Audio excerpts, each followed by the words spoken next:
Thank you all for being here. Welcome to the Town Council meeting for Los Gatos for November 3rd. We will start our meeting as we always do with our roll call.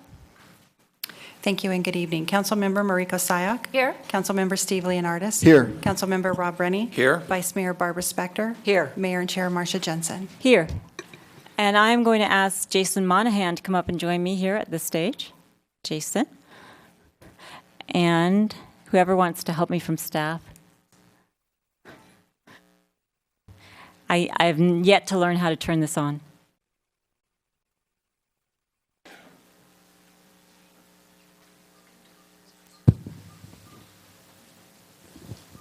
Okay, I want to say a few words about Jason, introducing him to you. Jason Monahan, he's a fourth grader at Harker School. He's 9 years old. He is wearing a fabulous blazer tonight, and if you look carefully, you see it has the initials YG, and that stands for Young Genius.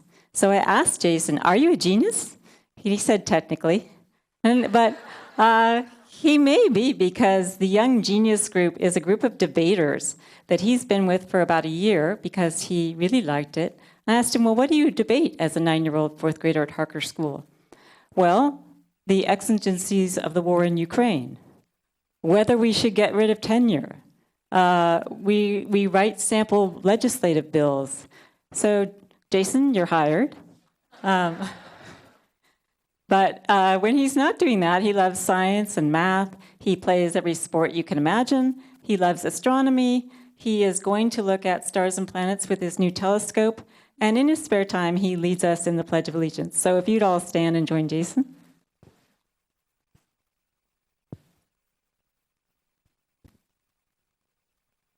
I pledge allegiance to the flag of the United States of America and to the republic for which it stands, one nation, under God, indivisible, with liberty and justice for all. Let's have a round of applause for Jason. Great job.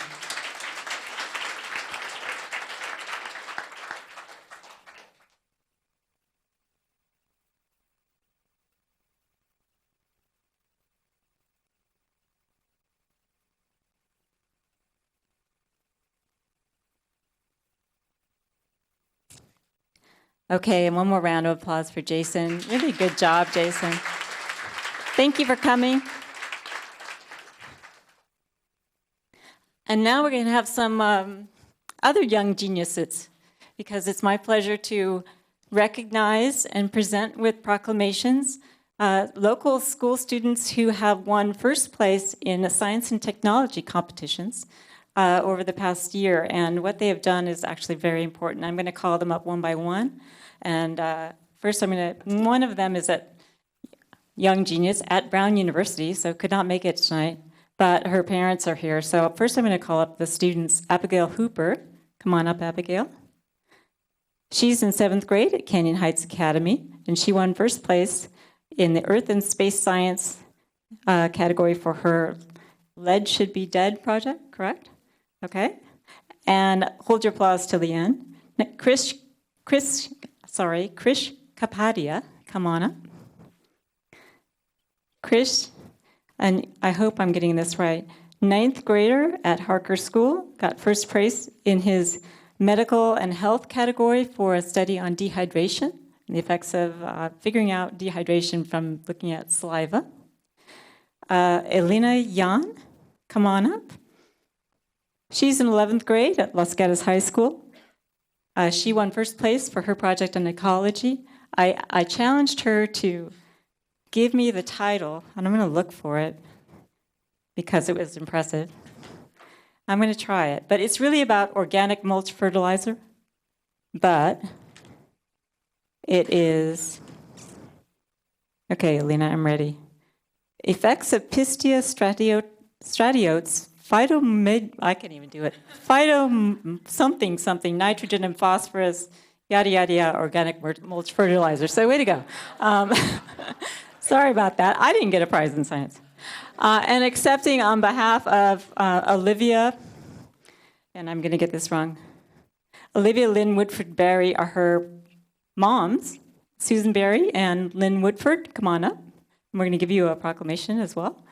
And Olivia's won first prize in her botany category for her study about drought tolerance.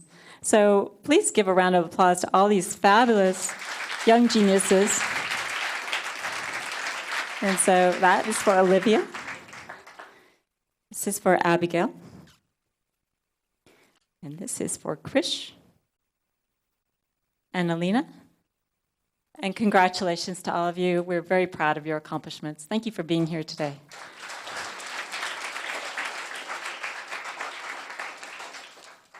Okay, now I have to call up, oh my gosh, help me out here. Safe Routes to School. I'm sorry. Come on up. I'm sorry, Karen Briones. And all of you know Mike Wasserman, but I'm going to introduce him anyway. And I see Diana Abadi, Tom Cook, and Mark Silver. So, Karen? Thank you, Mayor. Tonight, we'd like to recognize some individuals. But first, I'd like to say that it takes dedication and hard work of a wide variety of people to support the family and children of our community. And Safe Routes to School, our Los Gatos Montessorino Safe Routes to School Coalition, is that kind of collaborative effort here in Los Gatos. It's the work of the town individuals. It's the work of the Los Gatos Montessorino Police Department. It's the work of our schools, the schools in the Los Gatos Union School District, the high school, Hillbrook, and all the schools. It's the parents and the community members, along with the help from Santa Clara County Public Health and the partners that we work with there. But today, we'd like to say a special thank you to County Supervisor Mike Wasserman and Los Gatos Mayor Marcia Jensen, for their support of our programs and for their work and participation in our first Safe Routes to School Summit this past spring. Supervisor Wasserman rolled up his sleeves and pulled together a group of experts and moderated a discussion to help us think about different ways to get kids to and from school. And Mayor Jensen stepped up to the podium to rally our community in support of people power. Your support of our efforts and programs benefit the children and families in our school and the entire Los Gatos community.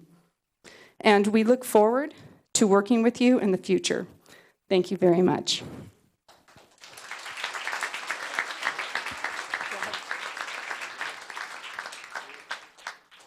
Hi, everyone. As a token of our appreciation, we wanted you to have a copy of the minutes. This was an event that we took place. It was our first Safe Routes to School Summit for Los Gatos.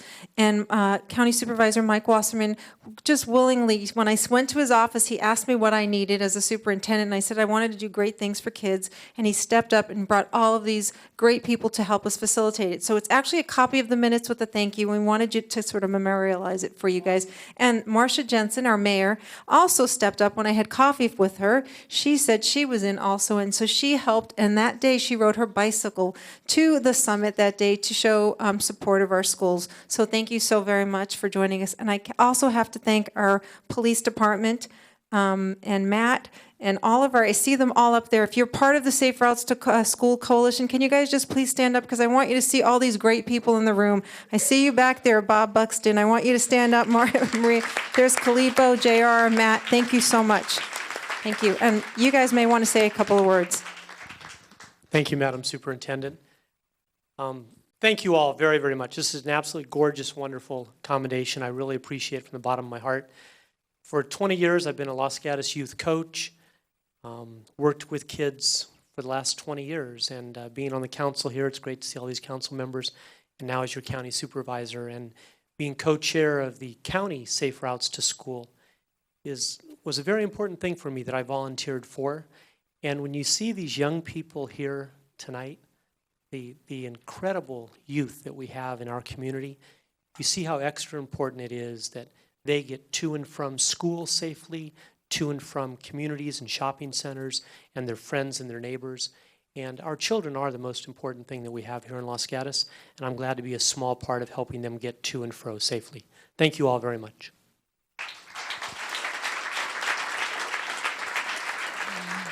As usual, you cannot follow Mike Wasserman. Thank you, Mike. But I just want to say a special thank you to the members of the council sitting behind me who have done so much to support our efforts, who have got some great bike lanes for us, who also showed up at the opening of our green bike lanes with their helmets and their bikes, and have been enthusiastic supporters and attendees at our various events. So thank you on behalf of the council.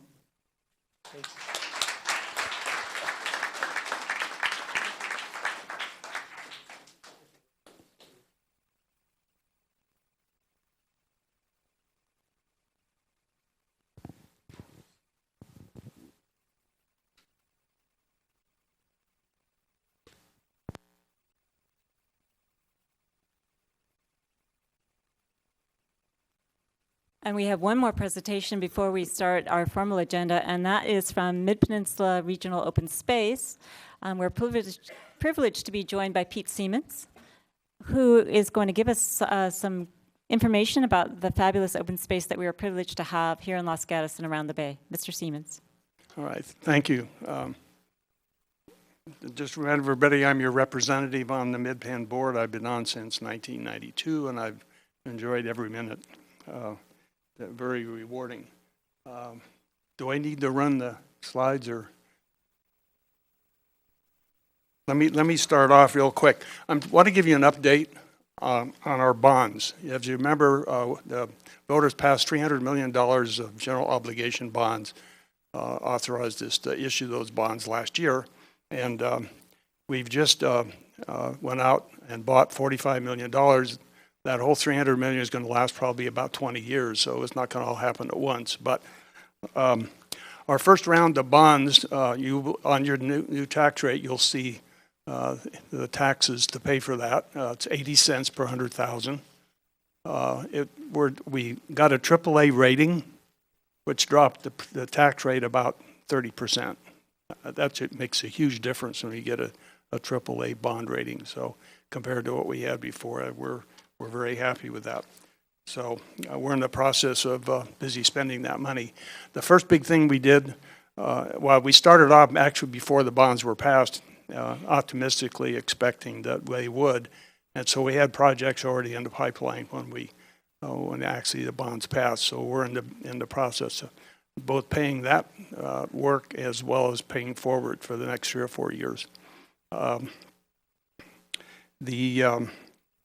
One of the big projects we had to do was reorganize the district staff, because obviously all that extra money means we have to have people that design it and plan it and spend it and get the work done. And so we're changing from an organization that was basically planning into let's get it done. And so what's happening right now is locally, we have 3 big projects there we're getting close to opening, anywhere from 1 to 3 years. One is Mount Amanum, the summit, and getting the public up to the top. We're in the process right now of securing rights to the road so we can have public access by vehicle all the way to the top. We figured a 5-mile run up that mountain was a little bit much for a lot of people, and you can still do that, but you can also drive up if there's issues. The other big project we're working on is Bear Creek Redwoods, which is right up on Bear Creek Road. We want to get that open, hopefully parts of it late next year, early 17, and get the whole thing open by 2018. We're looking at revamping the stables. We want to get the redwood section of Redwood Forest open to hiking as soon as possible. I've been pushing on that, and I finally had some luck. We got it moved forward this last year. And the other is La Honda Open Space. We've had that preserved for a long time, and as nothing's happened, we're finally going to be getting that open shortly. La Honda is just off of Highway 84 if you're on the road out toward Pescadero. Also beautiful views of the ocean from that area. We have several small projects. Highway 17 Wildlife Crossing, we're working with other agencies so that we can help our wildlife diversity. Right up near town, there's a thing called Hedries Creek. That was a real mess, and we're doing environmental restoration, and also working to keep people from stealing water from it.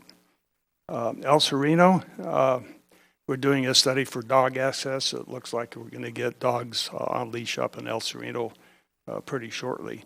We partnered with Saratoga, similar to what we did with Los Gatos on St. Joseph's Hill, where we did a joint project to buy property that's going to help us build a trail to go from Saratoga up to Skyline, which will be actually the Saratoga to the Sea Trail. And then upper and middle Stevens Creek trails, out of Stevens Creek up to Montebello. It's been a dream for years, both with us and the county, and we're getting really close to starting construction or starting work on that trail system. So, and lastly, just the local opportunities for people to participate. We promised the voters a bond oversight committee to make sure we spent the money right on the bonds, and we're taking application for that committee. It'll close in December, and anybody that's interested, look at openspace.org. That's our website, and information will be on there about how to apply for that. We've got many docent volunteer and volunteer activities, anywhere from going on a hike or leading a hike, whatever you'd like to do. Also volunteer trail work and those kinds of things. So we have lots of projects. We have over 200 docent programs. So, and we probably have some close to 600 people that are volunteer and do docent activities for us. So anyway, that's where we are. Any questions? Anyone have any questions for Mr. Siemens? We've been trying to be frugal with the money and spend it so we all get the most bang for the buck. So anyway, Well, we thank you thanks. very much for your presentation. Okay. Good evening.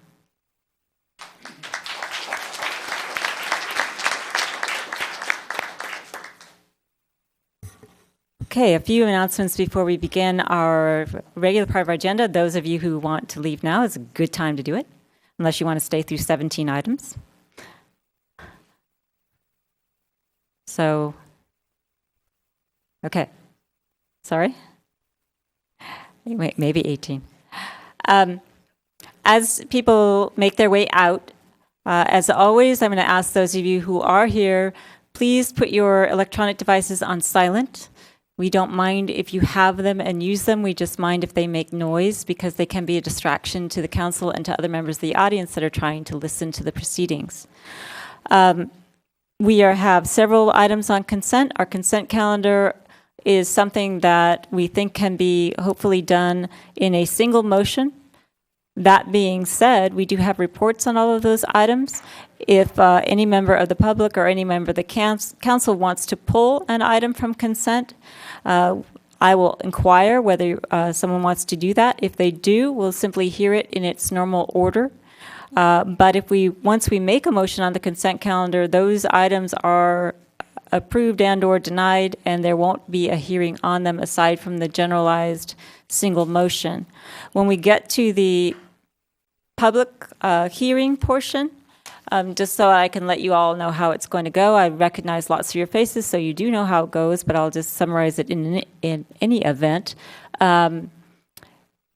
We will call the item. If you're interested in speaking on the item, please fill out one of these cards, which you're going to find in the seat backs with your name. Get them to the clerks on either side of the podium so that when we get to the item, I know who wants to speak and I can call your name and you can come up.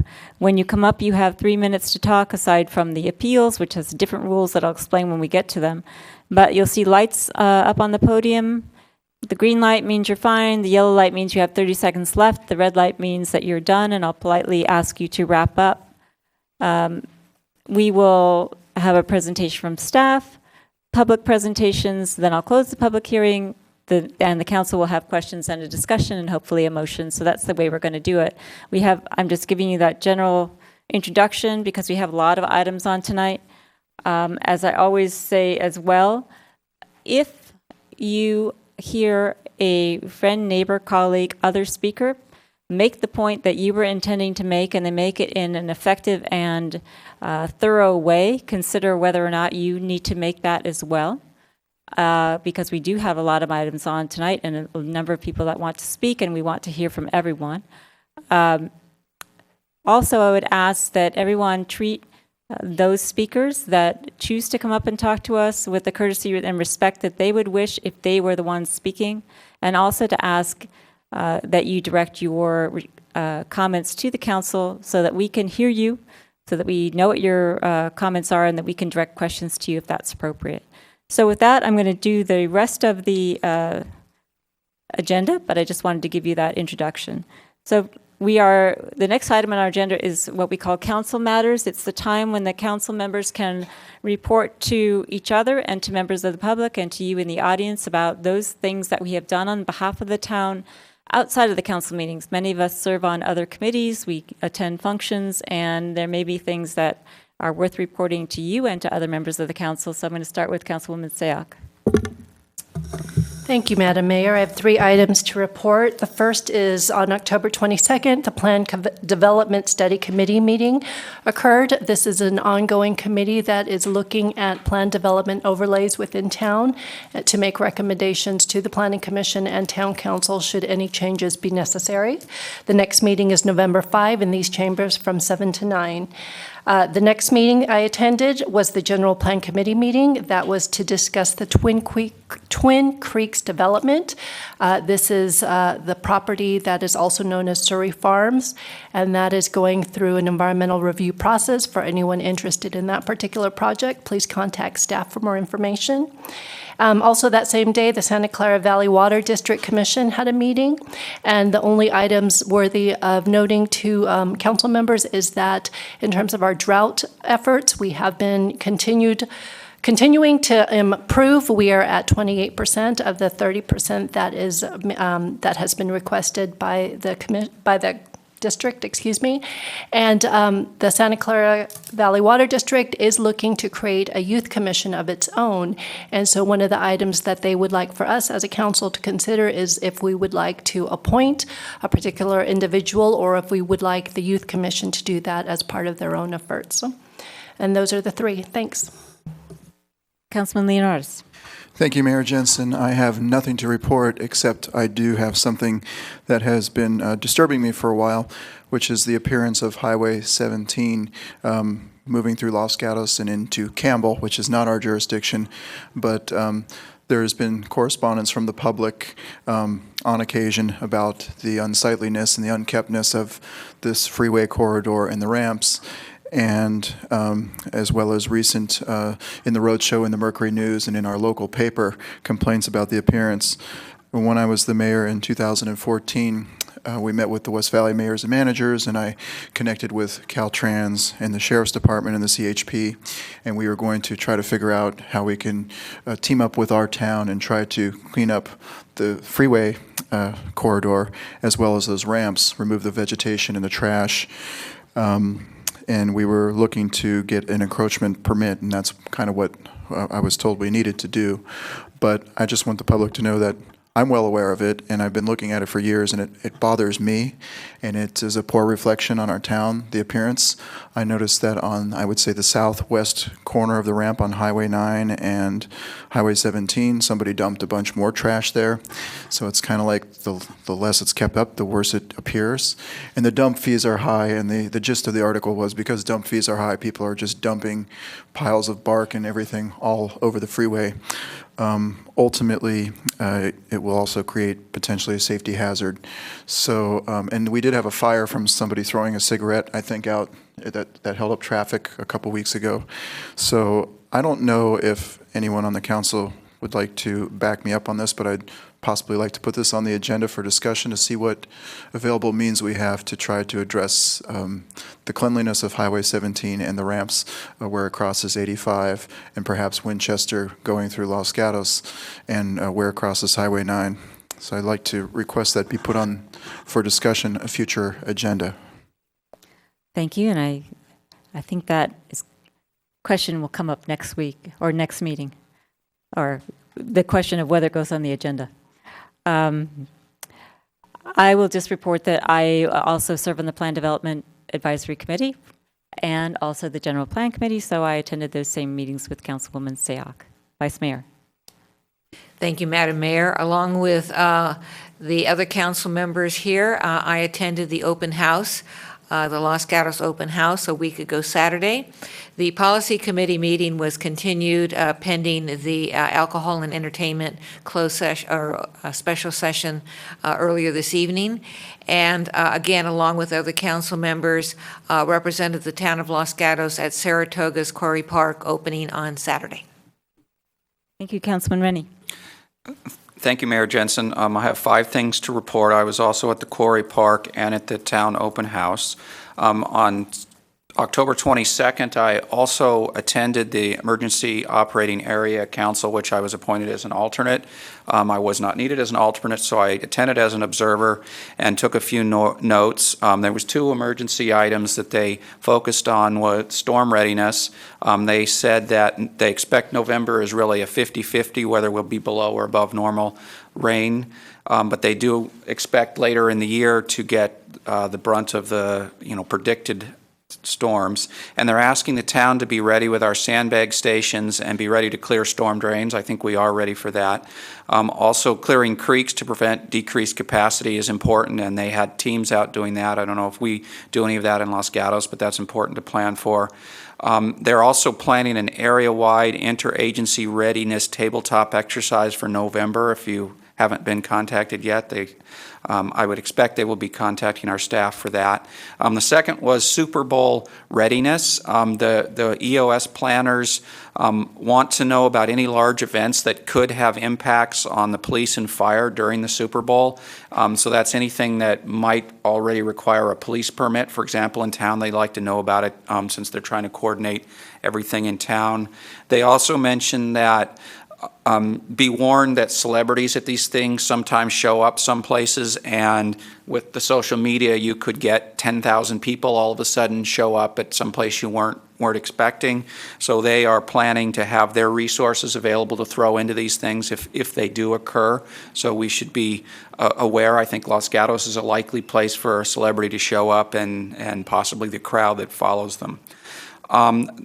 Last night I attended the HACADAC, as they call it, which is the Housing and Community Development Advisory Committee for the county. It's made up of 4 cities in our town, and we recommend how HUD CBDG dollars are allocated to affordable housing projects and community service organizations in our areas, such as with Los Gatos, Live Oak, and West Valley Community Services are some that have gotten some of those allocations. The main topics of the committee, so we're just starting our cycle for the year, and the main topics that we really were talking about were some changes to the makeup of the committee and the way they do things. They're talking about eliminating community members. For example, there is a council member from Los Gatos and we have a community member from Los Gatos. So they're talking about eliminating the community members from the this advisory commission, but their staff are going to thinking they'll spend more time with our staff and our community collecting input that they would somehow bring to this advisory committee. And they then wanted to add in, I think, 3 cities that are not involved in it to make up this new makeup. Other changes that they were planning, they're talking about reducing the number of contracts they administer from 25 to 12. They're talking about raising the minimum grants from 10K to 20K for these organizations, talking about changing to 2-year grants from 1 year. All of this could have, effects if you raise from 10K to 20K. We're going to have half as many organizations that would get money. All this is under the idea of saving money, costs for the county, so that more money could go to the to help people in these cases. Also to try to reduce the cost of the organizations that apply, try to make their compliance reporting simpler. The 2-year grants means you only have to apply once. So a lot of this is to make the administration of it all more cost efficient. The last thing is I attended the League of Cities dinner last Thursday. We heard from an organization called SV Home to increase, where they were talking about increasing affordable housing, and the NPH nonprofit housing advisory organization also both reported to us. They noted that we got no help from state bills this year. For example, the governor vetoed Senator Bell's bill, which would have increased the appeal for private investment in affordable housing. And I did talk to Jim Bell this weekend, and he says he's reworking that bill, and they'll be resubmitting it this coming year.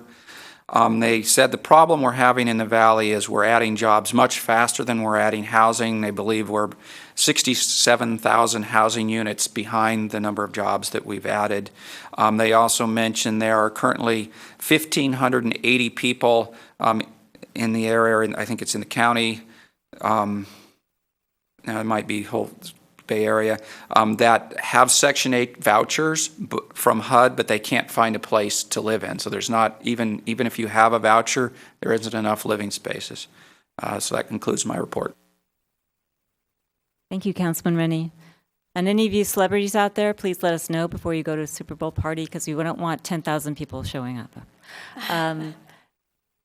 Ms. Pravetti, any manager matters? Yes, thank you. Good evening. Very quickly, the town is still accepting applications to our Ad Hoc Citizens Committee. Those applications are due Friday, November 6th. We are also doing our general recruitment for boards and commissions. Applications are due December 4th. And then you'll notice the new artwork in the council chambers. We are celebrating the new installment with a reception on November 12th. The public is welcome to join us at 6 p.m. in the council lobby. Thank you. Thank you.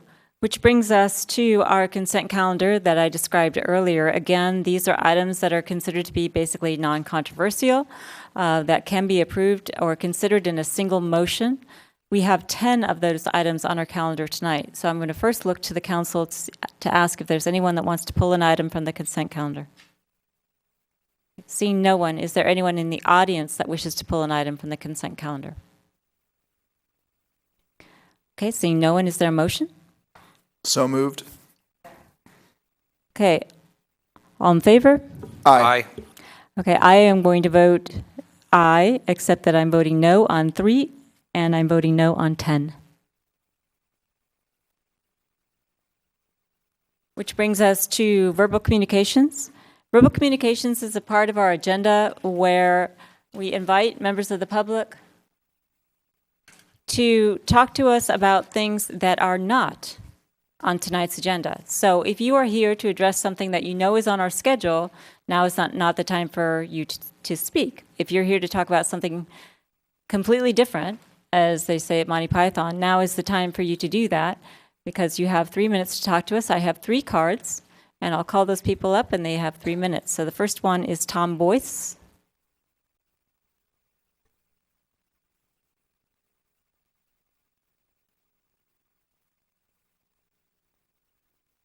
Good evening, Tom Boyce, Wilder Avenue.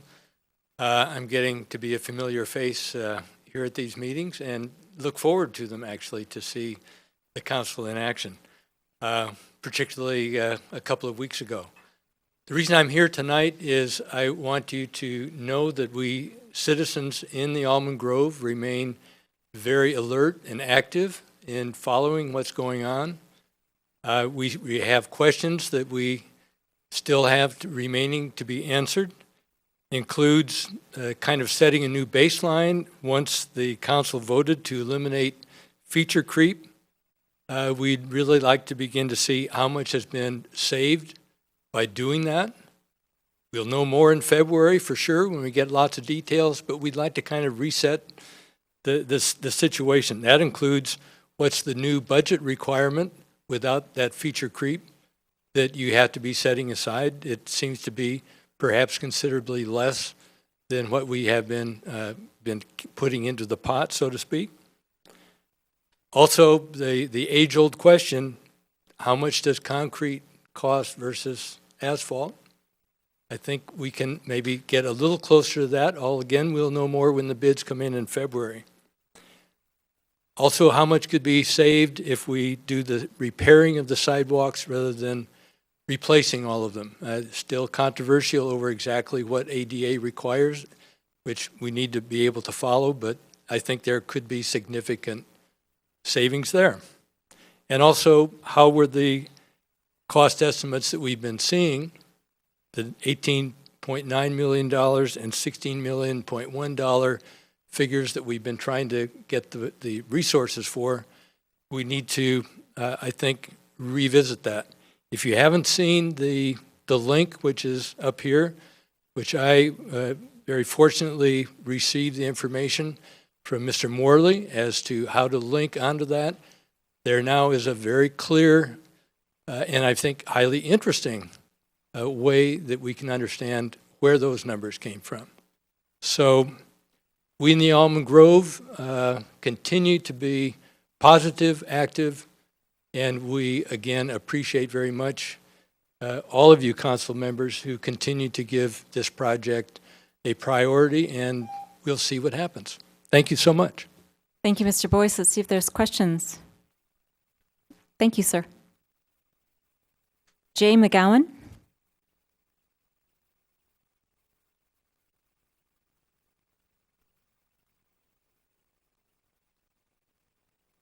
Hi there, Jay McGowan, 116 Newell Avenue, Los Gatos. I'm here tonight to follow up on an email I sent on Sunday night about work that was done on the corner of Lark and Winchester on Friday night. Staff did follow up and did get hold of me last night. I want to say particularly to Lisa Peterson, who must have drawn the short straw to call me, that I did appreciate them following up. I do want to say that I'm appreciative the work stopped. However, the story changed. Apparently we have an issue with the contractor working outside of their permit. The police did not have the most accurate information in terms of what was going on and what was the rightful work. The work right now is not done, and I understand they're following up. I get this is a tough project, and I appreciate that staff followed up on this. I just want to communicate to council that that corner has become very busy lately. Taking left-hand turns is a little dangerous, and I don't want this to fall off the map. Thank you. Thank you, and thank you for your email that we received. Any questions for Mr. McGowan? Thank you very much, sir. Thanks. John Shepherdson?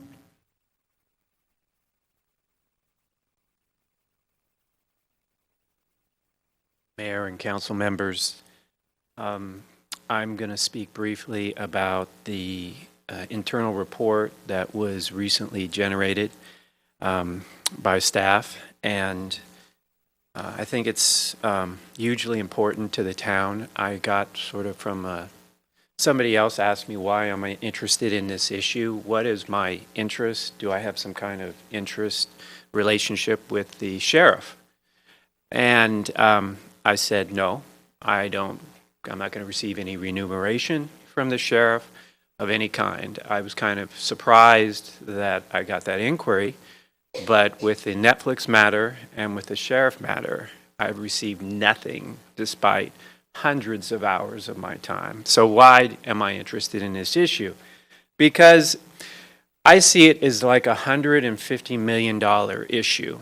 If we can save potentially $7.5 million a year over the next 20 years, that's $150 million.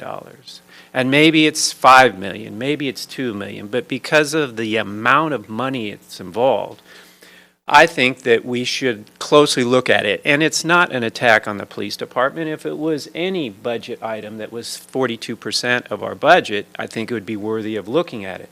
When we have Saratoga and Cupertino using the sheriff, we have data from them that shows that it is effective and the communities are happy and they are saving the money. So the questions I have with respect to the internal review, the one is, why have Los Gatos Police Department response times dramatically changed with the publication of the report? It's no question they've dramatically changed and they've dropped. Why no mention of crime levels and safety as reported by SafeWise.com? Saratoga is rated number 5, safest in the state. Cupertino, 22. Los Gatos is not in the top 50. And doesn't that carry any weight, and shouldn't it be part of this objective report? Why no evaluation of the benefit that the sheriff offers of helicopter, dogs, bomb team, or dive team? Why no recognition that apparently the sheriff is more efficient in allocating resources, that service hours don't necessarily mean more safety? Why no request for the sheriff to comment on the report? I mean, there's lawyers that are on the council. You have one expert review, but we don't have the other side. Why no reference to the community services that are highly touting the services in Saratoga and Cupertino? How can a report be truly neutral and objective when it's staff evaluating staff? Why no recognition that the Los Gatos starts its response times when the officer is assigned the call? Thank you, Mr. Shepherdson. Thank you. Thank you. Wait, you have a question? Mr. Shepherdson, I know that you've submitted written comments to us, and those questions will be answered and compiled by Town Manager's office. Do you have additional, the questions that you raised tonight, are they different from the ones that you had raised in writing? Well, I tend to submit a fair amount of material to the council, so there probably are different questions, but I would suggest that you actually call upon the sheriff's office and ask them to comment and provide information, because that can be done to the town at no cost, and we pay for it with our taxes. Okay, thank you. And, you know, just for those that have been following this, all the questions that we have been receiving will be compiled in a Q&A that will be shared. So your questions will be answered. Thank you. And thank you for your question. And perhaps, Ms. Pavetti, I'll just let you comment on that. Yes, Mr. Shepherdson is discussing the independent report that was prepared by former interim town manager Les White. It is available on the town manager's portion of the website. It's available to the public. If other members of the public have questions or comments, please submit them to manager@losgatosca.gov, and we will, as Councilmember Sayoc says, we will be providing responses. Thank you. Thank you. Thank you, Mr. Pavetti. Thank you, Mr. Shepherdson. That's all the cards I have. So I'm going to move into the regular portion of our agenda, beginning with item number 11, which is a report on our code compliance services. And we are going to get a presentation from a staff member we have not seen in this proceeding before. So Ms. Pavetti, I'm going to ask you to introduce him, please. Thank you. It's my honor to introduce Alan Meyer to all of you. He is our code compliance officer. He's been with the town now for 1 full year, providing code compliance services to our residents and businesses. Alan? Good evening, Mayor and Council. For you tonight is the council agenda report for the code compliance services.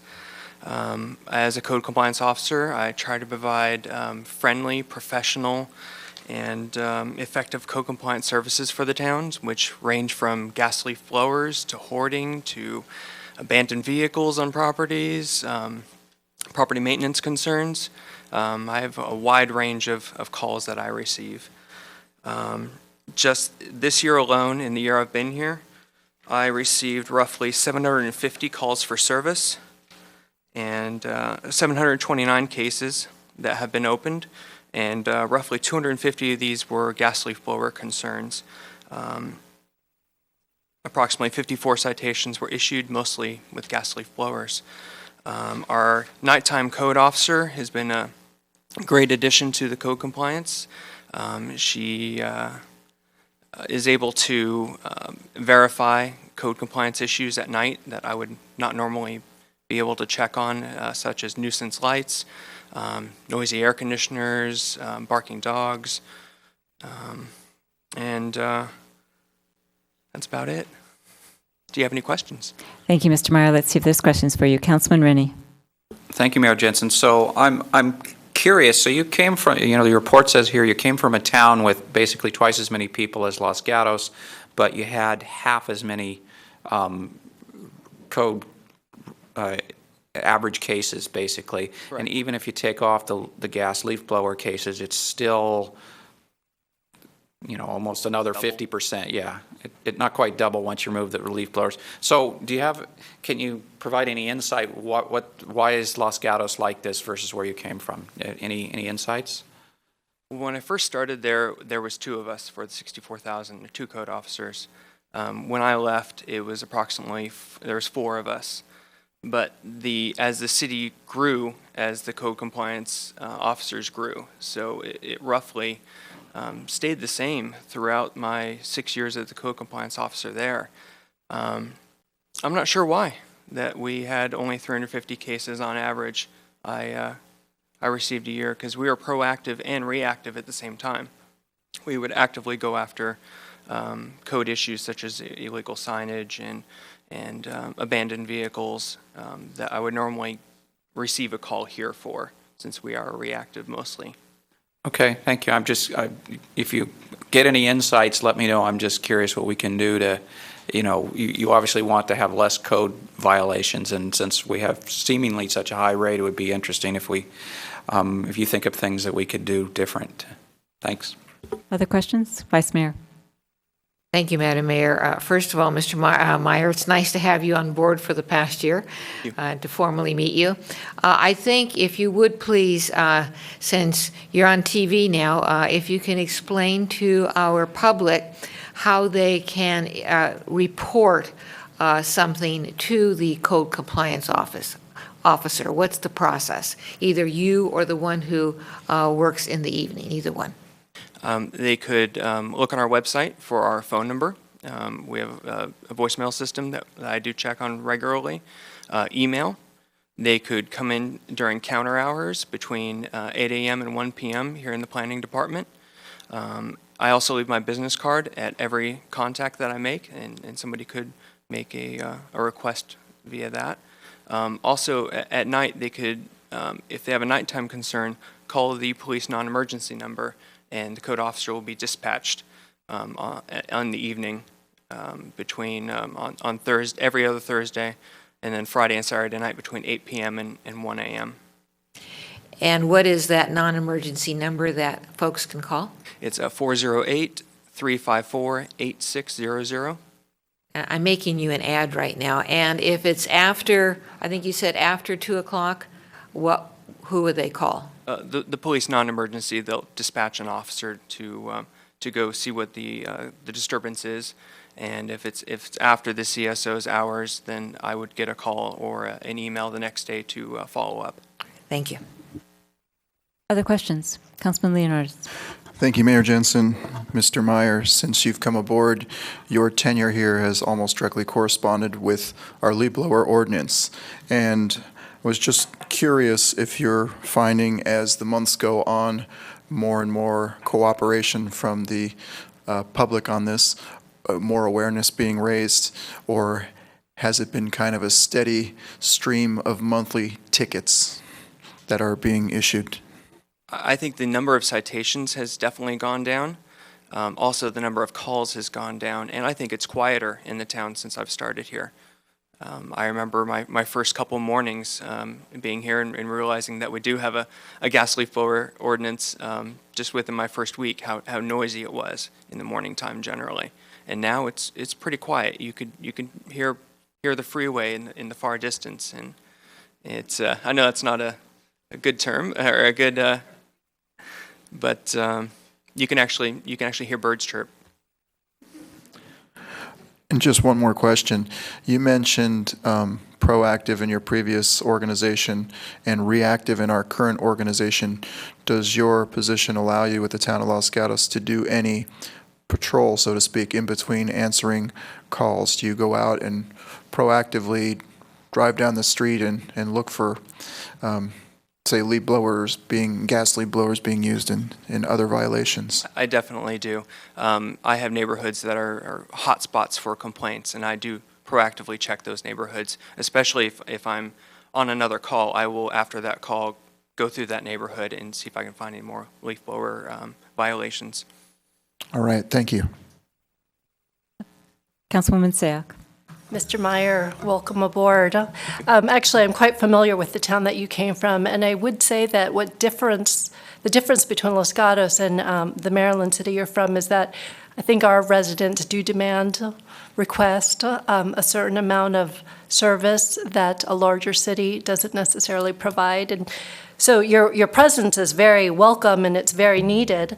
The question I have for you is, other than the budget adjustment to continue the part-time position, are there any other items that you've identified in your year to help with code enforcement and compliance?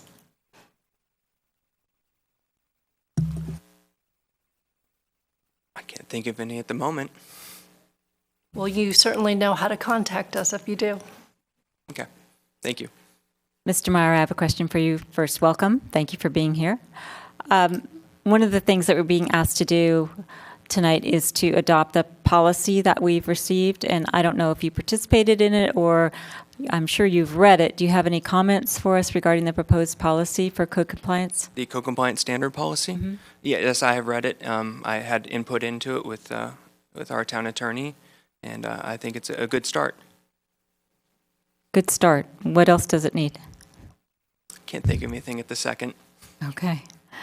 And I'm sure, as Councilwoman Sayak said, you know where to find us. Mr. Schultz.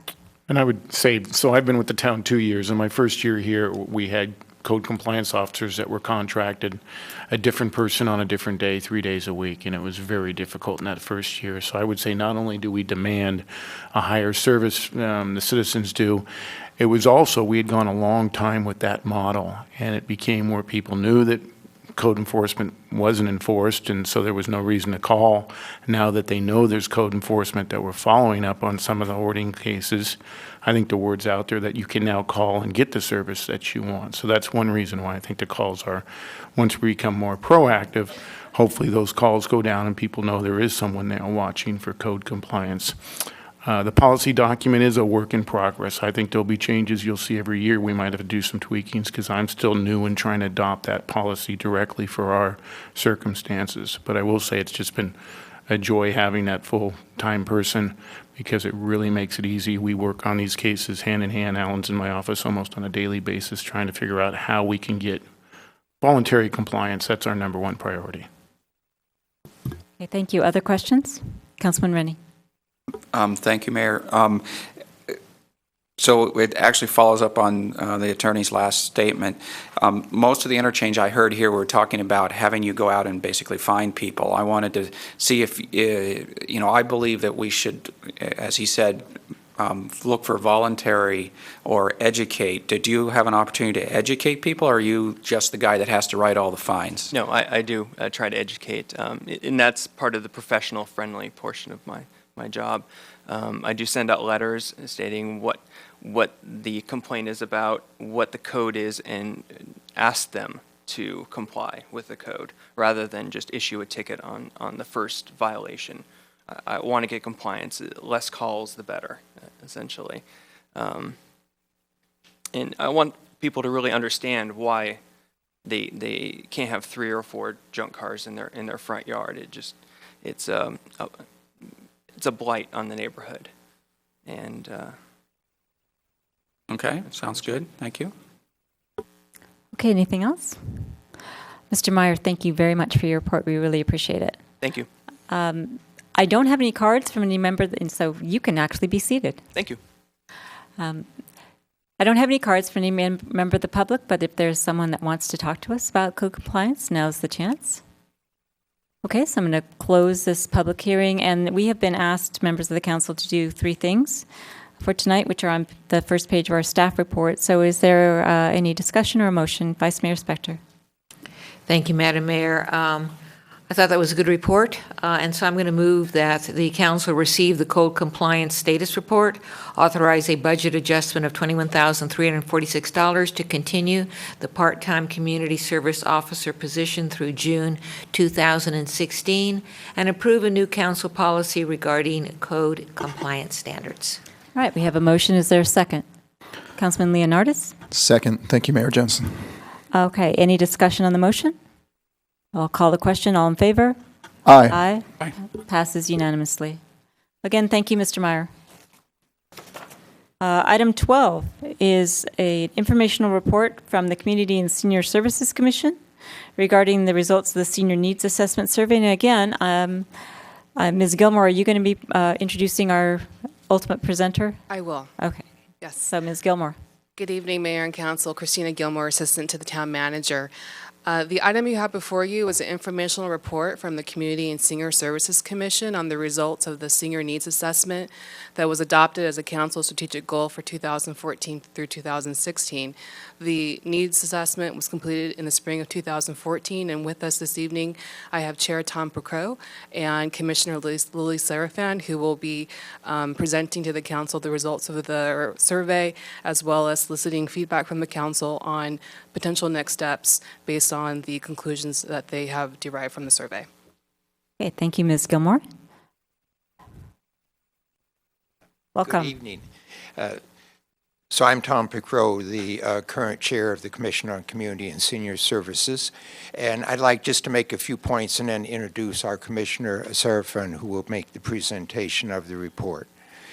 First of all, thank you for hearing the Senior Needs Assessment report that we're making, and I would just note that I believe the senior population is probably the fastest growing segment of Los Gatos' population. Is certainly one that we see increasing needs for services. And our commission, I would also note that our commission is in the process of developing its work plan for this coming year, and so we would welcome your response and any suggestions you may have on this report or on anything else you'd like to see us take up. And finally, I wanted to just mention one step we've taken as a result of the report already, which called out the importance of awareness of senior services and a lack of awareness, I would say, of senior services availability. And so we've just recently updated the town senior services website to add referral services and to greatly expand the various senior daycare, various housing, transportation, healthcare, and other services, so that people can find in one place shopping, deliveries, and all types of things in one spot. So now I'd just like to introduce our Commissioner Serafan, Lily Serafan, who has been a key player in this study, and also who is a professional in the area of healthcare and healthcare services. Thank you, Tom. Good evening, Mayor, Council members. Lily Serafan. I proudly serve on the Community and Senior Services Commission, as you just heard. I'm also co-founder and president of the largest national company providing in-home care to seniors, with 150 locations around the country and one right in Los Gatos. So this topic is very top of mind. It's been my field for the last decade. So we did the senior needs assessment, and the first step was that we surveyed 23 local professionals in Los Gatos that provide any range of services to seniors. This includes tax assistance, health screenings, education for family caregivers. The general statistics on family caregivers show that they spend 20 hours a week or more caring for seniors, and so the accessibility of services is really key to that population. We surveyed these professionals to understand what it is that they saw from the community, as well as what they consider to be the awareness of the services that are already being provided in the town of Los Gatos. So based on the seniors, the professionals that we surveyed, we realized that while there may already be existing services in the town, the perceived awareness of those services is quite low. You can see here that, the level of no awareness is represented by the number 1, high awareness is represented by the number 5, and across those services that were featured on the previous slide, there's relatively low awareness. The median is 2.4. So even for the services that currently exist, not considering any services that don't, there's just low awareness for seniors. So we wanted to understand why. We determined through the survey and the needs assessment that there are informational and logistical barriers to access. The primary barriers are lack of awareness, which we just talked about, lack of transportation, location of the services available, as well as lack of adequate facilities.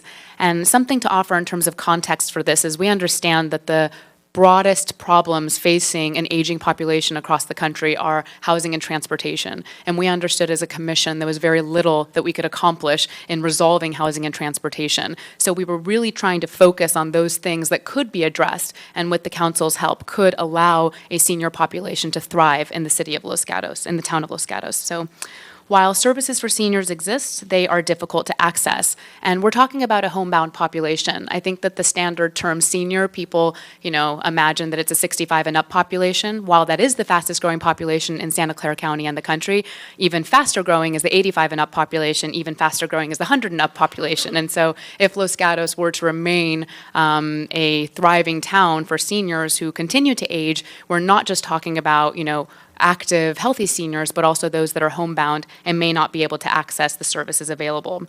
So seniors are forced to interact and coordinate with too many providers to ensure that their needs are met. That was a common comment made by the professionals that we surveyed.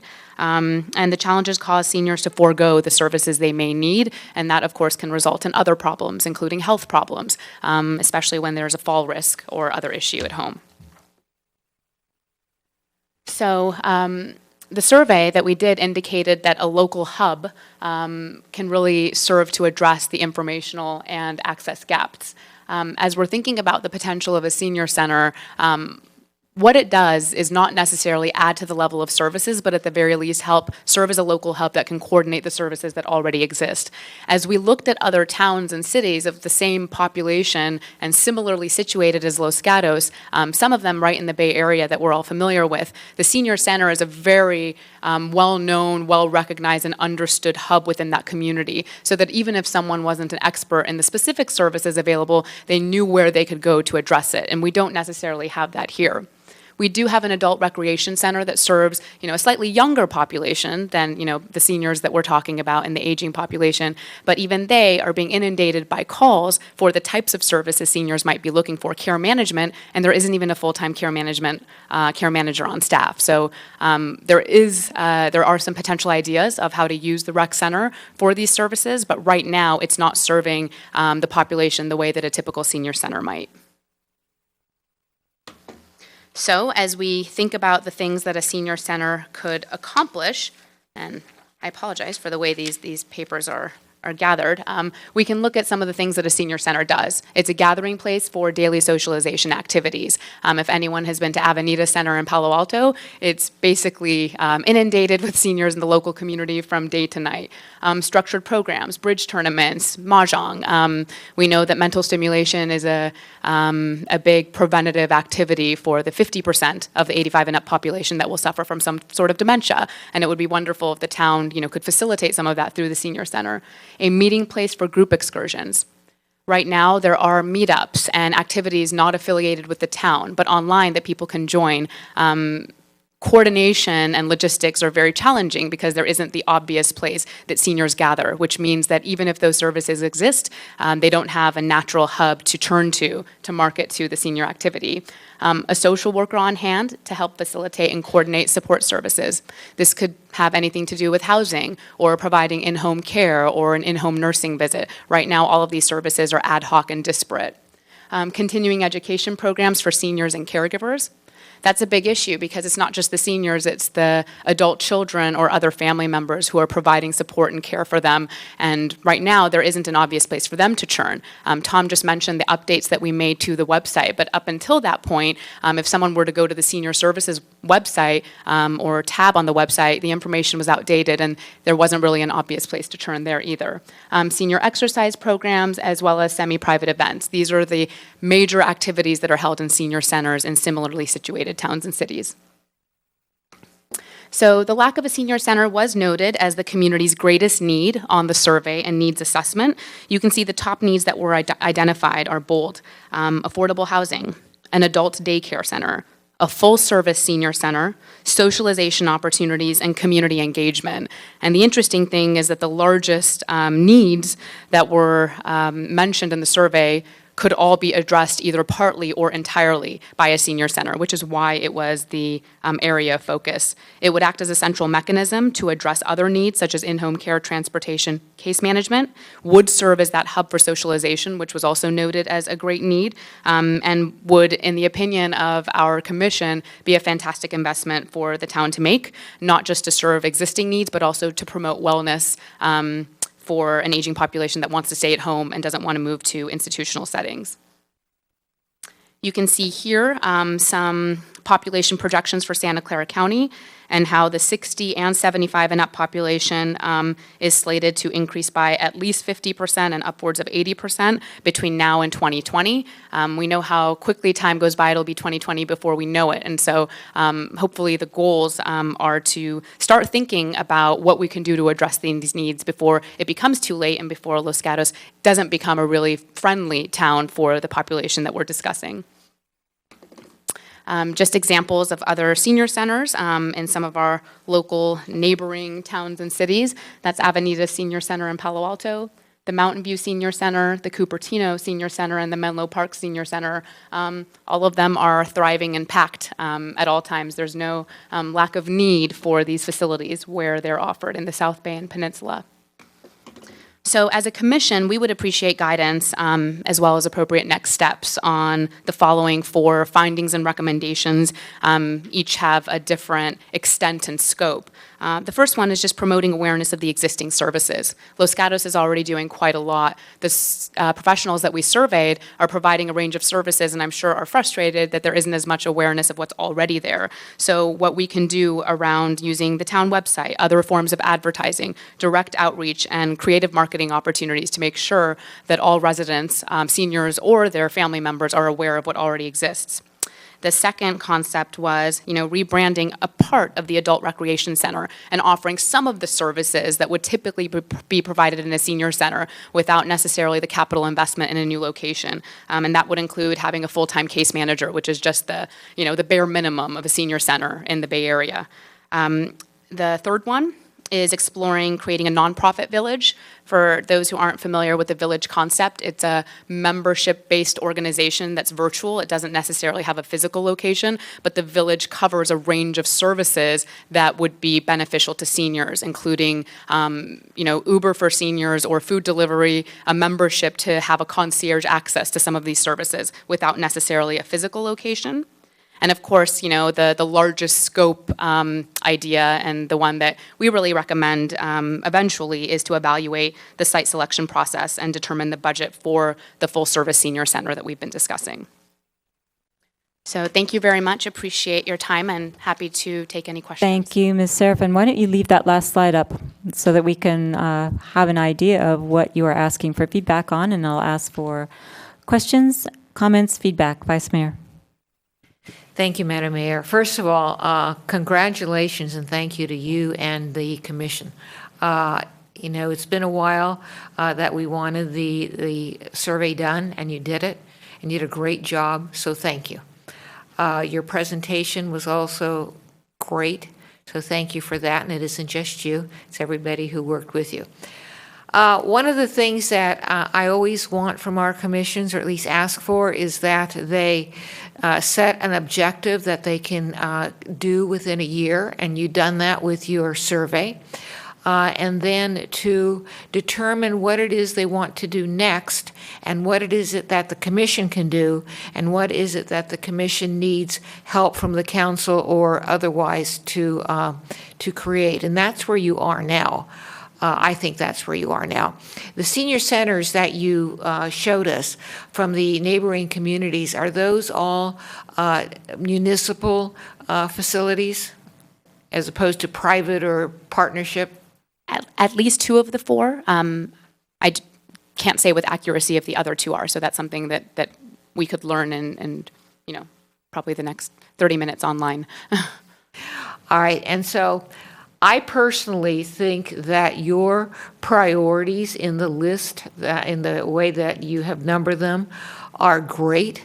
I think it might be, and I'd probably have to ultimately look to staff, whether it is that your commission should be interfacing with staff and then the council, whether there should be some kind of a partnership between members of the council and your commission.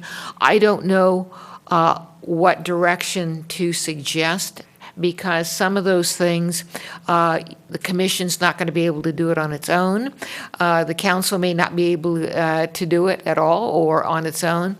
So I don't know where to tell you or, how to get from A to B, except that I would like to encourage you to go from A to B and somehow to work in the assistance of our staff or even our council.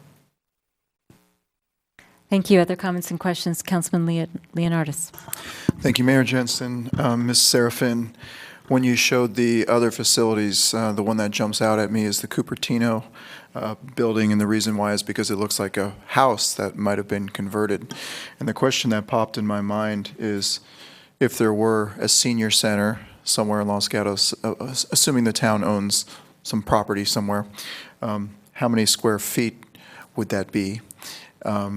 How many employees would be headquartered there? You mentioned one full-time case manager at minimum. And then what would be a potential annual budget to run that operation? Thank you for the questions. This is information that I'm providing on my own behalf. This hasn't been discussed with the commission. I think the average senior center, not just in the Bay Area, but across the country, I've probably been to more than 100, is 3,000 square feet. And of course, there are some that are much smaller. The concept that we have of rebranding a section of the existing rec center could be, a desk. And so, the scope really depends on the budget. The budget is something that we were looking to the council for guidance on, because that would determine the scope of the service and location that we could then do the research around. So that's something that I can't answer. A question for staff. Is there any potential discretionary income in our budget that can be allocated towards senior needs for such a cause? As much as there's a great need for senior services, with the set aside for the Almond Grove right now, we're pretty well maxed out, and we'll be starting our budget process in early 2016, and we'll have a better sense of budget projections. But I think our commitments are pretty much determined by our existing capital program. Thank you. Councilwoman Sayoc. Thank you. And I do want to echo the compliments that you have received today. Your presentation was fabulous. And it's very, what I liked about it is at the end you provide discrete areas where you would like to move forward. And your chair had mentioned that you will be developing a work plan. And so the question I have to you is, did the commission discuss incorporating these 4 areas into your work plan, so that all these details that we would need to make a decision could be fleshed out a little bit more and could perhaps be incorporated into our budget discussion in January, so that we could give at least a little bit more direction on which of the 4 you can proceed on?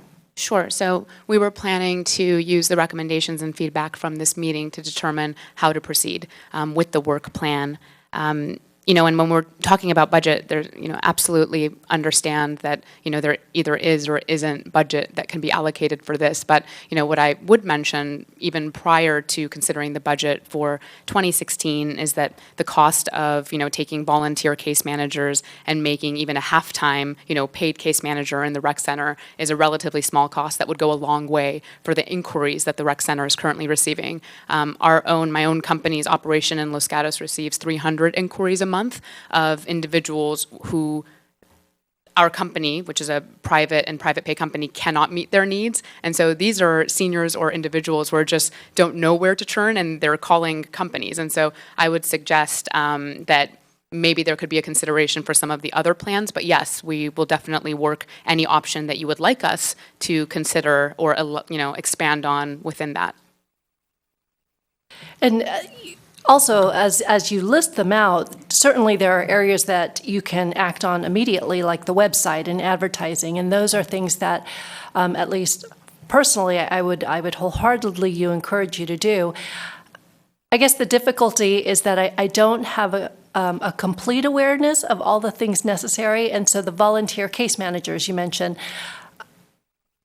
how many do we have, and how many more do we need? Those are the details that I would need to make a decision. But anything that we can do, certainly to encourage and to help the commission meet your conclusions and your findings, would be something I would support. Excellent. And on the website, we're very fortunate to have Christina because she is the one who updates the website. And so now I feel like we've gone a long way with making sure that the services that do exist are featured and demonstrated on that. So thank you for that. Councilman Rennie, then Vice Mayor. Thank you, Mayor. So in answer to your question, what I would normally think that would be brought to a council would be some options rather than us giving you a budget and you go spend it. I would like to see what I'd call complete solutions. Here's a complete solution option. Here's a less expensive complete solution option. Here's, even less expensive kind of thing. Give us different options of we can get this much for one staff time plus X capital dollars, so forth kind of thing, to help us understand better how much we should allocate in terms of budget to that. And then sort of a question related to that, I've been thinking for quite a while, do we need our own, a new community senior center, knowing that it's going to be quite costly and we have a lot of needs for our capital dollars. So I keep thinking about, is what we have adequate or not? And when I walk in there, it's not particularly appealing to me. So the question really is it adequate? Can we get by with what we have there, or is it really not going to, are we doing kind of a half job? I think that the needs assessment and survey results kind of indicate our commission's view that it's not adequate. And I would again distinguish what an adult recreation center is meant to serve and a senior center. And I think that Janet at the adult recreation center is wearing a lot of hats because it's very unusual for an adult rec center that's doing, painting and activity and sort of health courses, also taking on the needs of the sort of 75 and up population. And by nature, that can't be adequate, but it could be made more adequate with one of the options that we provided. I think that the only fully adequate solution is the one that is sort of the context for this discussion, which would be eventually a full-service senior center. But if I could follow up, so the current facility doesn't really need a lot of capital improvement. You just need repositioning of the services that are in it, or maybe additional services. I know we had staff over there, so now maybe that are moved out, maybe there's more office space over there. And that's really the question. Do we have to go find a new location, build another location, move them to the old Forbes Mill Museum or something like that? Or can we repurpose adequately with what we have just by changing services, maybe adding people or so forth? My understanding is that we can explore both of those, options and have more information to put forth. I think that the Adult Recreation Center does also serve a vital and necessary purpose, and I'm not sure the extent to which we could provide all of the services that are offered at other senior centers within that space, but certainly could do a lot more than what's offered currently.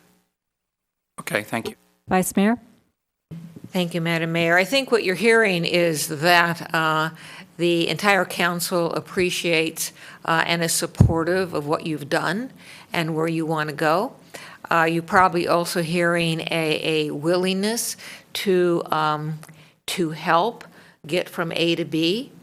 The reality is that the budget for 15-16 has already been adopted.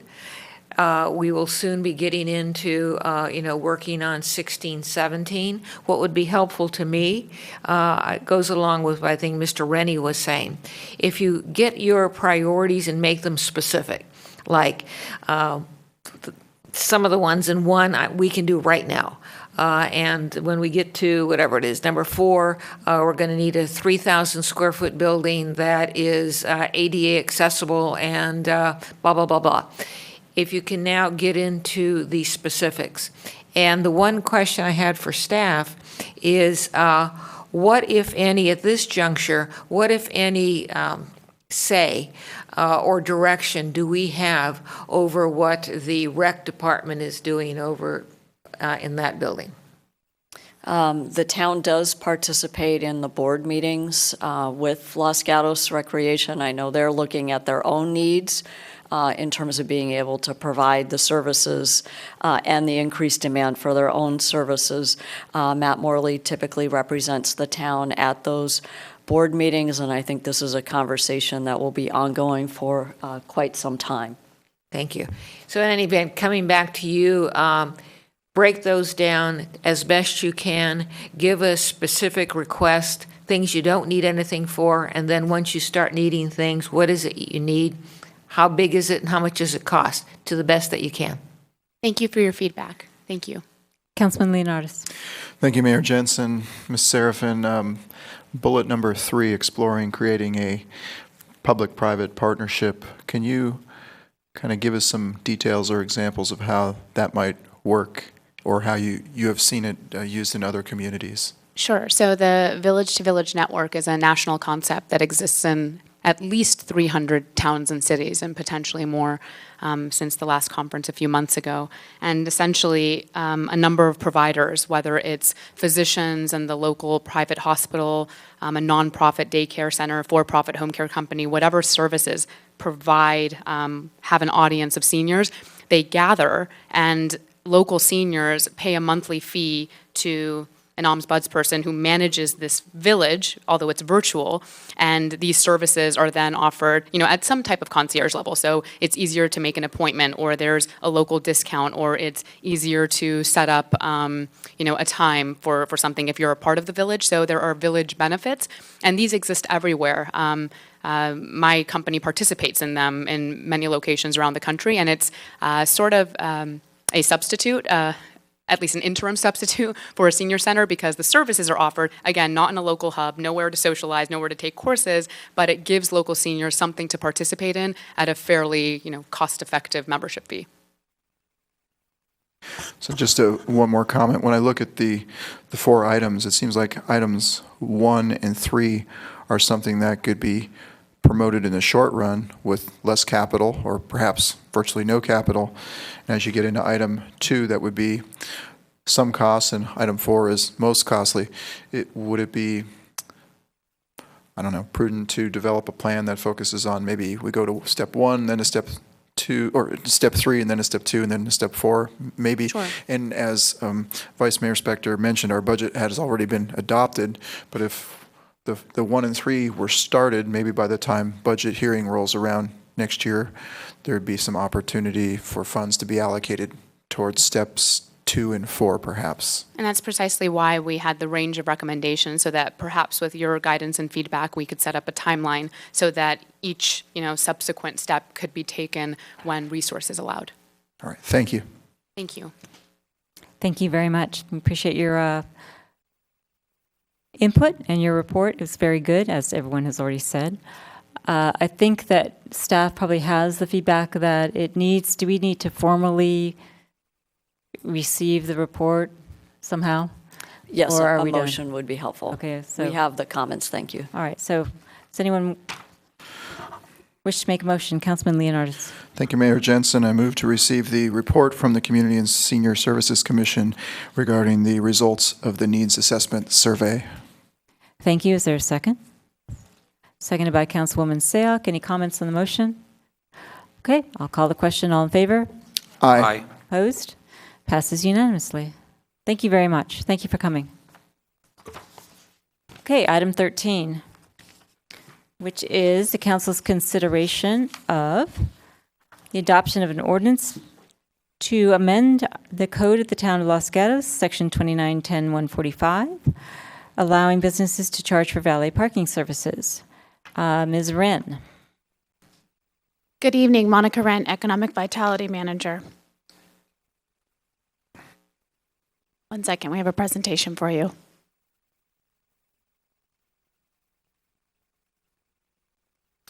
Thank you. So before you tonight is an amendment to the town code to allow private businesses to run valet service and charge for it.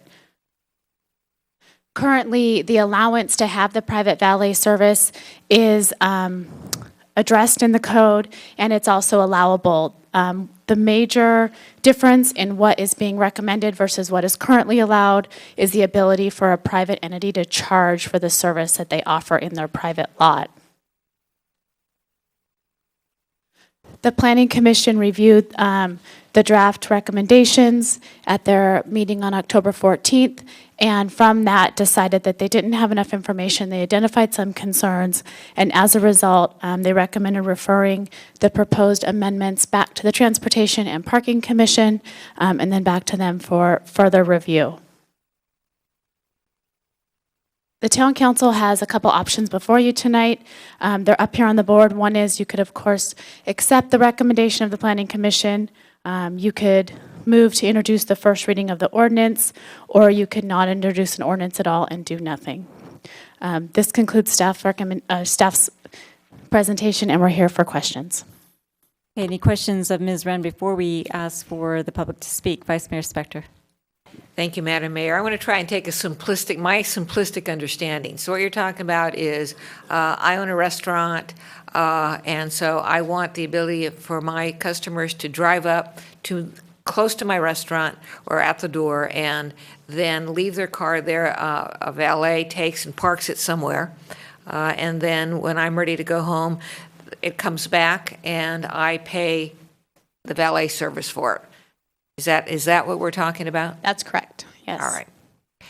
And quite frankly, when I was thinking that simplistically, it seemed, but then, the Planning Commission raised a lot of issues that I hadn't even thought of, and right now staff is recommending that we go along with the Planning Commission and refer this to the Transportation and Parking Committee. That's correct. Okay, thank you. If I may. Councilman Leonardis, then Mr. Schultz, then me. Councilman Leonardis. Thank you, Mayor Jensen. Ms. Wren,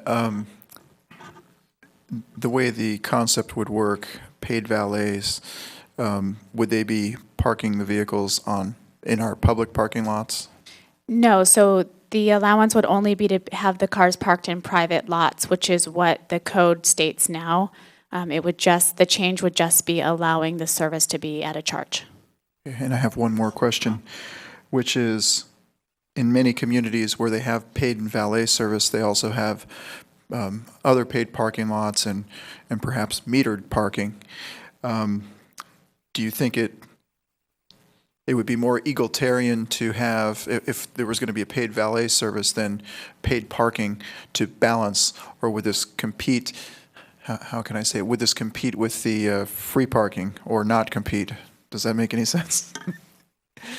This was an issue that was raised by the Parking Commission. There was a thought that if there are specific businesses charging for a valet service, it may appear that now the town is charging for parking.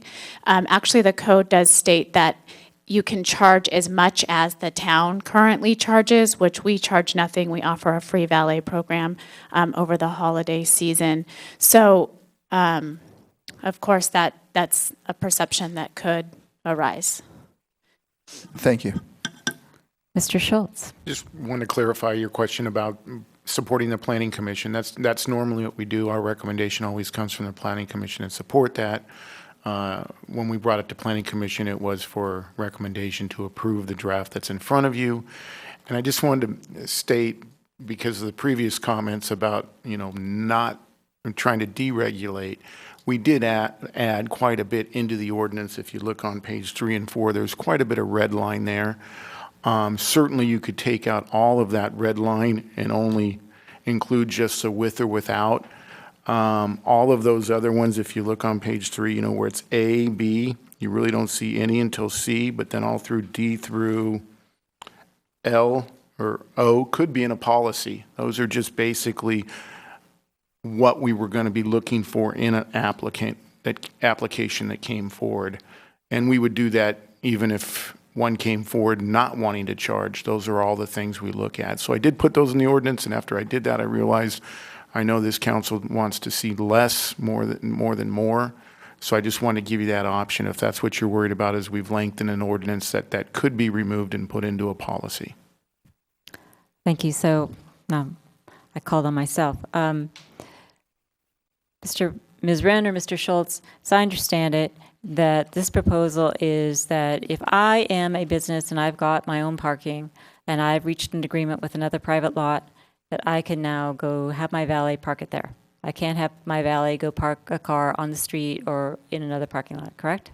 That's correct. And the thing that doesn't allow me to do that right now is that the town code says that I can't charge for parking more than the town, correct? That's correct. So if I want to offer valet, I can't really do it unless I do it for free. And if I'm a business owner, I can't really absorb the cost unless I charge for it, right? That's correct. That's And the the one other theory? nuance that I would want to mention is that a shared parking agreement does require a conditional use permit. Currently. Currently. Yes. Mr. Schultz, does the proposed language eliminate the conditional use permit? I know that there's a lot of language in here about permitting. So I can't use the Bank of America empty lot at 7 p.m. to take my valet there if I have an agreement with the Bank of America per our current town code regulations without a CUP. We can certainly bring back, as I didn't realize that the shared agreements were required a CUP, so we could bring back an exception to the shared agreements if they're related to a valet parking, if that's what we're trying to eliminate is the CUP requirement. Okay, thanks. Vice Mayor Spector. Thank you. Another question. The restaurant strikes a deal with a private parking lot, private business, to use that business's parking lot.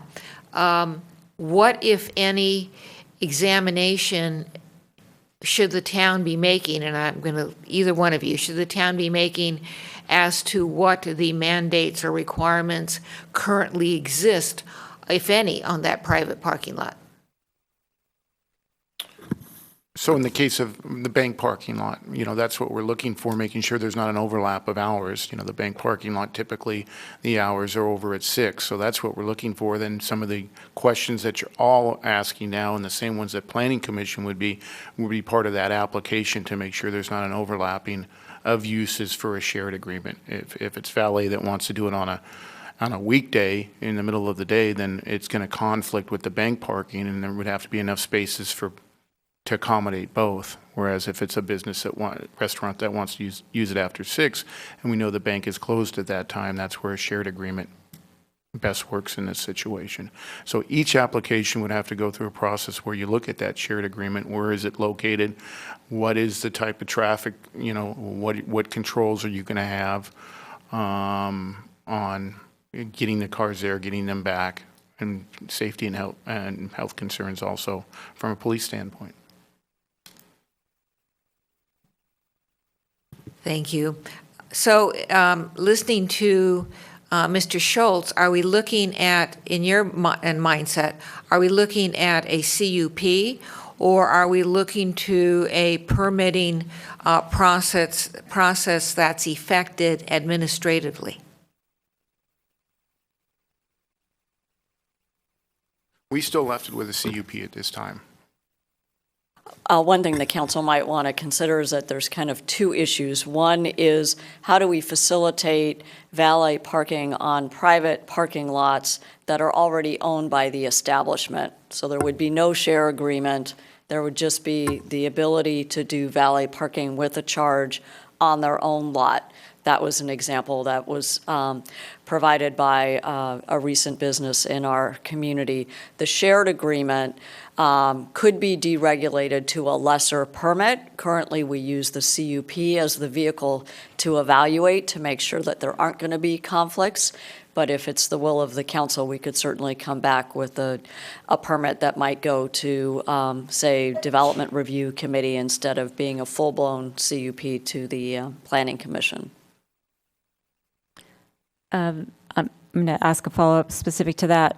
Mr. Schultz or Ms. Pravetti, I'm looking at pages 4 and 5 of our staff report, the redlined proposed ordinance. It says, applicants for permits for valet parking, et cetera, et cetera, et cetera.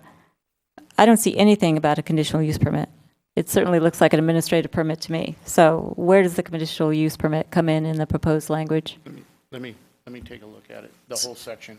Right, so that would be, these provisions really assume that it's on-site parking that's a private lot. So for example, we have a restaurant that has a private lot. They want to now do valet. The shared agreement are provisions that our town attorney is pulling up. Okay, just so I'm going to bring it back to the Vice Mayor said, I want to look at this in a simple manner. So the proposed language is saying, you have a right to a lot, and we're going to allow you to valet on it, and you need to get a permit. Forget the shared, this does not address shared agreements. If the council wants to do that later, it can, but it could use this language in the proposed valet parking service. If I want to use my own lot and valet on it, this is what is being addressed in the proposed language, correct? That's correct. Okay. Other questions? Councilman Leonardis.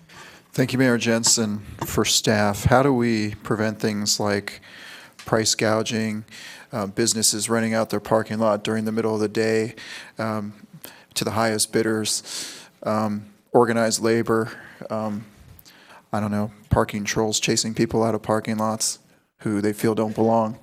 All these ideas that come along with charging a premium for something that is ordinarily been free in Los Gatos all these years. So the pricing is something that came up with the Planning Commission that they had a concern with. As far as renting out the parking lot and all of that would be, it would be addressed in the, we could either address it here in the ordinance, or it could be addressed in the parking lot permit that's received that says, you know, it can only be during these hours. We did put a piece in there that it has to be a bona fide, licensed, professional valet service. So all of those things could be addressed at either a policy level or an ordinance level to set parameters around what you want that to look like. Thank you. Okay, following up on Councilman Leonardis' question to you, is that what I read the proposed language as is that I'm a business owner and I'm going to now offer a service. And in order for me to offer that service, I'm going to charge for it. I think that as I hear Councilman Leonardis' questions, they're assuming this is a public service where the town would have to take on the liability, the town would have to police the lots, the town would have to make sure it's not gouging, et cetera. But what this proposal is to allow an individual business owner to offer valet at a charge for the guests. And if I assume that if they're getting gouged, they won't patronize the business. So am I right? Or am I mean, I don't get it. I mean, yes, if it's a town valet service, I see that Councilman Leonardis' issues may be valid, but I'm trying to figure out what are we actually proposing here, because I thought it was a private lot owned by or controlled by the business that's now going to allow me to pay you to park my car in that lot, right? That's correct. Okay. And the marketplace could dictate the charge. Okay. Yeah. Other questions? Okay. Thank you very much. I have some cards on this, so I'm going to call those people up. Alex Holt.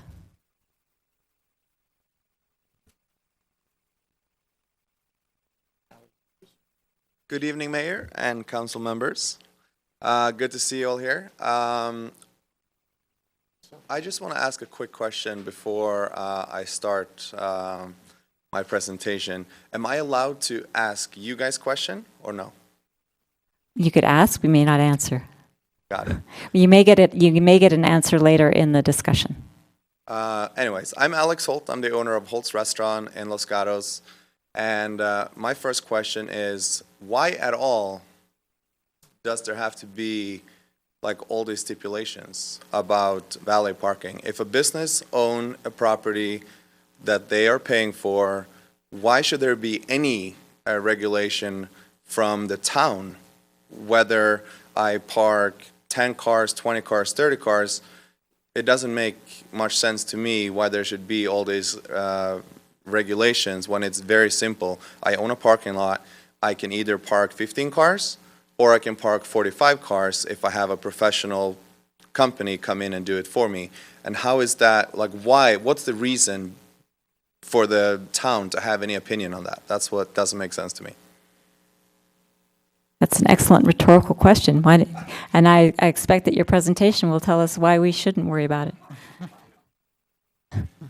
So I guess I'll So go ahead just- with your presentation. All right, so I only have 90 seconds left. So I have a private lot.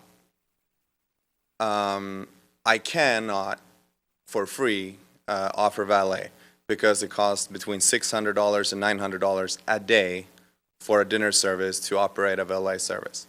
I'm okay absorbing some of that cost, but we have to be able to charge some fee to be able to even offer it, because it's just not, no restaurant is going to be able to afford to pay $600 to $900 because you have to justify increasing your business by $6,000, $9,000 a night, which you won't ever do. That's pretty much what most restaurants do for a Friday, Saturday night in general.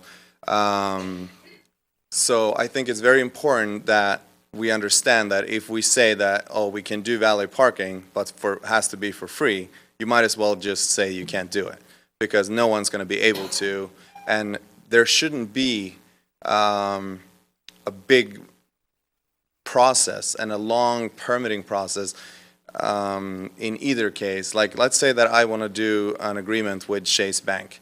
They've already told me you can tell your customers to park in our parking lot at night. They don't care. So why does there need to be a long process of you guys looking into that process? If they're going to tell me what the rules are, I'm going to follow them. That's going to make me be able to use their parking lot. It's that simple. I bet you have questions.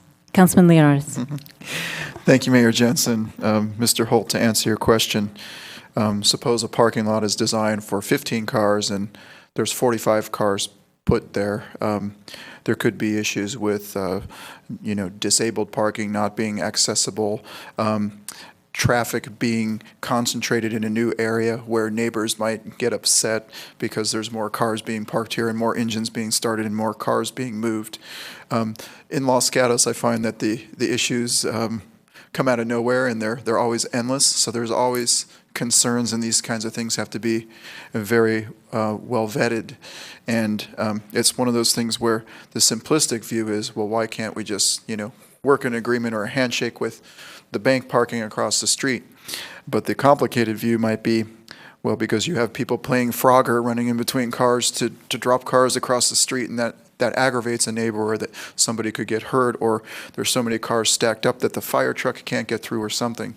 So that's my best answer to answer your question, why the town has to look at this more globally. Okay, that's one answer. Councilwoman Sayoc. Mr. Holt, actually the question that you posed to us, the rhetorical question, was actually the same question I asked myself as I started reading the staff report. But I have to say the Planning Commission brought forward a whole bunch of issues that I had not even considered. And so I have two questions for you. The first is, were you at the Planning Commission? I did watch it, but the way you watch it, you can't see who's in attendance. And so the first question is, were you in attendance, and were you able to hear the discussion and the concerns that they had raised? I was not aware of that meeting, no. And so the second question I have for you is, I know you had an evening where you used valet. And can you just explain how you used it? Was it within your own lot? Was it with the shared parking that you had with Chase? And could you just describe the mechanics of how you did it and how you envision doing it should a process be approved? So first of all, to be able to get any professional valet company, for them to do what they do, I mean, they do this for a living. They set up a plan that how the fire engines are going to be able to come through safely, very much in compliance with ADA. It's even better for ADA because now they get assistance closer to the door or wherever they need to be dropped off, and someone else parks their car for them, and then when they come out, the car is available for them. And the way I would like to see it in my lot, and the way we did it that night, was all those things was accomplished. We were ADA safe. There was plenty of room for a fire truck or multiple fire trucks to come through. And regarding the neighbors that would have concerns, Do you think that neighbors would have a bigger concern with cars circling in the public lot for 20 minutes where I can actually solve that problem for the community, where you guys will look really good for solving a big parking problem? I will look really good because I'm offering something people want. If you make $400,000 and work for Google and you have one night with your wife, do you really care if you pay $6 for parking? Probably not. And your time is money, and that's what people are willing to pay. And what's going to happen is if I can park 50 cars, some in my lot, some in Shay's lot, do you think that the town parking lot is going to be more open and available for other businesses for their patrons to visit? So it's such a win-win-win situation. So I really urge us to stay away from putting too much regulations and making it too much of a process and permits and expenses and time. This should just be a decision with clear rules. This is what you need to do, and then let everyone operate it, solve the problem in the businesses. And I don't know how you can do it, but that's your job. But like, I really recommend you to find a simple solution to it. A follow-up. So the evening that you did offer valet, it was only on your lot, or did you use the Chase lot as well? We used the Shay's lot as well. And so you had an agreement with Chase that, but for a certain amount of time, what? Because you're open all day. Obviously, it was only for a weekend just to try it, to get feedback from the community and to see if it was popular or not. So pretty much the agreement we made was after 6 p.m. Fridays and Saturdays, and they close at 5. Everyone is out of there. Legally, they have to be out of the building by 5:05 or something. It's something with the insurance not covering past a certain time. So no one will be there ever past 5:05. So, yeah. And then the second question is, so a patron drove into your lot, they paid the valet, and then it was the valet company that was responsible for putting it either in your lot or the Chase lot? Well, we actually offered a free complimentary valet for that weekend. Okay. Just to get the feedback and see how everything was going to work out before looking into if it was a good option to go ahead and go through the process and pay all the money that it costs, and yeah. And then the last question, if I may. If you were to proceed and have valet, would you have a specific area for those patrons that did not want to pay for valet? I think that was one of the Planning Commission concerns. Let's say I wanted to go to your restaurant, but I didn't want to spend the $6 for parking. Is there would you have an area for them, or would your entire lot be valet only? The people that would not feel like paying the $6, they would be able to park in the very much more vacant public lot. Good answer. Thank you. Other questions for Mr. Holt? Mr. Holt, I have a question for you. When you did the trial on the valet, how many cars did you park? Do you know? I believe the exact number we have 10 spots plus 1.5 handicap, one that's kind of so old that you can't really see it anymore, and I don't even know if it's a real spot. It's kind of where I park every day. And then a real handicap spot that's very clear. When we stack parked, the most amount of cars we had was 38, according to him, but I'm not 100% sure, but I know that there was somewhere between 30 and 35 for sure that I counted and saw. Okay, and remind me, if you did not have valet or the service or any kind of parking service, how many painted slots are there in your lot? I think it's 10 plus 1 handicap. Okay, thank you. Other questions for Mr. Holt? Yes, Mr. Schultz. So the current ordinance, and if you do approve it, where they'd be able to be charged, both of those only go to the DRC. It's Development Review Committee is all. It's not a CUP. It's just a parking lot permit that's required. We could certainly, we do require a CUP if you're going to do a shared agreement, but that's to meet your underlying parking requirements. If you don't have enough parking, you have to provide a shared parking through a CUP. We can certainly add exemption language in here to make certain that it's clear that if a shared agreement is going to be done by any of the ones that want to valet, we can exempt that from a CUP. Okay, thank you. So for example, if Mr. Holt is meeting his parking requirements and he wants to go and make an agreement with Chase, he can do that without a CUP because he's not doing it in order to make up for parking he doesn't have? Correct, and we can make sure that's written into it so it's understood that way, and it would only go for a DRC review. Okay. And I think Councilmember Leonardis mentioned the reasons why there has to be some review, but there are many articles been written about the health and safety issues and just the stacking that can occur and making sure they're licensed and making sure there's a plan on fire access and all those things. It still needs some review from all the ordinance I reviewed on this issue. Okay, thank you. Other questions for Mr. Holt? Thank you very much. Thanks for coming in. Jeff Lockridge?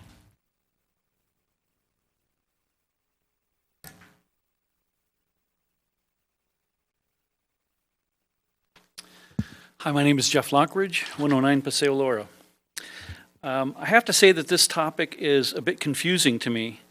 I understand and I believe that any increase in parking inventory, like Holt suggests with Chase, is got to be a good thing.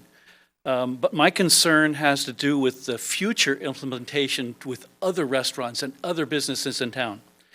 So I'm assuming that each of the businesses in town, whether retail, commercial, restaurant, or other, had to provide a certain minimum number of parking spaces to qualify for their particular CUP. As I understand it also, these businesses either have their own private parking lots or are some way a part of the parking assessment district with ghost spaces.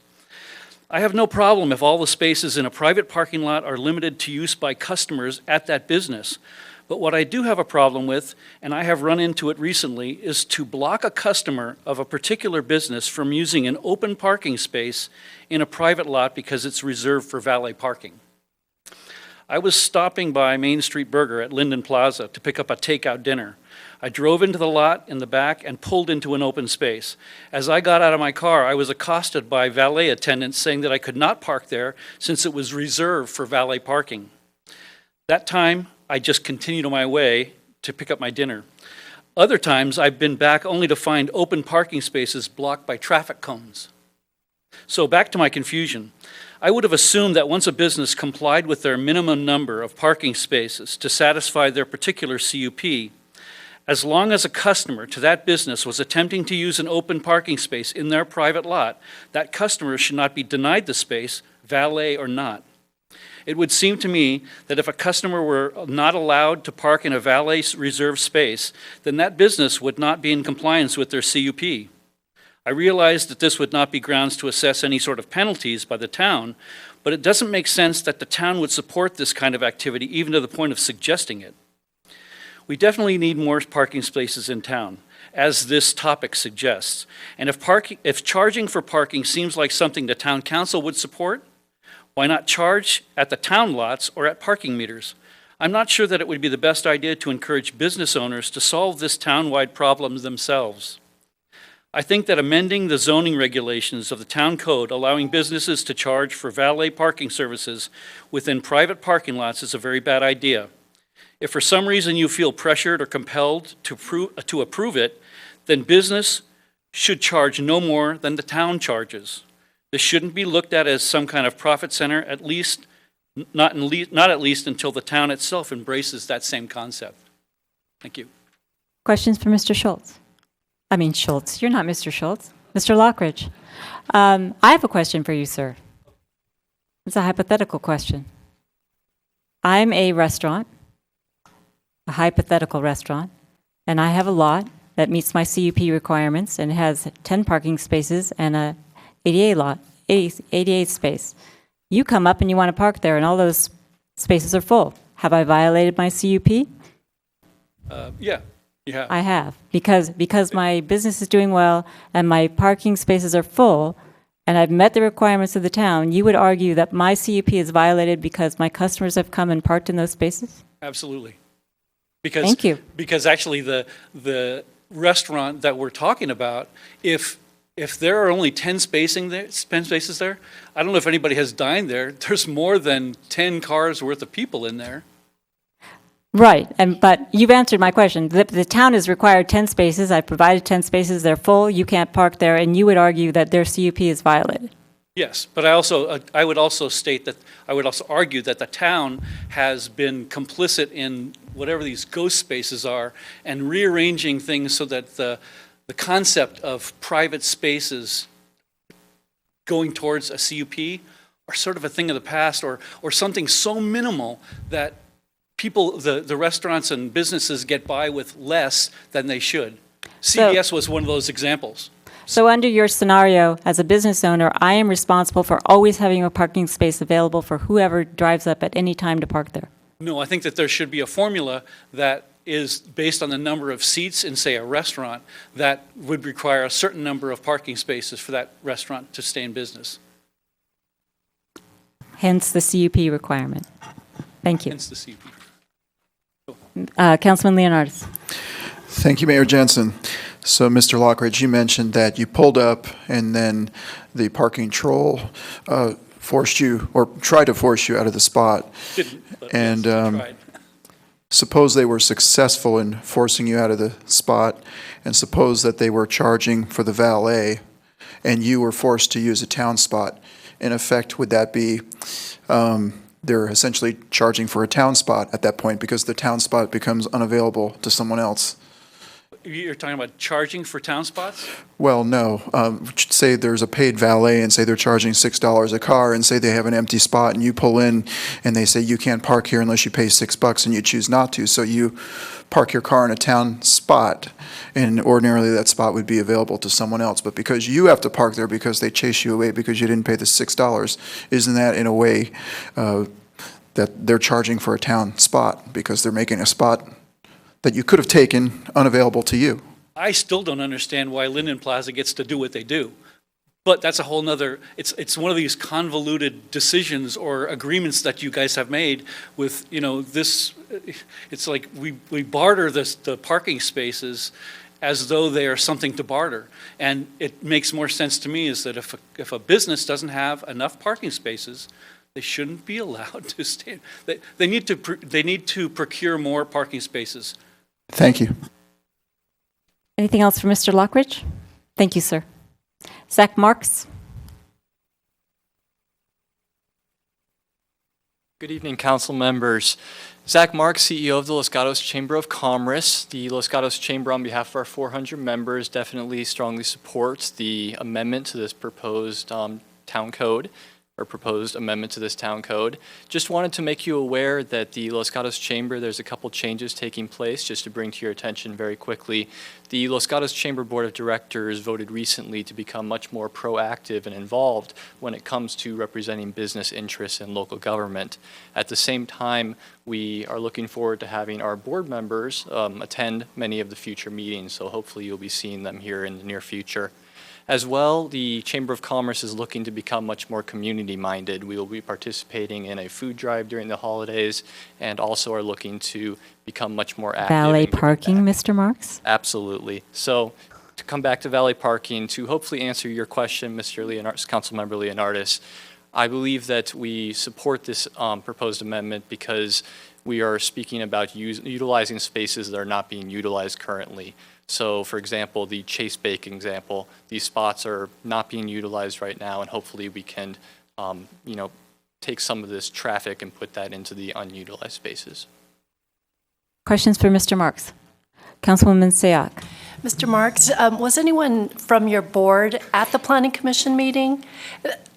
The reason why I ask is they brought forward so many issues that I think it would have been helpful had someone been there to either answer it or be able to listen to it and give us some answers based on their conversation. I definitely watched the meeting on the internet. I don't believe that any of our board members were in attendance. Okay, so having watched that, they brought forward a whole bunch of issues, and it sounds like the issue of private lots versus shared parking, that's two separate issues that kind of got convoluted into one. But based on their recommendation that it move forward to the Transportation and Parking Commission, are there any reasons why you would not support that recommendation? My understanding actually was that it was, and please correct me if I'm wrong, Mr. Schultz, but that it was to amend the town code. I was unaware that it was supposed to go back to the planning or the Parking Commission. Okay. Other questions for Mr. Marks? Thank you very much, sir. Lee Quintana?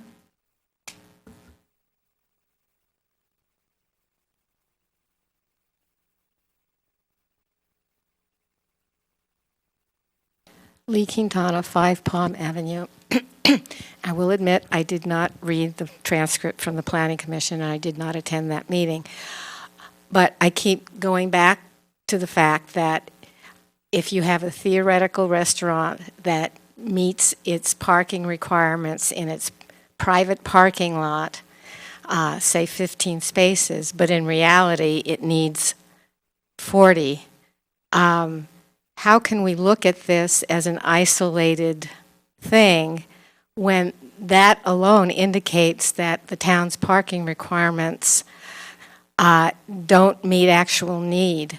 And I agree with Jeff Lockridge that if I go to a restaurant and I don't want to valet park, I should still be able to have the opportunity to park in the parking lot that provides parking for that restaurant without having to pay for it.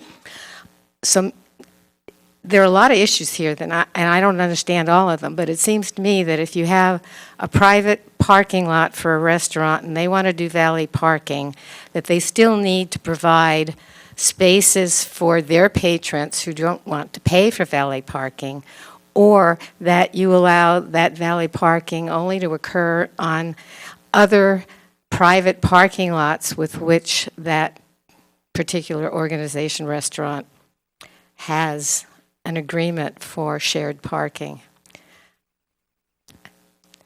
That's all I'm going to say because I haven't read the whole report, but it is a conundrum and it doesn't seem right. And if town allows paid parking for individual businesses, I think we should consider paid parking for the public in general, and then we might have enough money to build a parking lot and solve our parking problems. Questions for Ms. Quintana? Thank you. I don't have any other cards. So I'm going to close the public portion of the hearing. Look to the council for any questions they may have of staff, discussion, and/or a motion. Councilman Leonardis? Thank you, Mayor Jensen. So I listened to Mr. Holt's testimony and Mr. Marks, Mr. Lockridge, Ms. Quintana. I think of the 3 different types of lots. There's the parking lot that the patrons should be able to just pull into. There is the proposal of a valet lot, which is detached, where if the patron lot is full, the first come, first serve, then they would have the option of paying and having their car put over there, as opposed to, as Mr. Holt said, circling, looking for a spot. And then, of course, there's the town spaces, the town lots. So Ms. Quintana mentioned that this is a conundrum. I think the Planning Commission had a lot of issues with it. I say it's a conundrum wrapped inside of an enigma. There's a lot to this that we may not think of, but I would I would be inclined to go with the staff recommendation, at least send this back to the Transportation and Parking Commission to vet out some more of these issues, and glad to convert that into a motion. You're certainly welcome to convert it to motion if you like to do so. So that will be my motion. Is there a second? Okay, that's going to fail, I think, for lack of a second. Or Councilwoman Sayak, do you have a suggestion to add to the motion? Or do you want to just let it fail for lack of a second and try a different one? Several questions first of staff, and so. Okay, let's just leave this. Let's take care of this motion first. Is there a second? Okay, seeing none, that's going to fail for lack of a second. Councilwoman Sayak, questions? Okay, so the question I have for staff, the question of why we need to review, why does the town need to review shared parking agreements? And I understand that the way it currently is a CUP is required only for shared agreements for what is necessary for that CUP to fulfill its requirement. But could you explain why a review is necessary if it's in addition to what they would like to provide. And it's not. We would make certain we have that exception in the language if you move forward, that a shared agreement attached to a valet parking would not require a CUP. Correct, but what kind of, you mentioned that some review is necessary, though, and could you just explain what kind of review that is? Sure, and I think that's in those, on page 3 and 4, the kind of things they would be looking at. DRC would be looking at all of those requirements, making sure they're licensed. Let me get to it. More specifically, with respect to the shared, we need to know, for example, if it's the Chase Bank, we need to understand what are their parking requirements, what are their hours of operation, and then the new use that would share that parking, we need to make sure that there's not a conflict. So we can't be essentially double counting parking spaces if they're not going to be truly available for the receiving use. So that's really the essence of the review. We want to make sure both uses have adequate parking. And so DRC is at a staff level only, and it would not be as expensive as a CUP review because it doesn't require the Planning Commission. So for a business owner who's trying to understand why he or she has to go through these necessary steps, DRC, if it were a DRC application, could you give us how quickly do those get reviewed? It can be fairly fast. It's still a noticed public hearing, so it still gives the opportunity for the public to participate and make comments. On something like this, there probably wouldn't be the need for a lot of staff technical review. We would still want to coordinate with Parks and Public Works and others, but we probably wouldn't need fire department or building department review. So that would definitely streamline the review. Joel may have some specific experience. I don't know if we've done any of these lately. So no, in the last 15 or so years, we haven't done one of these. We typically take parking lot permits of a different type, which is generally when you're doing more than just restriping in the exact configuration of an existing parking lot, that building permit goes forward to the DRC and is approved through that manner. Thank you. Other questions or comments? Councilman Rennie. Thank you, Mayor. A comment and then a question. So commenting on some of this discussion about whether somebody should be able to pull into a restaurant and not pay for parking or have a parking space available seems to be have some misassumptions. When I think about the downtown, I can't think of any restaurant where all the parking is meant to be in their parking lot. We have a ton of public parking all over town on the streets and in the parking lots, which is supposed to supplement the restaurants. Tell me a restaurant where all their parking is supposed to be in their little lots. Most of them have little supplementary lots. So I am having trouble with how complicated we're making it. So then my question goes to, I think it's even been simplified more by some of the language that you have in here. You are not allowing parking on any the valet parking on any public property, and you're not allowing any of the stands to be on public right-of-way either. So it really limits who can do this. You know, how would Gardino's do this? There's no place for them to accept a valet parking unless it was down at Alex's place because he gave them a deal and somebody had to drive down there to get. So I guess my question for staff is, you know, how many places could this really be implemented? Could Gardino's, I think they have a couple parking spaces in the back alley. Could they actually run their valet parking out of the back alley? You could. I found it difficult to find ones the way it's currently written. We didn't allow it in the right-of-way. Many town ordinances allow for valet parking to be done in the right-of-way, and that's where a lot of our restaurants would be able to use it in the front. We didn't put that in there only because of just, you know, other issues we're concerned of. I think a good example, they've never come forward, would be either California Cafe or the wine cellar. Both of those would be able to have valet stands out front. They certainly would have to then, though, have a shared parking agreement elsewhere, but that's a lot that is always full. Everybody's always driving around that parking lot trying to find a parking spot.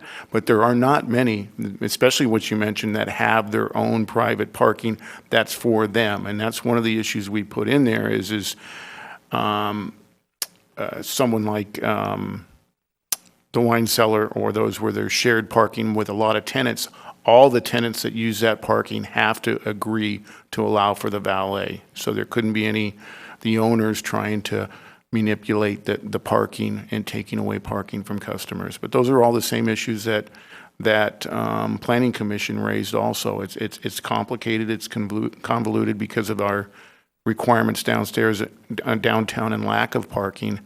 But at least from my standpoint, at least because we put in that the DRC will be reviewing it, you've got the ability to go through all those steps to make certain it's going to work. And so that's why we brought it forward for Planning Commission approval. So just sort of a summary of that. It seems to me because of these limitations, we've actually simplified the problem or the potential problems way down. So in my mind, this is a baby step forward in trying, the next baby step in trying valet parking in town. I'm not at all scared of what's written here, and I would be in favor of moving ahead with what is written here rather than sending it back for a T&P review and then back to the Planning Commission and then finally here. If it did have to go through that process, I hope that we give it a priority because we've been working on this for a while, and I think a lot of us think that working on parking problems is a high priority. So my preference would be to not send it through 2 more reviews. If we do, let's put it at the top of their agendas. Thank you. Thank you.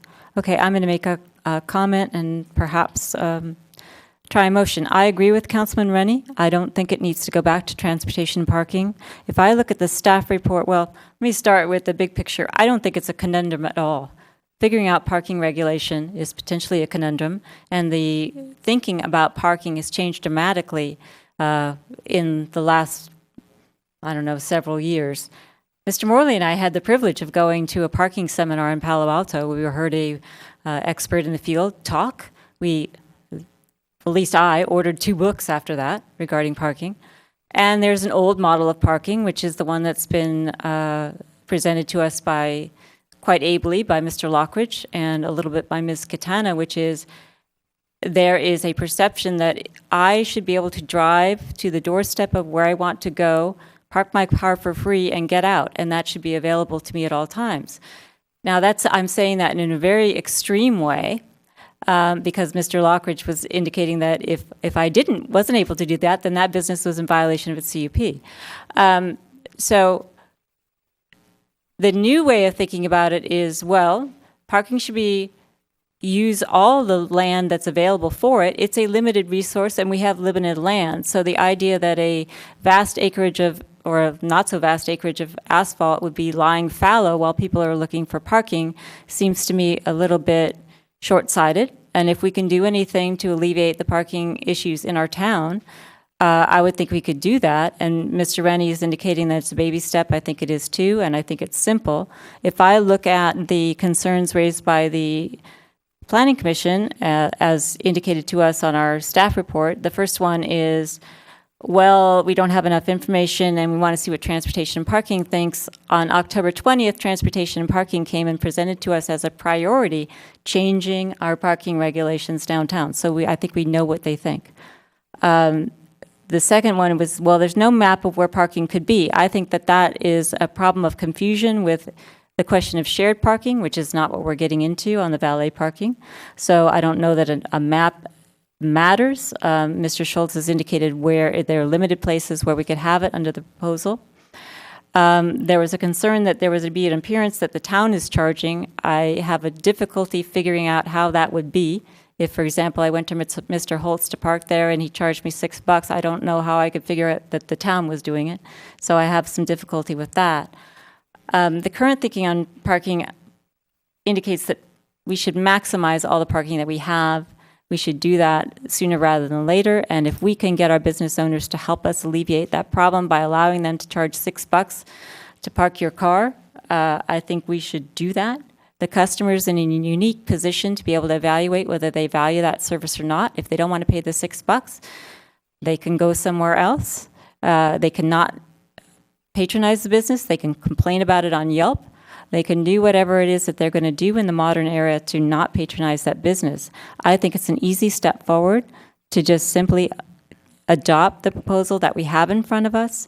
with some changes as suggested, which would be to add the condition that Mr. Schultz was talking about to allow an agreement for shared parking as long as that is not being used to take care of a deficiency in the parking that's required under our CUPs, and allow there to be a permitting review that goes through DRC to do that.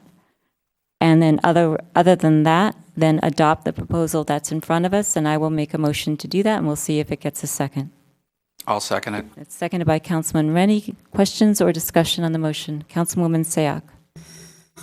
Thank you, Mayor Jensen. One of the suggestions following our earlier discussion of looking at how we can deregulate more things, one suggestion that Mr. Schultz had provided was to place certain of what is new language as a policy so that as we work through these issues, there are opportunities for some changes.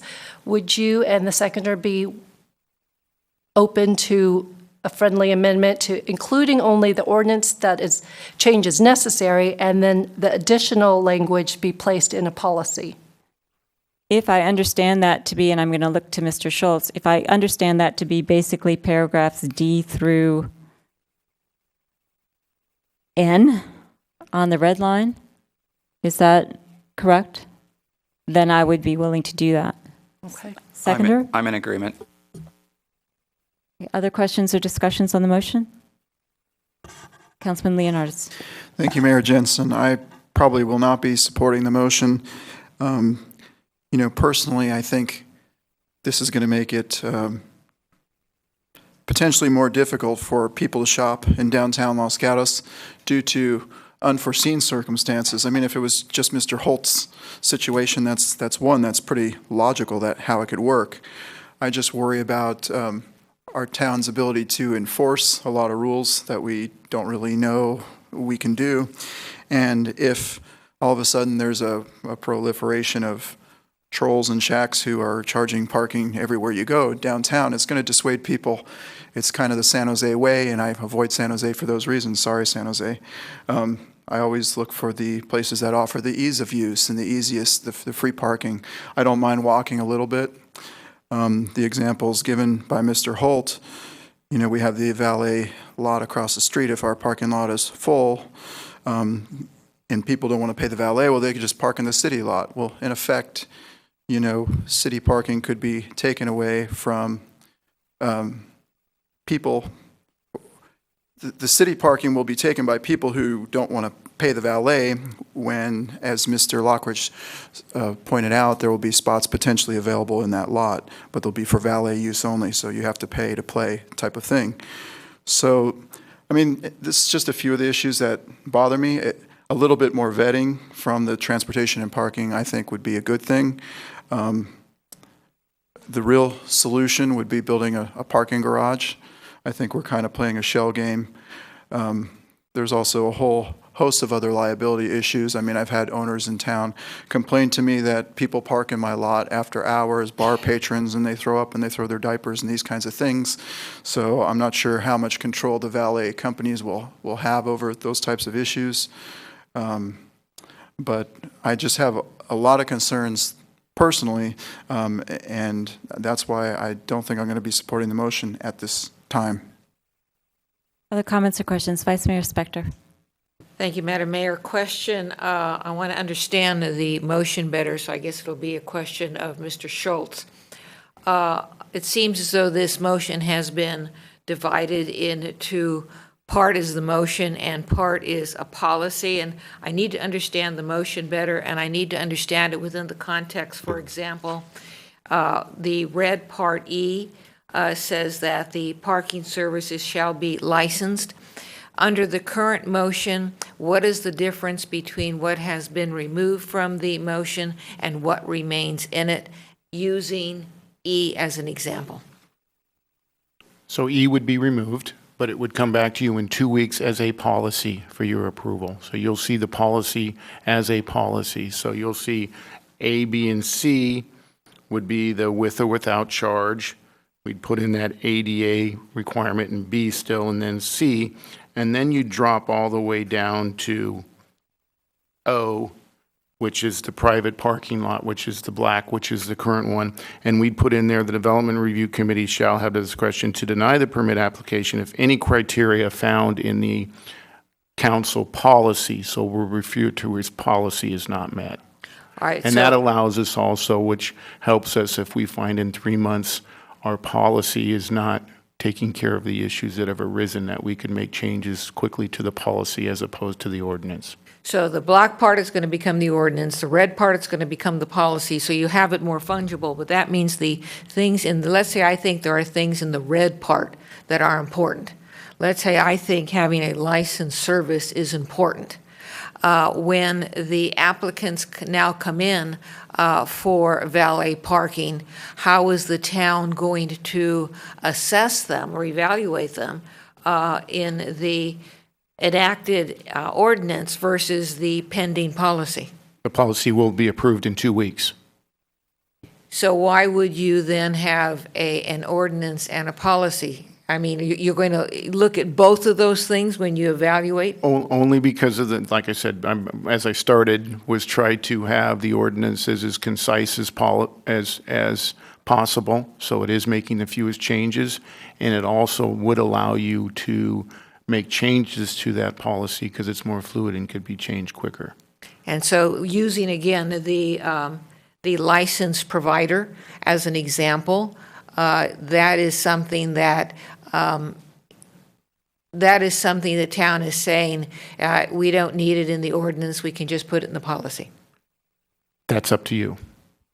And let me just add, though, that if it's important to the council, we could retain all of the shall language, so it's clear that this is still, even though it's a policy language, we're serious about licensing and all the other provisions that we would take out of the proposed ordinance and instead drop into a policy. And as we review it and discuss it with prospective applicants, we would make sure they understand that this policy is the policy of the town council and needs to be implemented as such.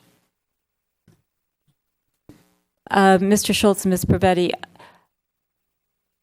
when I was agreeing to the policy portion of it, recognizing that it's more fungible, I'm thinking of other ordinances that we have in town, and I would imagine that this would work the same. For example, the traffic mitigation fees. We have an ordinance that specifically in the ordinance refers to a policy which lists out requirements that's actually specifically referenced and basically a part of the ordinance. That's what I would contemplate.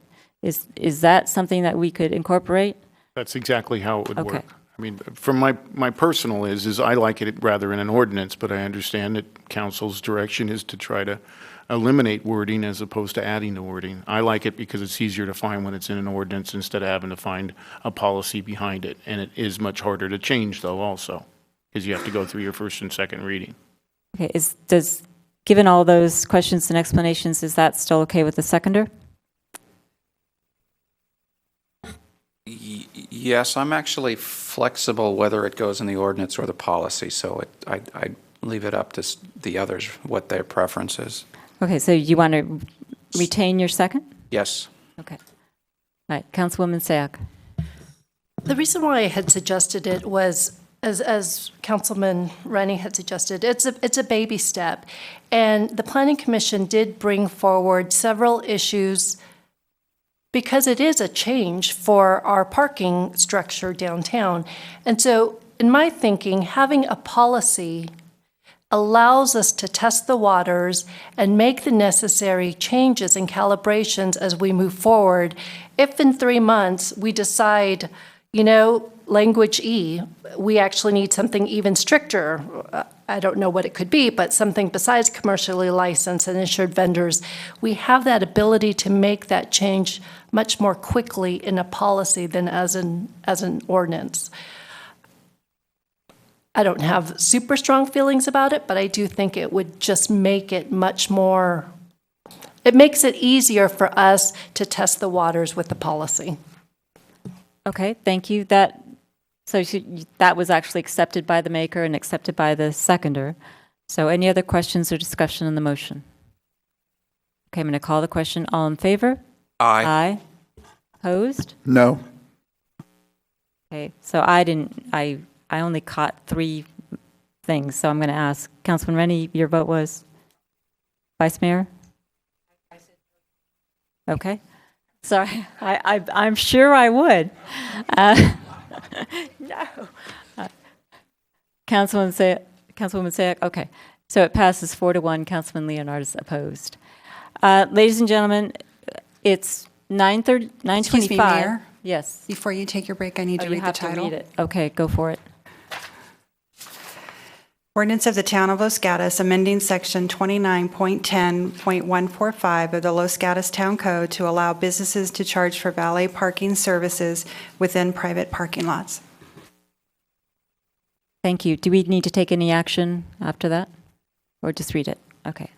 Before we take a short break, I'm going to suggest to the council for calendar management consideration that we continue item 14, which is basically a town generated item, to a future meeting so that we can get through our calendar tonight. And also, I would suggest that we also consider continuing item 15, which is a proposed zone change amendment, given that the Planning Commission is considering an architecture and site on this property as well, and we could combine those. Any thoughts on that? Councilman Leonards.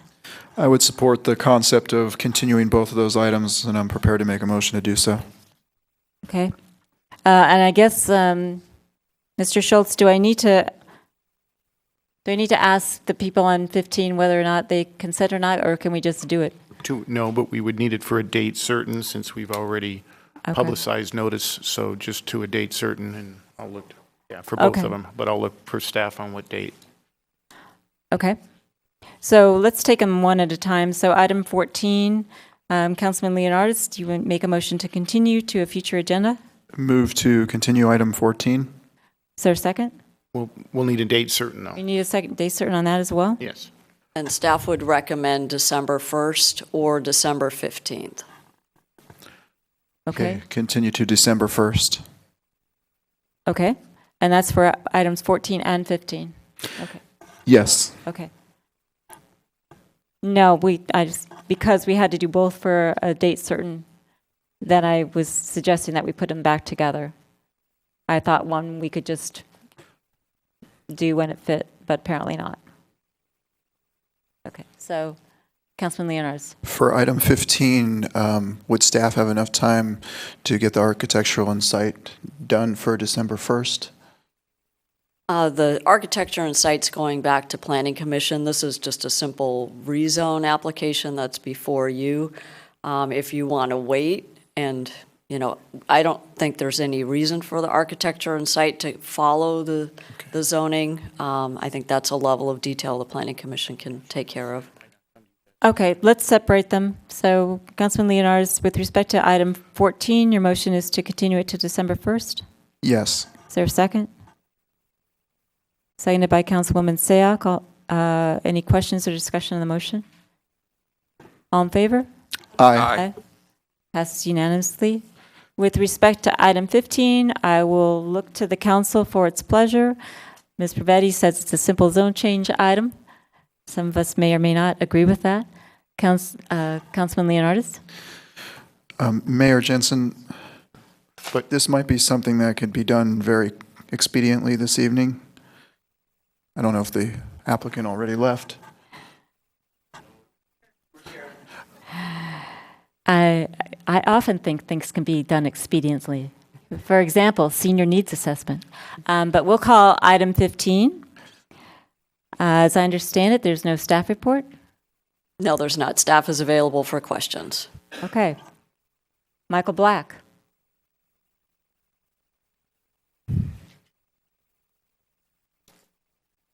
And Michael Black, are you also with, looks like Devin Weissman Studios Design? No, it's Bess, our architect. Are you guys together? Yes. Okay. So I'm just going to call you together, and if there's a question or for one of you, we'll take that together, but you guys cumulatively have 3 minutes. Thank you very much, council members. I'm the applicant, Michael Black. Essentially, we're here for any questions that you might have. My architect does have a small presentation for you tonight. Okay. Hi, Bess Worsema, Studio 3 Design. Thank you for keeping us on your agenda tonight. When we were at the Planning Commission, they graciously decided to separate out our zoning request, specifically from our architecture and site, just because we had some additional commentary from Planning Commission regarding the details on the style of the home. And they felt that the rezoning was a no-brainer to them and should be separated out and sent up to you guys policy-driven. On this sheet here, you can see the reasons and logic behind rezoning. Specifically, we were asked to consider a rezone instead of a CUP, which the 3 houses directly across the street are, because it's more in keeping with the general plan. That was a request direct from the planning department. Hence, we proceeded that way with our original application. I don't know if you have any specific questions, or we're just trying to keep it short and sweet, since we are a neighborhood that is looking to move in a better R1D direction. Let's see if there's questions. Okay, thank you very much. You can have a seat. I don't have cards from anybody else on this matter, so I'm going to close the public portion of the hearing, look to the council for questions of staff, comments, or a motion. Vice Mayor Spector. Thank you, Madam Mayor. I agree with the speaker that I like they're moving to an R1D, so I'm going to move to introduce an ordinance of the town of Los Gatos effecting a zone change from O to R1D for the property located at 485 Monterey Avenue, and make the required findings that the zone change is consistent with the general plan and its elements, and that the zone change is statutorily exempt from the California Environmental Quality Act, and move to waive the reading of the ordinance. Thank you. I'll second. There's a second by Councilman Rennie. Comments or questions on the motion? I actually have a comment I just want to make for the record. I'm going to support the motion. However, I think this is a good example of why the town should maintain the integrity of its zones. The 3 surrounding properties are on they're residential by CUP in an office zone. So the fact that we permitted variances from our ordinance, I think, is too bad. So we end up with a neighborhood where they can argue, well, it's all residential. Well, of course it is, because we let CUPs come in and kind of destroy the zone. So as it is now, it makes sense to have a house there. But if we maintain the integrity of our zoning, it would not. So that's my little comment about zoning. Okay, so all in favor of the motion? Aye. Aye. Passes unanimously. Okay, we're going to take about a 10-minute break. We're going to Mayor? aim to... Sorry, I have to read this title too. It says waive reading of ordinance. Was part of the motion. I still have to read the title, don't I? Yes. Yeah. Okay. So ordinance of the Town of Los Gatos amending section 29.10.09025 of the Los Gatos Town Code to allow cottage food, oops, wrong one. Wrong one. My apologies. Ordinance of the Town of Los Gatos amending the zoning map from O to R1D for property located at 485 Monterey Avenue, APN 410-16026. Thank you. That was lovely. Okay, we're going to take a break until 9:45, and we've got items 16 and 17, Hillbrook and Quail Hill Road.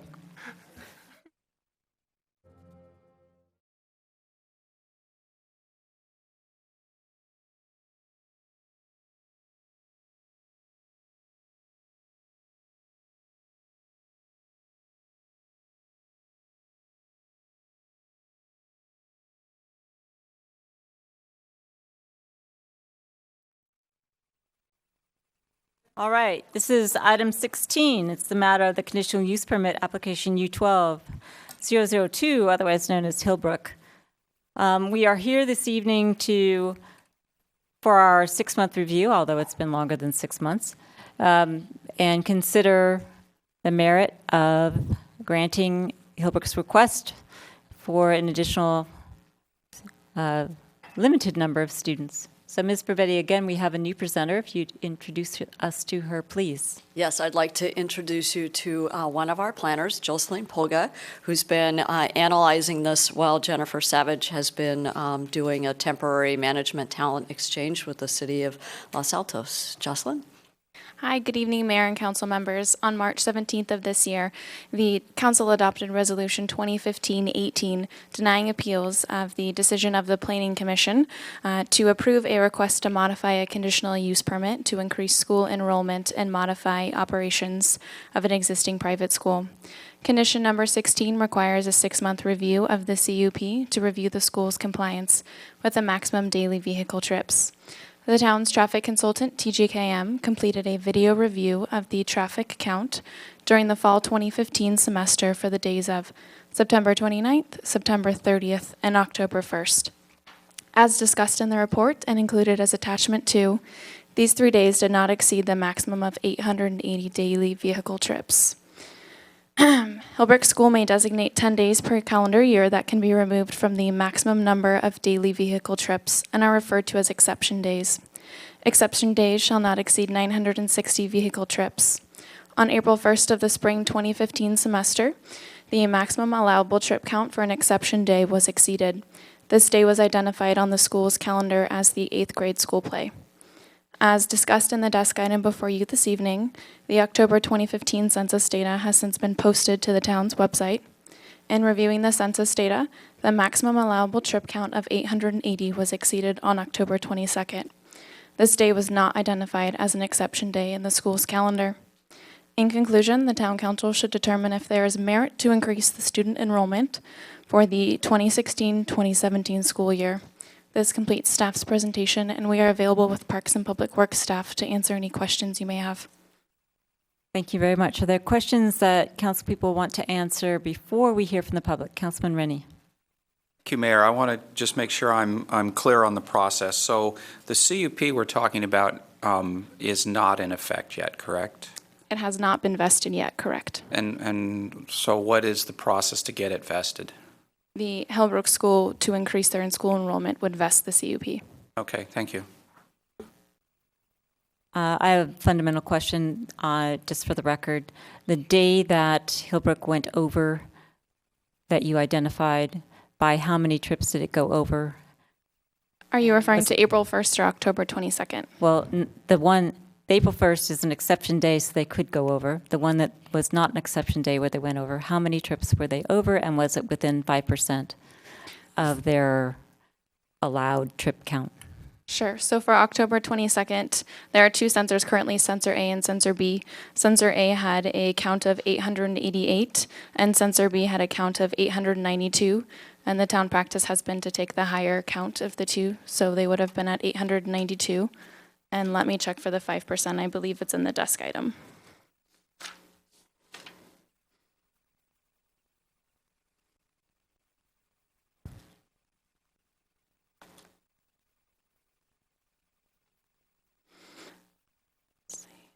So I don't have the information for the percentage that they were over. The desk item only identifies the percentage between the 2 sensors, but they were over the 880 at 892. Okay, so they're over by 12 trips. Mm-hmm. Okay, other questions? Councilwoman Sayak? Thank you.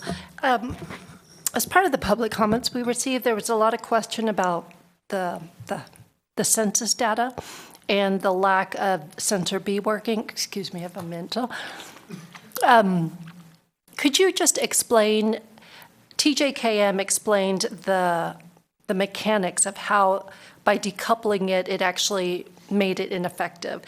Could you or Public Works talk about the reliability of using census data as we move forward, or whether there would be suggested alternatives since both sensors don't appear to be in sync? I'll go ahead and refer that question to the town engineer, Lisa Peterson. Thank you very much, Lisa Peterson, town engineer. Currently, TJKM did look at the census data, which is, of course, a sensor type data that's out there. They do not have the hose counter out there yet. That is part of the CUP. That would go out there as backup once the CUP vests. Both the sensor type of data that's collected and hose counter data is considered to be about in the same realm of accuracy, which is approximately, it should be in about 5% of what you would get for actual counts. And, that's going to be across the board for any type of sensor or mechanical collecting type of system. Okay, other questions? Okay, thank you very much. Oh, you were pointing at something. Were you asking a question? I can ask now or ask later.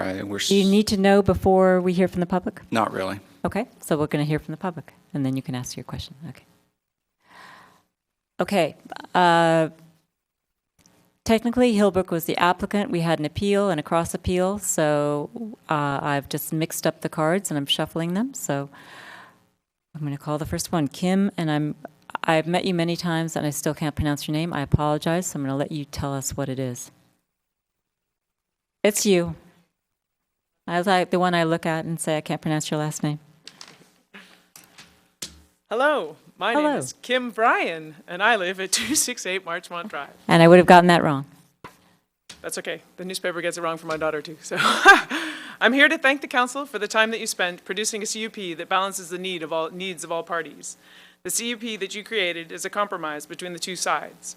I'm pleased to say that the traffic levels that you selected are creating a safe environment and maintaining the quality of our neighborhood. My 3 children and I currently bike to Blossom Hill Elementary, Fisher Middle School, and Los Gatos High. Traffic through the neighborhood has been courteous and moving smoothly. The traffic data that we received shows that Hillbrook has consistently remained below the 880 daily trips allowed. For that, I would like to thank all the Hillbrook parents that are utilizing the buses, biking, walking, and carpooling. I'd also like to thank Nicole, Mark, and the rest of the Hillbrook transportation team for putting a plan in place to achieve these stringent traffic levels. That said, the system is not perfect. The census counters consistently undercounted when compared to the manual count.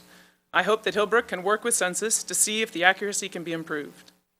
I applaud the recommendation in the desk item to use the higher car count when there's a discrepancy between counters. I believe that there are or will be tube counters installed, which should provide additional validation of car counts. The goal in the neighborhood is to have accurate, dependable picture of the amount of traffic on the streets. Solid car counts enable us all to get an unbiased picture of whether or not Hillbrook is meeting their 880 traffic limit. It feels like we're moving in the right direction. Over the past year, the amount of data available for analysis has significantly increased. Hillbrook has dramatically improved their traffic levels, and current conditions in the neighborhood are great. I'm cautiously optimistic that even if granted additional students, Hillbrook would rise to the challenge and continue their excellent traffic record from the past year. Thank you very much. Questions? Thank you. Tom Driscoll. Thank you. Chuck Hammers.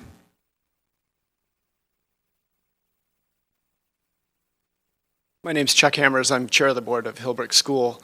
I wanted to quickly address the choice of the sensors. And we basically looked at this when we began this process, and we looked for something that we could count and get an all-day count. There are 3 basic methods that you can count.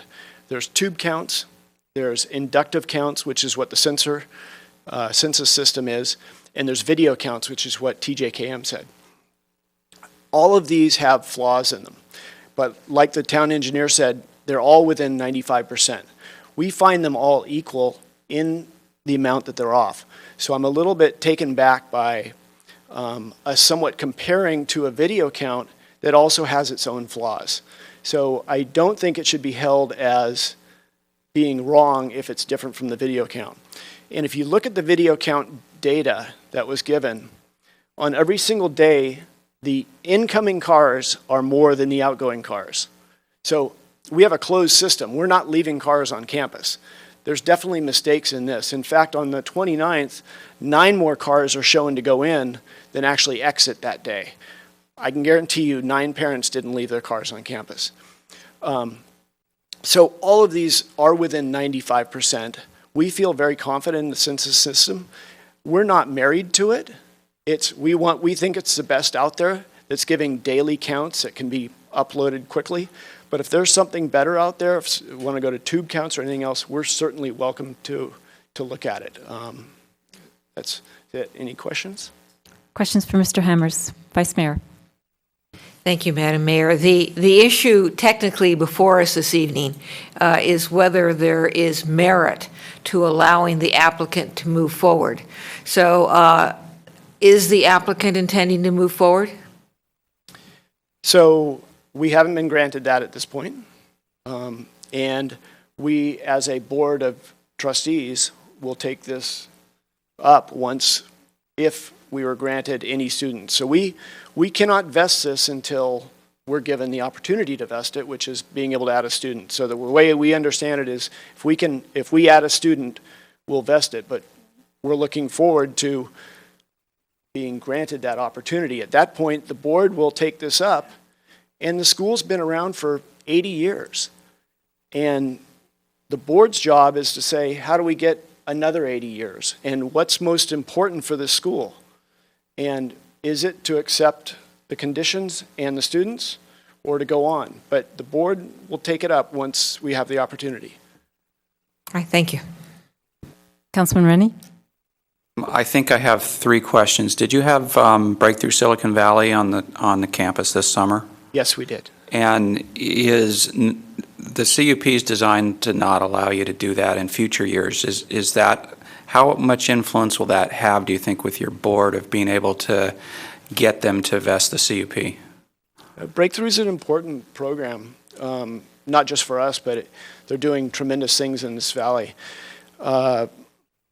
Breakthrough can't happen on Hillbrook with the summer condition because Breakthrough needs to go till 4:30. So we did allow it because the conditions haven't come in yet. Once we were to vest, we'd have to tell Breakthrough no at that point if we were to vest that CUP. Okay, so my third question then is, if you add students, how are you going to get them on campus without going over the counts? Have you figured out some magic? Well, I mean, we're doing better than we ever have if you look overall. If you look at our numbers in this last 7 months and compare them to the 7 months a year ago, the identical 7 months, we've dropped an average of 23% of traffic, and it's been across the board. And yes, we had a couple of violations, but if you look overall, we're doing a tremendous amount, much more on the buses this year, and it's been really a voluntary effort by the parents. The kids are wanting more and more of the buses.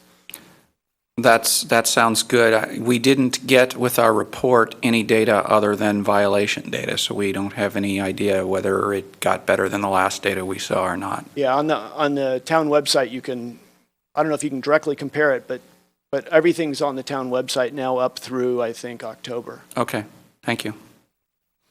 Any other questions? Thank you very much, Mr. Hammers. Barbara Dodson?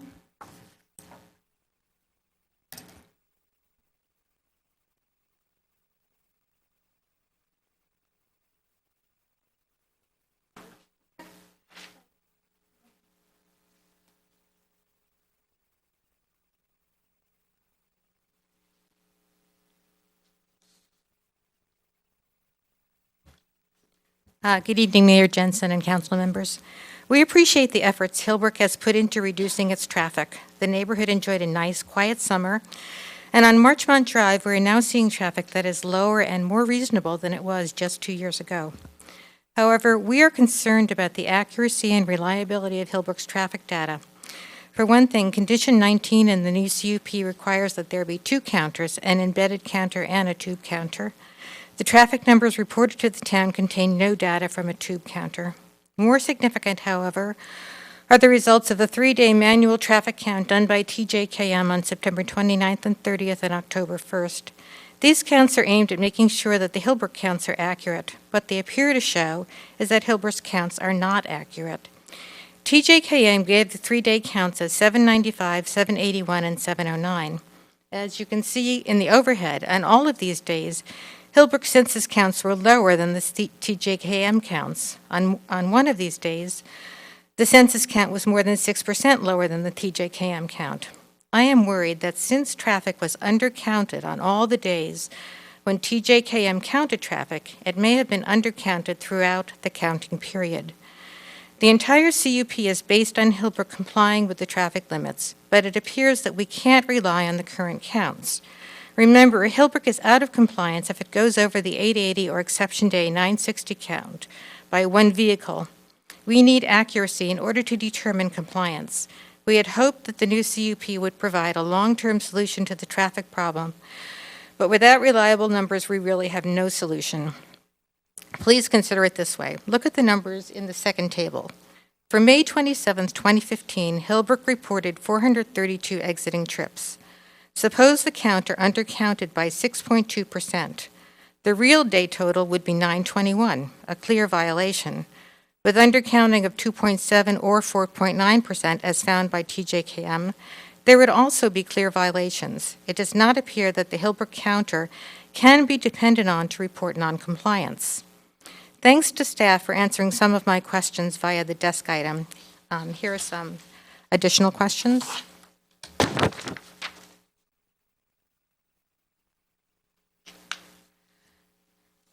What can be done to make the census counter more accurate? 2, why are no tube counter numbers given? I guess I have the answer to that one. In the future, who will check the traffic counts to determine compliance? What formal notification of noncompliance will take place?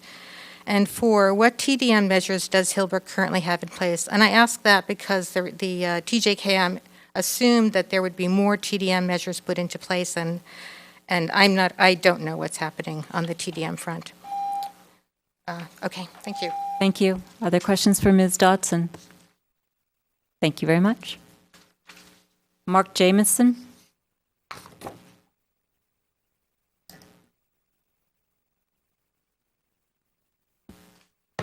Hi, I'm Mark Jamison. I live 3 houses down from Hillbrook, and just wanted to thank everyone for their work on the CUP. I read all the addendums, have gone to the meetings, and the CUP really is based on strong, accurate numbers. And according to the data, the census data, the underreporting is concerning. We brought up these questions. I think it always takes a few people to be watchdogs to double check the accuracy.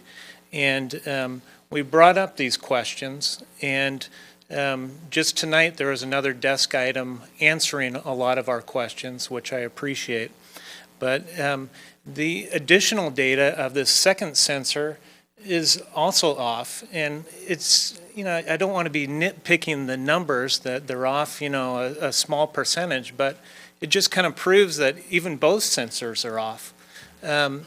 There is a tube counter placed in front of the gate now that's hooked up. And I don't know how long it's been there, but there is, tube data that I would think would be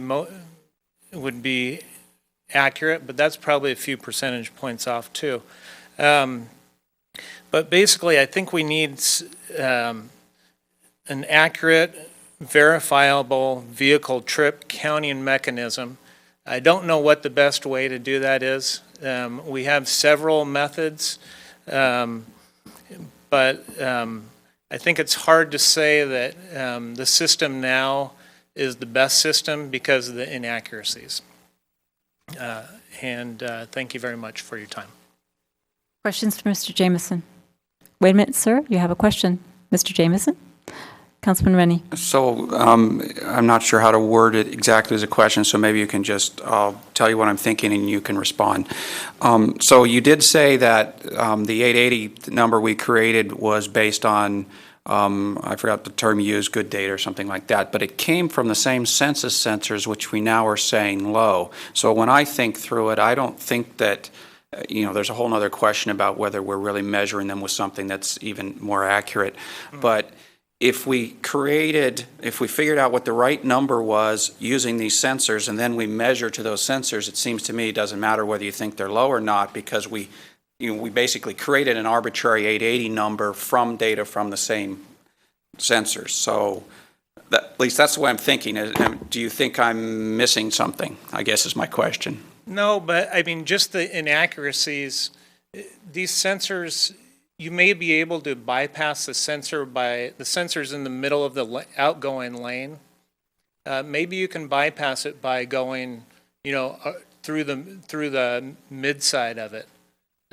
Maybe directly running your tire over, it won't sense it. I don't, there may be some way that it's not sensing cars.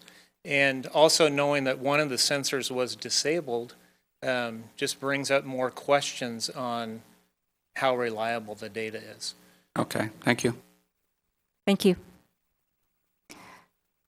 I always mispronounce your name as well, so I'm going to say Mr. Workoff.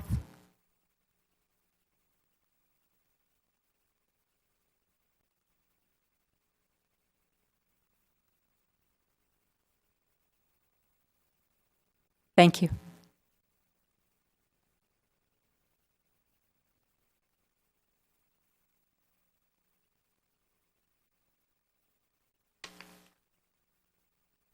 My name is Roel Warkoff. I live on Marchmont Drive. I've been before you many times, and I'm here again. And I would note that Councilmember Rennie, the 880 was not derived from sensor data. It was derived from the engineering reports. So I'm afraid that that point is off target here. My position is quite simple.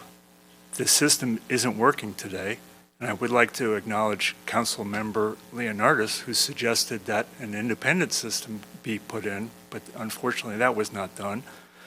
What we do have is a system that is consistently undercounting trips by significant amounts.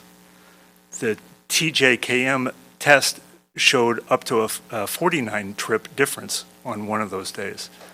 We just don't know enough to move forward with this. So it's my position that we not. Trying to average down the undercounting by adding all of the undercounting together doesn't solve the problem. We know on those 3 days there were 105 unaccounted for trips through the neighborhood. That's a real world experience. We don't know the full extent of the undercounting problem based only on 3 sample days. The undercounting on other days could easily be more than or equal to 49, but we have no way of knowing. Trust and verify, that's what we're trying to do here. But we can't verify with the level and quality of information that we have on hand. We already know that on some of the days in the past 6 months, traffic has been undercounted, and in all likelihood also exceeded the 880 daily cap, but nowhere in the numbers is that reflected.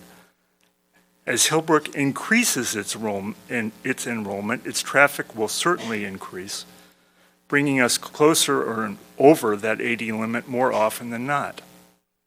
Allowing for Hillbrook to undercut by as much as 49 vehicle trips a day is simply unacceptable and will lead to routine unaccounted for violations of the 880 limit. It's election day today. Imagine agreeing in advance to allow the Election Commission to use voting machines that you know will give your opponent 49 or more additional votes. That's not a fair system, nor is Hillbrook's current counting mechanism. Please deny any enrollment increase until and if there's a demonstrated consistently accurate and reliable vehicle counting system in place. Thank you very much. Thank you. Questions for Mr. Workoff? Thank you, sir. Patty Elliott?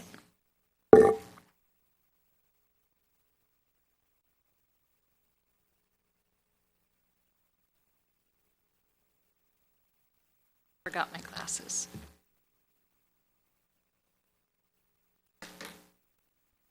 I'm going to try not to repeat too much of what was already said, but that's the basic issue. I'm Patty Elliott. I live on Marchmont Drive.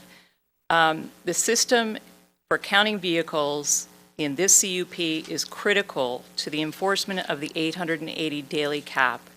Without an accurate system, the entire CUP becomes unenforceable. We, I think as a number of people have said, we're pretty comfortable with the level of traffic that we've seen thus far, but when we see that when the counter in place is tested independently and that on 100% of those days, they are undercounting by, in our view, significant amounts. It is of great concern. The testing system needs to be counting every vehicle all day. The March 2015 CUP is not yet vested, so now is the time to require more reliable, accurate system to ensure that the CUP daily traffic limits are enforced. Now that we understand what's been happening, the reliability standards in Condition 19 that allow for up to 5% overage should also be revisited. Perhaps when counting traffic in commercial areas or at busy intersections or on multiple laned highways, 5% is a reasonable error rate. However, at the Hillbrook Gate, where there is one lane of traffic going in and one coming out at slow rates of speed, allowing for a 5% error rate seems excessive. 44 trips may not be counted, and that's still okay. That doesn't seem to jive with the 880 maximum that this council approved. I don't believe the council intended to routinely allow 924 daily trips without repercussion. I know that's not what the neighbors expect. There must be more reliable counting methods available in this situation. Nor is it appropriate to average the undercounting so as to decrease its impact. The council expressly rejected averaging as not appropriate for our neighborhood conditions. The car trips are occurring and they need to be counted. The town should require verifiable and accurate counting of all traffic to ensure compliance with the CUP. Before any enrollment increase is permitted, additional testing needs to be done to determine the reasons for routine undercounts. Many important questions should be answered in a more reliable and accurate system.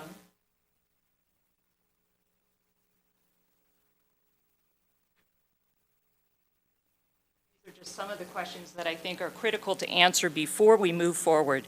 I too applaud Hillbrook for its efforts to reduce traffic. We simply need a more reliable method for ensuring that the counts remain under 880 even after an enrollment increase, so that the council's determination that 880 is the absolute maximum acceptable for the neighborhood will be assured. Thank you all for your continued efforts in this. Thank you, Ms. Elliott. Questions? Thank you very much. Ms. Elliott, are those questions new or those were contained in your letter that we received already? Some are new. Okay. So I brought copies. All right, thank you. One more thing on the tube, it's there. There are tubes there. Thank you, we know that. John Shepherdson. Thank you, Madam Mayor and Town Council. So I didn't really plan on speaking on this issue tonight, but I scribbled some thoughts that I think might be helpful, hopefully. One is, a decision was made by this council, 6 months ago, and standards were set. And as what I see it, sort of two sets of standards. There was the numbers, and then there was the standard about clarity and transparency. And it appears to me, and I'm kind of an outsider on this actually, is on the numbers, they're kind of meeting that, and bravo, and they're doing things to reduce traffic. So I think that's really good. What I see on the compliance side is the transparency, that the accuracy of the data that's being provided. And what's troubling to me is that the 3 days that they did sample, apparently the numbers were off by 49, 35, and 21. So, and it seems to me that Hillbrook sort of carries the burden of proof here to meet the standards that the town set in terms of transparency. And because we want transparency, we want clarity, and ultimately we want trust. So it seems to me, since they haven't met that standard, that, and I just heard this, that Councilmember Leonardo suggested an independent system. Well, that may solve it, and we wouldn't have to come back here and revisit this again and again. Thank you. Thank you. Any questions for Mr. Shepherdson? Thank you. I don't have any other cards. So I'm going to close the public portion of the hearing. Look to the council for any additional questions they may have of staff, discussion, or a motion. Councilwoman Sayoc. I have more questions of staff. A couple things. I guess I need more clarification from staff. Independent system, what exactly does that mean? Does that mean, well, I don't even know what that means. So could you please explain what would an independent system look like versus what is currently in place?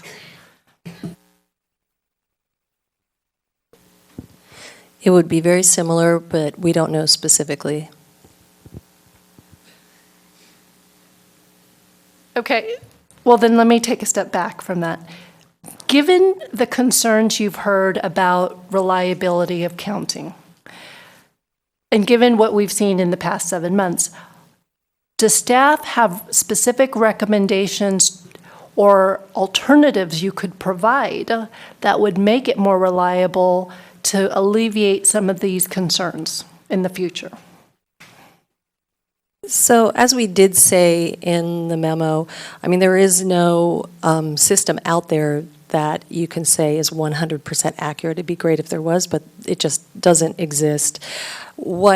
Something that certainly could help is under the CUP currently, it requires to have one embedded sensor and also a backup of a tube counter. And we're supposed to be looking at the data from that one embedded sensor once the CUP vests. And then if it doesn't, if it's not working, then we would have the backup counter, which would be the tube counter. Now, since Hillbrook, the uncoupling happened for the two sensors. Actually, they have two sensors out there now, so we have actually two sets of counts that we're getting from sensor A and sensor B. We also, ultimately, they'll have the tube counter out there for the backup data. We could also look at that data as well. So we could actually be looking at 3 sets of data. We could be looking at sensor A, sensor B, and the tube counter and taking the highest number that we get from those and use that. And that would certainly, provide a much higher level of accuracy. Other questions, comments, or a motion? Vice Mayor and then Councilman Rennie. Thank you, Madam Mayor. Somewhat in response to the issue that was just raised, we don't have to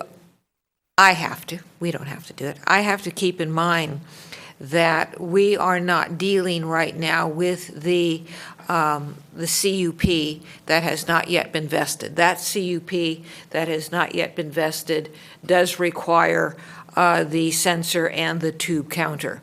So right now we're dealing with the mechanisms that exist, well, not only that exist, even more than exist.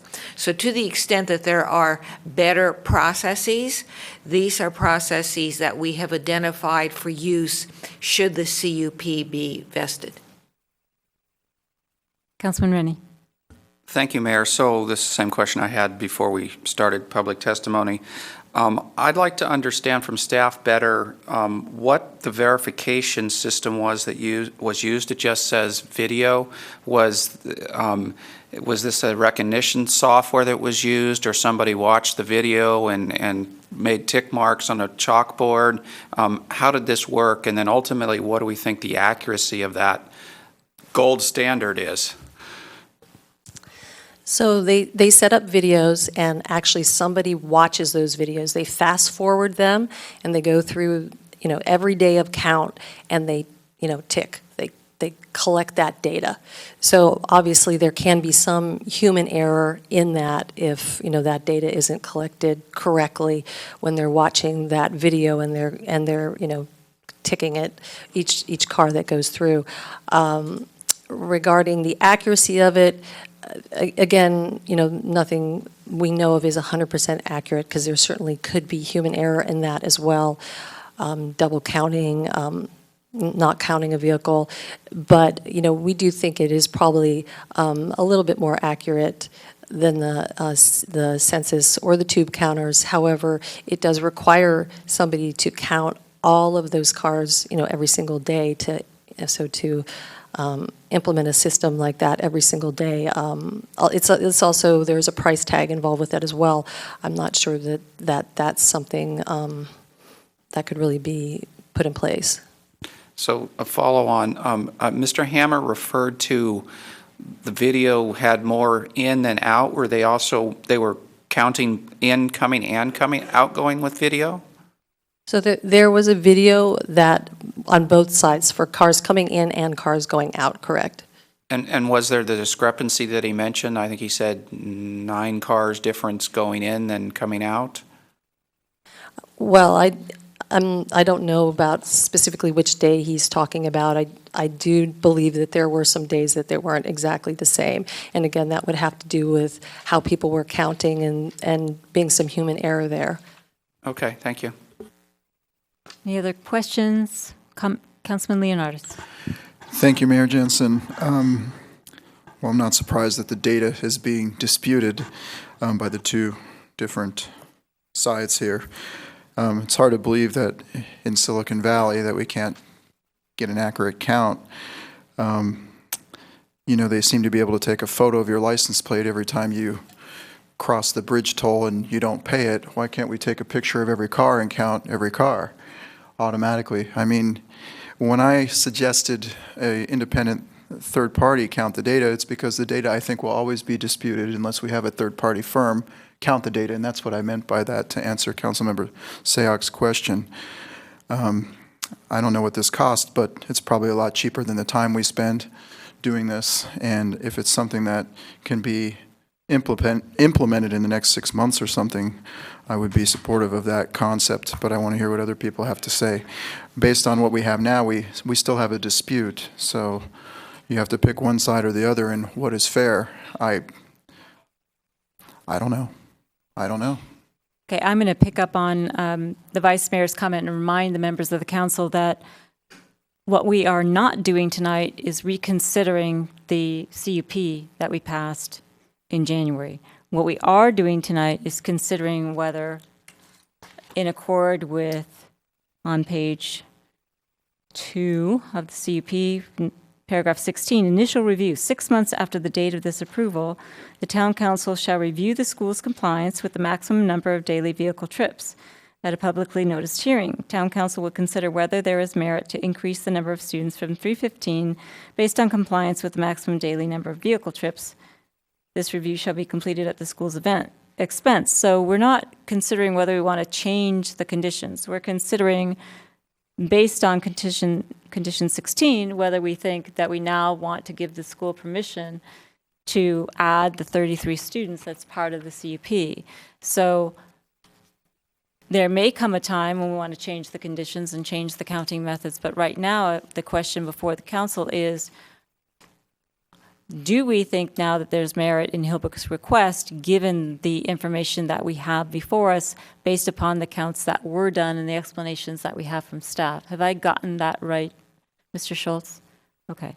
So given that, is there a discussion or a motion on that issue that I've just indicated? Councilman Leonardis. Thank you, Mayor Jensen, for the clarification on that. Ms. Peterson mentioned there was data from a tube counter, but we don't have that data in our staff report. The tube counter is required to be in place and working once the CUP vests. Our understanding, and Hillbrook can certainly clarify, is that they have been working on trying to get a tube counter in place, but our understanding is it's not, they haven't had it up and working yet. We don't have data from that. Thank you. Okay, other questions, discussion, or motion?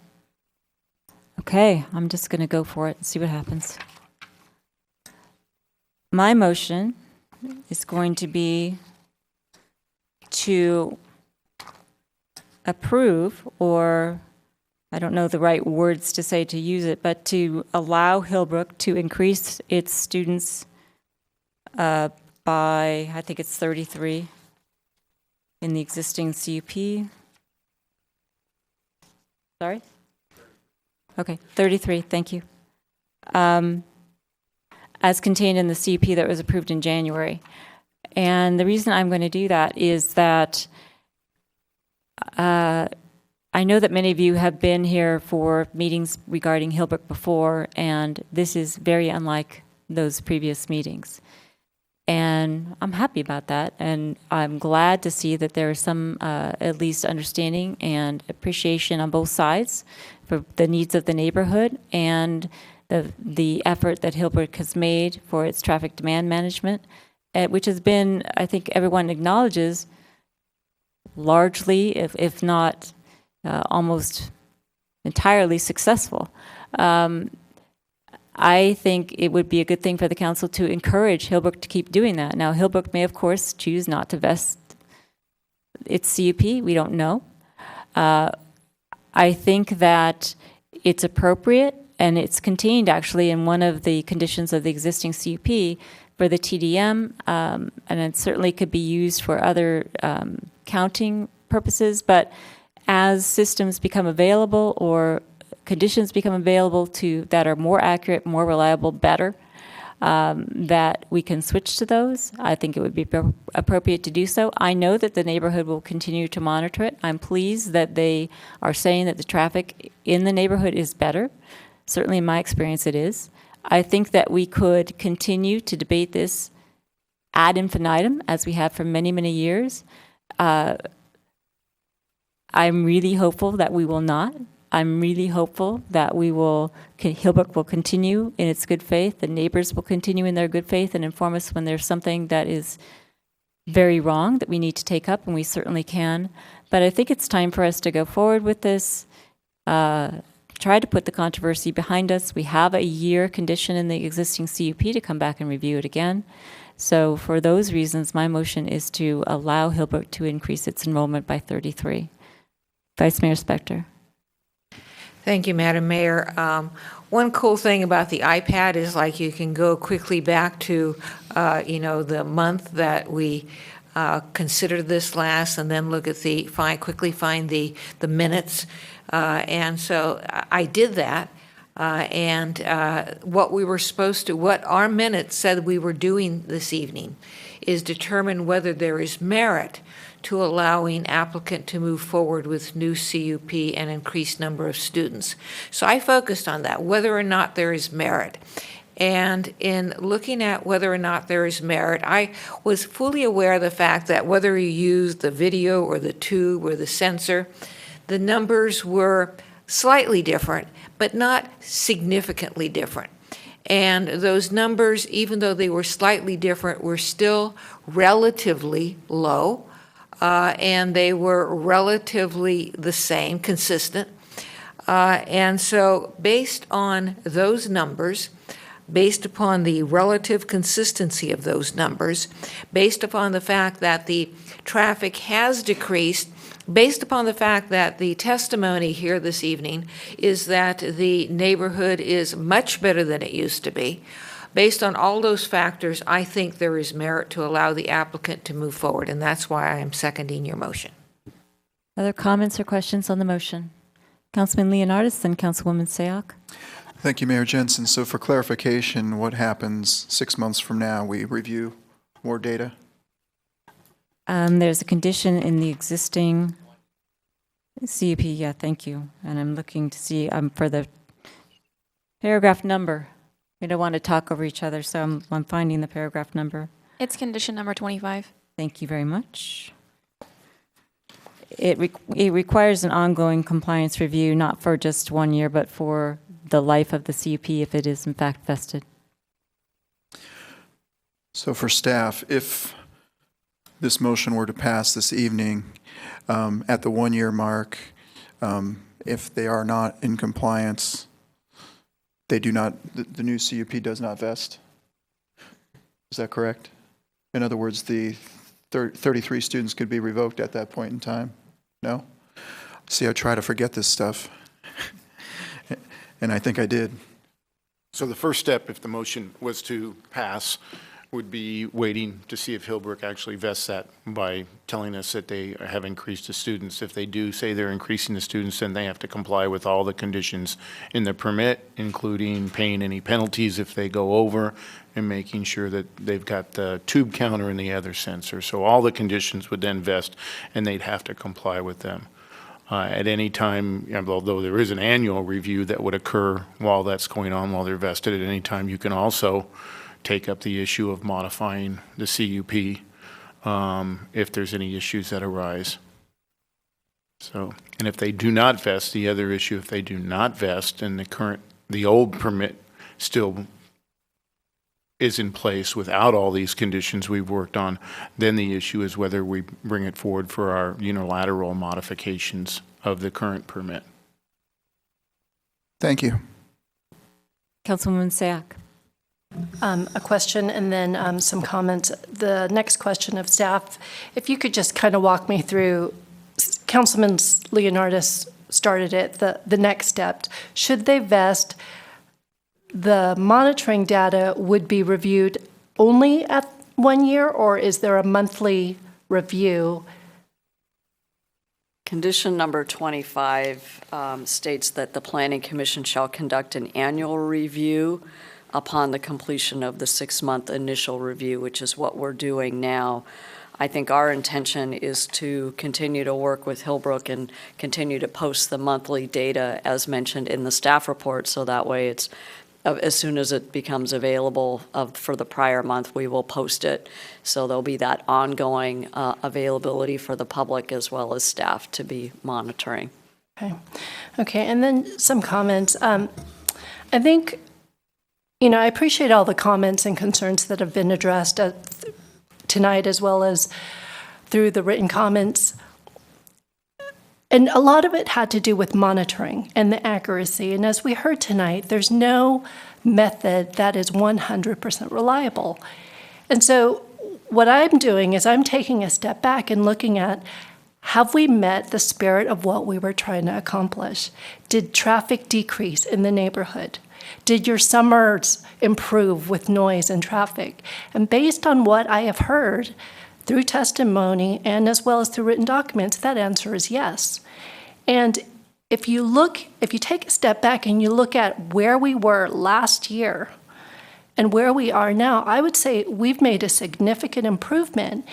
And to honor that and to basically pat Hillbrook on the back and say, kudos to you, thank you for doing your continued efforts. In my mind, the way to do that is to give merit to the 33 student increase. Now, there are ongoing ways to improve that we've heard some tonight.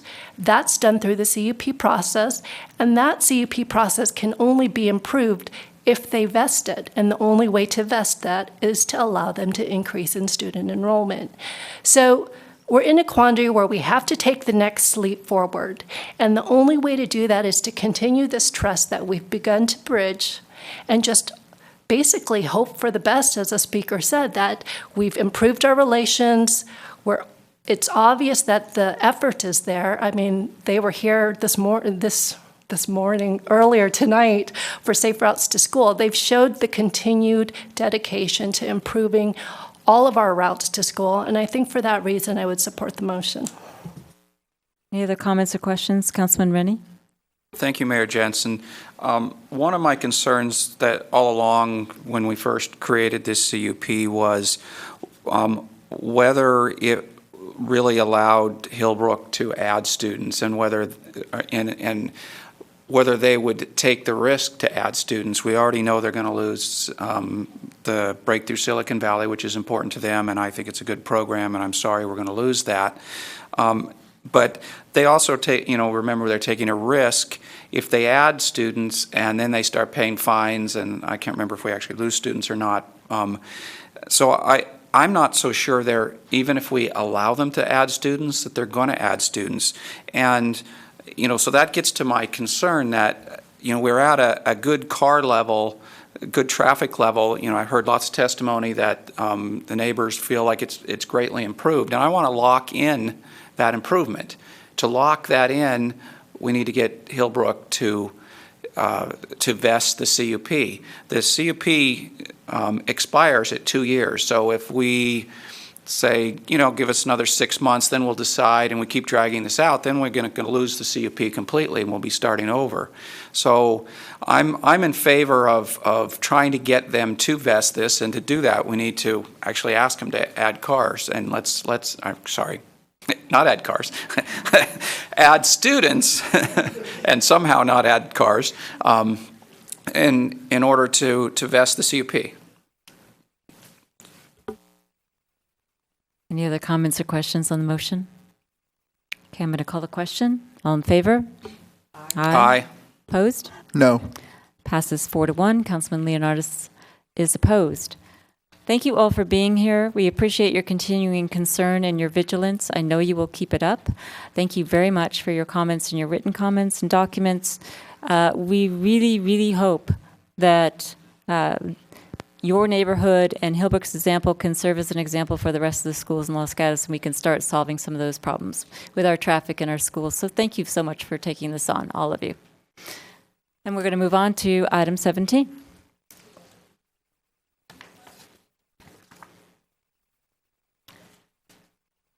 And item 17, architecture and site application S14027. And ladies and gentlemen, if you're leaving, we do have one item left, so we'd ask you to do that with all deliberate speed. And this is an appeal of a project location at 15925 Quail Hill Road. And the way we do appeals is, well, I'm just going to say for the people out there in the audience, and then I'm going to ask you, the appellant and whoever the appellant's team is has a cumulative 10 minutes, not 10 minutes each, 10 minutes for your team. Same with the applicant, 10 minutes for your team, whoever that may be. Then anyone in the public that wants to talk about it, and then 5 minutes rebuttal, which you may or may not use, for your team appellant. So, with that, staff report. Thank you. Good evening. The project site is located at the end of Quail Hill Road, which is a private road accessed from the east side of Short Road. The applicant is proposing to effectively demolish their existing 2,800 square foot residence in order to add approximately 1,200 square feet along with a new cellar at the rear of the residence. The applicant is, however, proposing to retain a significant portion of the existing residence's framing and foundation in order to reduce waste and off-hauling. All standards and improvement conditions for new homes, such as fire sprinklers and undergrounding of utilities, will be required. The applicant provided a letter earlier today detailing when they've spoken with their adjacent neighbors regarding their application. The applicants have done their best to keep an open line of communication with their neighbors regarding the application. Modifications have been made throughout the process in order to accommodate neighbor concerns, such as lowering or moving gable ends and by building a cellar rather than a second floor, as most of their neighbors have done recently or in the last 10 years. The Development Review Committee discussed the application over the course of 3 meetings in the months of July and August.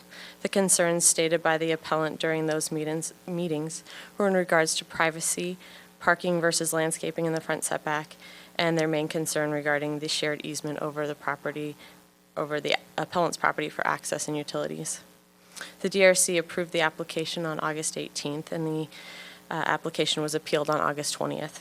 The Planning Commission considered the appeal on September 23rd and considered the concerns of the appellant as discussed at the meeting, which were parking, circulation, privacy, and views, along with conformance with the Hillside Specific Plan. The Commission found the application to be in compliance with the Hillside Development Standards and Guidelines and in conformance with the applicable sections of the Hillside Specific Plan. The Planning Commission denied the appeal and approved the architecture and site application. The appellant appealed the decision on October 1st.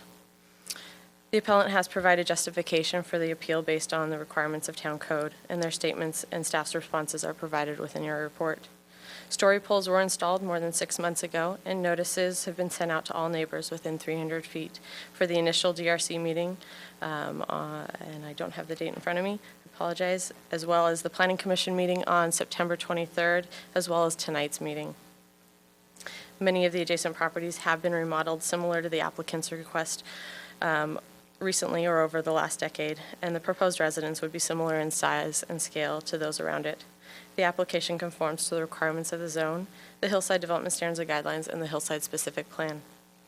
Staff recommends the council deny the appeal and approve the application, subject to the conditions of approval contained within your staff report. This completes staff's report. We are here if you have any questions.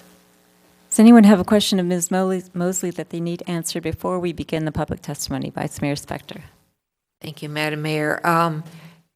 It may be to you or it may be to Mr. Schultz, because you just said subject to the conditions in the staff report.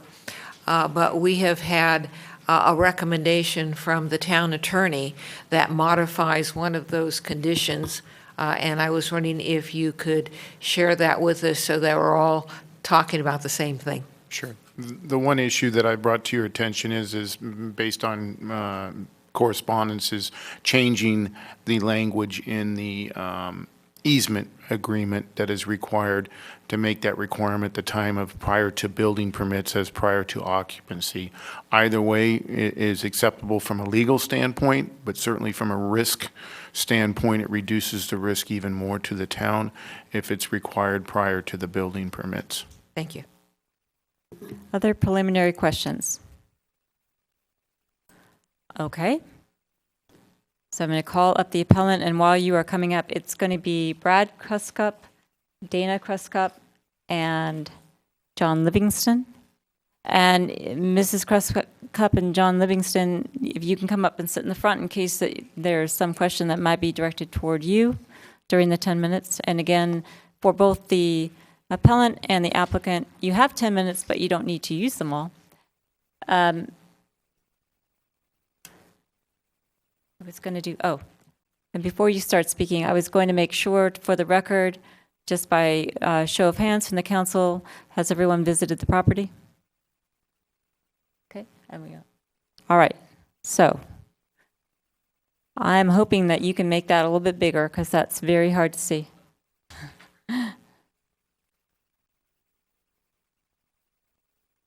Thank you. Mayor Jensen, this was distributed to you, so it's probably not critical that it's up there. Thank you. Okay. Mayor Jensen, Vice Mayor Spector, and Town Council members, my name's Brad Kruskup. My wife Dana and I live at 15921 Quail Hill Road. My wife's with me tonight. She's got a speaker card, but she may choose not to speak, and we'll see. John Livingston is also with me. John Livingston, his public planning career started here in Los Gatos, and he concluded it before forming a consulting business as director of planning in Saratoga, Boo. I want to quickly address the staff report because it's our opinion that planning staff has omitted and misrepresented many of the issues that are important to this discussion. Neighborhood support and the applicant's interaction with adjacent neighbors is overstated. Omission of documents that support our appeal were omitted from the Planning Commission's packet and discussion, and alternate site plans that we have suggested as a way of compromising and addressing some of our issues are not referenced in the staff report at all. Existing access does not support the new development as currently approved. According to all recorded documents and at least 2 title examiners, the access easements crossing our property have no defined legal width. They're not appropriate for construction traffic.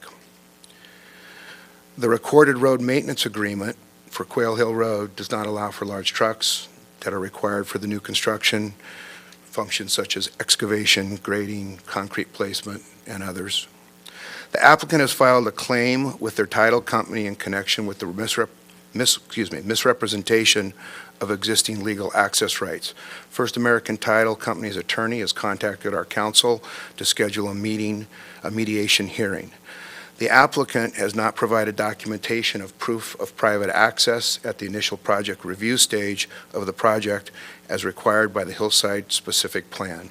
That's in paragraph 3.4, item 16 of the specific plan. Staff is requiring an emergency access easement, it's condition 46 of the conditions of approval, which proves that existing access does not support the new development. Requiring this easement prior to issuing a certificate of occupancy directly contradicts the Hillside Specific Plan. California state law requires that all specific plans and zoning regulations be consistent with the general plan. The Town of Los Gatos 2020 General Plan defines mandatory policies with the word shall. The approved new development does not comply with the general plan, the Hillside Specific Plan, Hillside Standards, and Town Code as follows. Building setbacks shall increase as mass and height increase. That's in the General Plan 2020, it's policy CD 2.1. The new development increases living space by over 60%. Staff mentioned it's a 2,800 square foot home that's being demolished. It's actually 1,972 square feet, I believe. Building height is increased by at least 7 feet, yet setbacks for the new development have not been increased.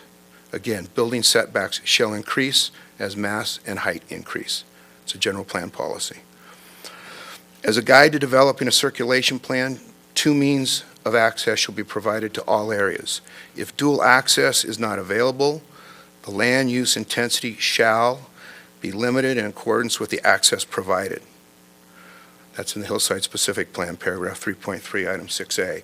There's been no serious consideration given to limiting the land use intensity or providing secondary access. Town code does not allow off-street parking spaces in any required yard abutting a street. The new development is required to have 7 parking stalls. In addition to those parking spaces in garages or carports, not less than 4 on-site parking spaces shall be provided where roadways are not designed to permit parking. I think staff has taken the position, a couple of different positions. One position is it's not required parking. It is required parking. I think they've also taken the position that the front yard of this new development is a driveway, and you can park in a driveway. A driveway is defined in the Hillside standards as not exceeding 20 feet. These are a few examples of the mandatory policies with which the new development does not comply. Based on these conflicts with town code, Hillside Specific Plan, and Hillside standards, the town cannot make the findings required. Our primary concern is parking and circulation. We understand that our view will be compromised, and we don't have any problem with that. We understand that the intensity of the use will be increased, and we don't have any problem with that. We want our neighbors to have a nice home. Without modifications to the setbacks, the new development will affect the quiet enjoyment of our property. Without modifications to setbacks, the new development creates safety concerns. We have provided staff and the applicants with our specific concerns, but the applicant has not made any revisions that would address these concerns. We ask that the town council grant our appeal and remand the project to the Planning Commission with specific direction that would include reviewing and ensuring compliance with Hillside standards and the Hillside Specific Plan, providing increased setbacks to improve parking and circulation issues, revise item 46 of the conditions of approval to read prior to issuing grading and/or building permits. I'm available for any questions. Sorry about my voice. I need my water. Thank you. All right. Councilman Rennie. Thank you, Mayor Jensen. Can you explain to me a little more? So you said your main issue is parking and circulation. How is the parking and circulation on their property adversely affecting you? Excuse me.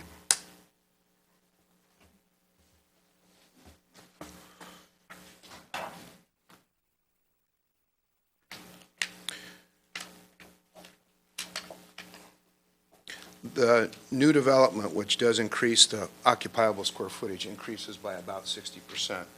This is the existing occurrence that happens fairly frequently. If you can see the line across the property, that is our property line. Whenever there's cars that are parked around this fence line, which approaches the existing carport, if there's a car here, these cars have to park in this location. When they're parked in this location, their means of leaving the property is to backing up this is our driveway up to our garage, and it's backing up our garage and using it as a turnaround point. So that's one of the circulation problems that we'd like solved. And while I'm going to just one more picture, excuse me, I made multiple copies of these.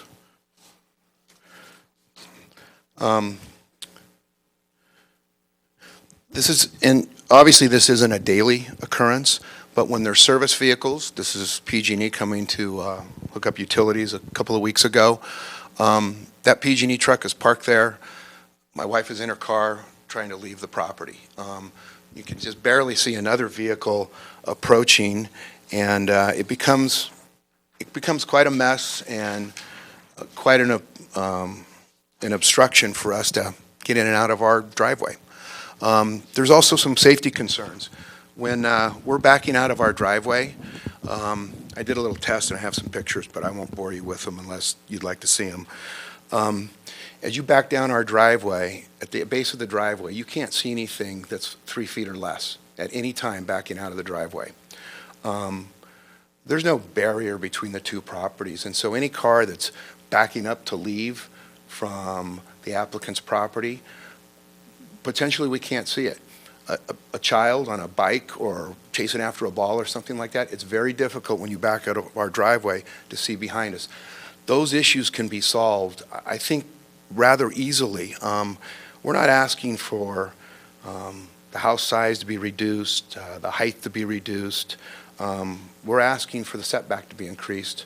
And within the LRDA, I think I got that right, within the LRDA, we're not asking the house to go down the hillside or anything like that. Sorry about the long answer. So in summary, what you're trying to do is get them to pull out of their driveway forward, no backing out. So that they can back up and circulate on their own property, yes. Okay, thank you. Other questions? Vice Mayor. Thank you, Madam Mayor. One of the issues you raised was the issues that you see with the roadway that comes up. And you mentioned concerns with its width, with traffic, with construction. There is a roadway there. And people have been driving up and down it for some time. What is it that you see that prohibits, with regard to that roadway, that prohibits this application going forward?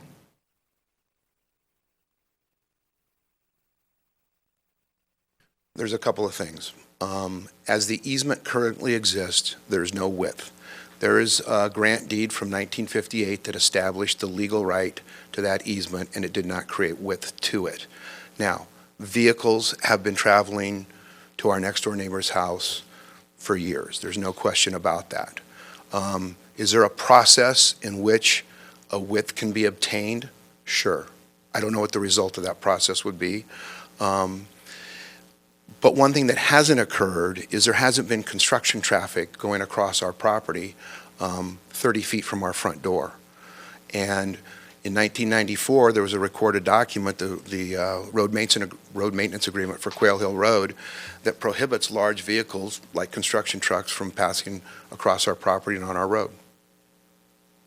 All right, thank you. And then, so what you're saying is that when you say that there is no width, I think what you're saying, and correct me if I'm wrong, that the easement, that there's no recorded document that defines the width of the easement. Is that what you're saying? Correct. Okay.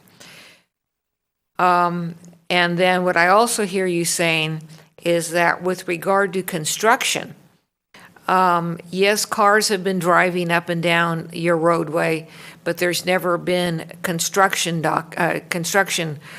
trucks driving up and down the driveway. So that has never been a use.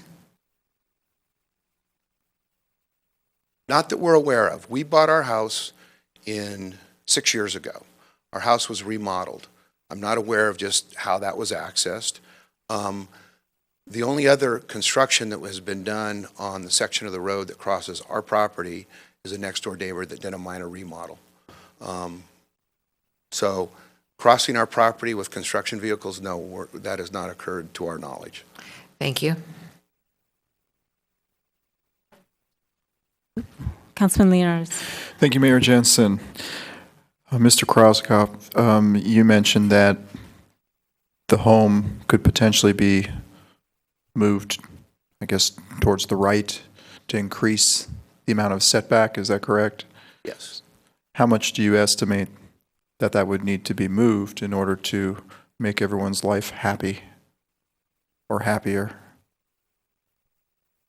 Well, it's not talked about in staff report. What the staff report said that we provide an alternative to come off of, basically, we'll be coming off of Drysdale, which that's true, but we also created two different alternatives that would increase the setback. I'm not a designer. I can show you a sample that we created. I think some people have felt that was kind of presumptuous on our part, but we didn't know how else to express our concerns other than show that. I believe it's somewhere around 25 feet. Thank you. Can I add on just real quick? What that does, it gets the parking, the 4 required parking spots out of the front setback by doing that. Okay, thank you. Okay, Mr. Kroskup, I have a question for you.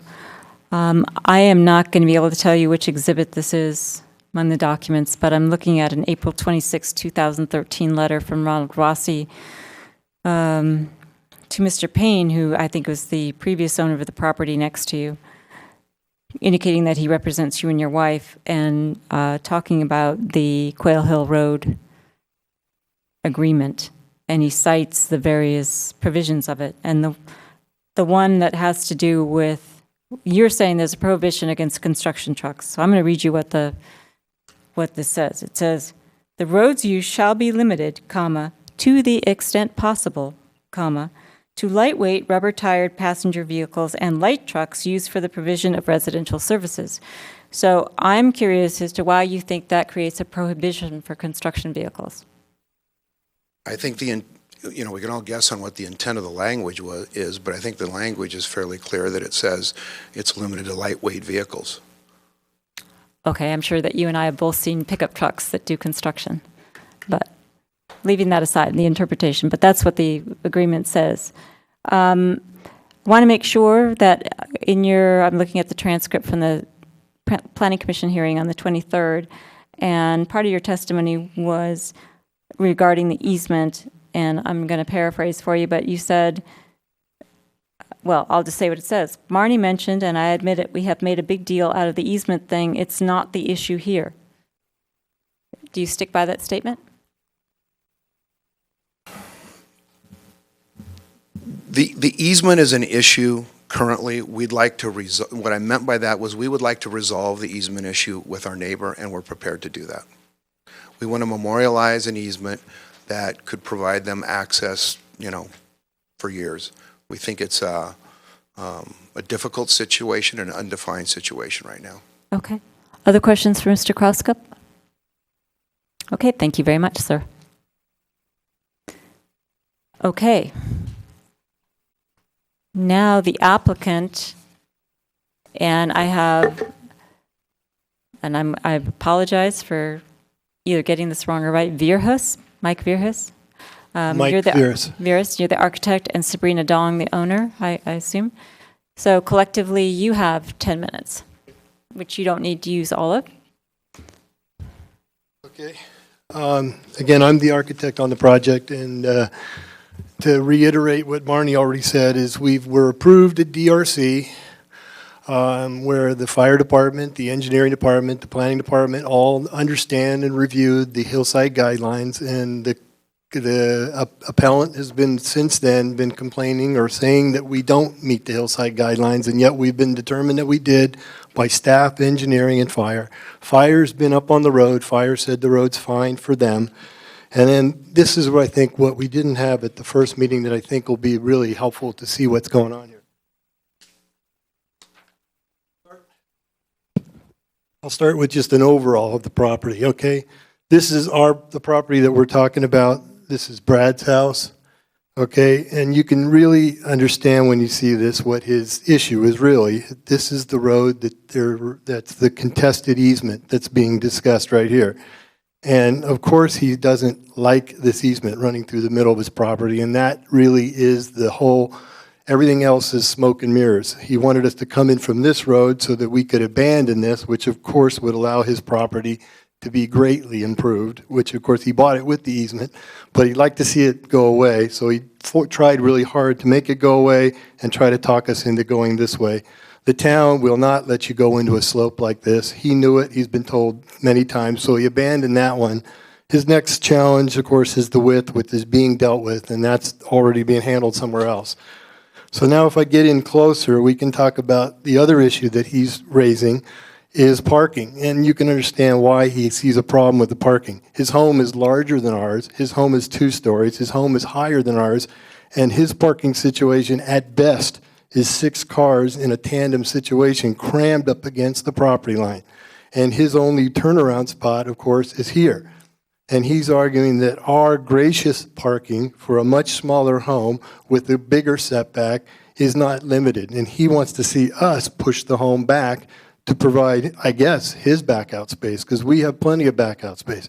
The photograph that he brought in that shows that PG&E thing, which curiously the PG&E truck seemed to have no problem getting up there, but that was parked right here. The portion of the building, the green outline is the existing footprint of the home. We're trying not to disrupt the entire hillside for a lot of reasons. One is to maintain the integrity of the road, and because of the limitations on the vehicles that we can use for construction, we can't propose what he was trying to suggest, is to tear this whole thing down, dig a big underground garage, and set the house back 25 feet. And that's his proposal, to somehow maintain the size of the house and give us some sort of a, by putting it all in the front setback, having no yard and having a 2-story home with the majority of it underground, which of course would require major trucks, major construction, and this road probably is not ready for that. We're maintaining the foundation for lots of those same reasons. This corner here that I show in green, that's the existing footprint that we are going to abandon that portion of the house. The new footprint is in blue. That is the area where we intend to be able to give us more maneuverability to be able to back out. At present condition, you can't park right here. You can't use that as back out, so he's correct. It is difficult. That's why we're not putting that portion of the property there. The addition, as you can see, is primarily in the back. The setback of the home is exactly the setback that the house has had for over 50 years from his home, and it's the setback that's been there when he purchased the home. The parking situation's been the same when he purchased the home. Okay, so let's see. There were some other things that were brought up. So circulation, okay, setbacks, it complies with all the setbacks. The existing home complied, the new home setbacks. We got no closer to any neighbor than the existing home. That was the existing limits of the home. That was the existing limits. We're no closer to any neighbor. When my clients purchased the home originally, she met with all these neighbors, as well as we've met with them on several occasions during this process. His criteria or his comments were never specific enough that we could do anything with. He just keeps throwing things against the wall. The easement, the parking, the circulation, the road, whatever he can throw at us, he does. But I could never get any kind of real concrete specifics on what his objections were, other than push the house back, push the house down, get it out of my way. And obviously that's not reasonable. I've never had a project have to come to city council. I've never been in this appeal process because I do work with the neighbors. I was looking for a win-win. We did entertain and review the plans, which is extraordinary to have another guy trying to design and throw ideas in, but I'm looking for a win-win here for everybody so they can live next to each other, but he's not being reasonable. We have a 1-story home. Everybody else up there is 2 stories. The only portion of the home that's more than 1 story is a lower floor on the downhill side that's below grade. So our home is smaller, lower. It's not 7 feet higher. The existing home has almost a flat roof. We have a pitch roof on it, so we're 5 feet higher than the existing home at the very center of the ridge. It's all with the roof that's out there. If you've seen the building, you can't put a roof on it without getting a little taller because it's almost flat, and we didn't want a flat roof. What else can I say? And again, we met with the neighbors on many occasions.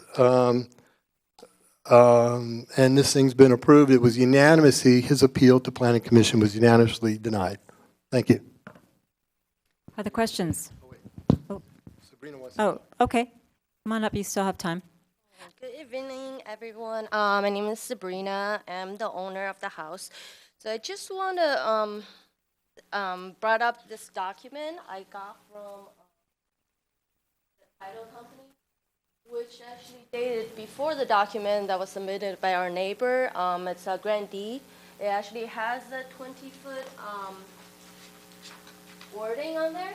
And according to the lawyer provided by my title company, basically they're considered it as a recorder's error. So the document after this, they left out this sentence. So that can be solved, but it's not, there's no if. They left out this sentence for some reason. And that can be solved in mediation or court later. And also, I just want to say, when I bought this house, I really didn't want to go to planning commission, and I want to make everyone happy. And so when I first find out the first submittal, the first floor, one-story design is not going to work due to a sewer easement that was not on the title report, then actually me and my husband designed a two-story design.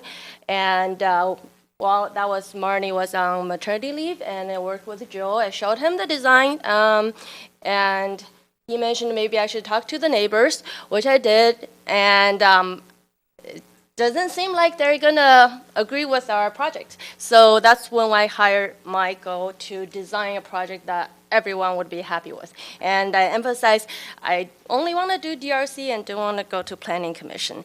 And I want everyone to be happy. I guess, I just don't know why I'm here, but I think I tried my best to make everyone happy. And hopefully we can move forward after tonight.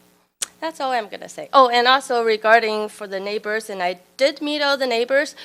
For the neighbors that below us, I met with the wife 3 times since the story pole went up, and we talked about, I didn't physically hand her our plans. I talked to her about how we're going to planning commission and our neighbor is opposing to it. And she never expressed any concern regarding our project, and she said she was sorry I have to go through all this. So that's why I thought we had all the support until I got email yesterday. But today I actually made all the effort. I texted, emailed, and talked to her on the phone to try to ask what her concerns were. And they didn't answer. They just said the husband is out of town, and she didn't give me any concerns. And the story pole has been up for 7 months. And she has my phone number. And I met her physically like 3 times. So that's all I have to say. Thank you. Okay, thank you. Vice Mayor, you had a question for the architect, I think? I don't right now, but thank you. Okay. Councilwoman Sayak. Okay, I actually have 2 questions. The first is, with the schematic that you have in front of us, in your opinion, do you feel that you can back out of can the owner back out of their property without encroaching into your neighbor's driveway? Without a doubt, without a doubt. It would have been difficult with the existing home, but with this new plan, no problem. Okay, and my second question is, the setback concern that they raised, could you just draw out with your own pencil how far back are they requesting the setback to go to? And 25-foot number? You want to see where that is? yes, I'd like to. I'd like to visualize what that is. Okay. Okay, and the other thing that wasn't, he mentioned it, but it's probably important for you to know, this line right here is incredibly critical. That is the LRDA. So passing that line is impossible, and you can see working with Marnie and working very closely, we did the best we could to keep the house towards the rear. We're dancing right on the edge of that LDRA, which is a magic line when the slope becomes too steep for the city to approve building under. So it's also, when you put his front setback and you put that line on there, you can kind of see what's left. Okay, thank you. Other questions? Councilman Leonardis. Thank you, Mayor Jensen. So has there been any changes to your proposal between the Planning Commission hearing and now? No. Okay. And the other question I had for you is, you know, my understanding. Let me add just one comment. I was told we're not allowed to change anything part of this process, because if we change it, then we look like we're going back through the process. But one objection that he did give us, which was the only one he gave us, was, very late in the game. It was hard for me to deal with. But I plan on doing more landscaping, as much landscaping as we can do here and still provide the parking that we required and the back out we're required. And so I think we can increase some landscaping here, and I want to propose more landscaping along here, if that helps. Thank you. One more question, if I may. My understanding of easements is they're made for passage and not necessarily for idle parking or storage. They're made for crossing and access. So if there are vehicles parked there in an easement, can you comment on that? Is that a proper use of an easement? Call it an easement, call it a driveway, but it's a shared situation. So are you talking about parking along here? That'd be, you couldn't park along here or nobody gets by, him or us. So this portion is a road. What you do, what he does, I guess, in this area, we can get by, okay? But if that's what you're asking, but anything parked along here would preclude anybody from getting by. All right, thank you. Any other questions? Okay, thank you very much. Before I call back Mr. Kroskup, let me just make sure. Does anybody out there in the audience want to talk about this? Okay. Mr. Kroskup, you have up to 5 minutes. Could we put that drawing back up? Thank you, I appreciate it.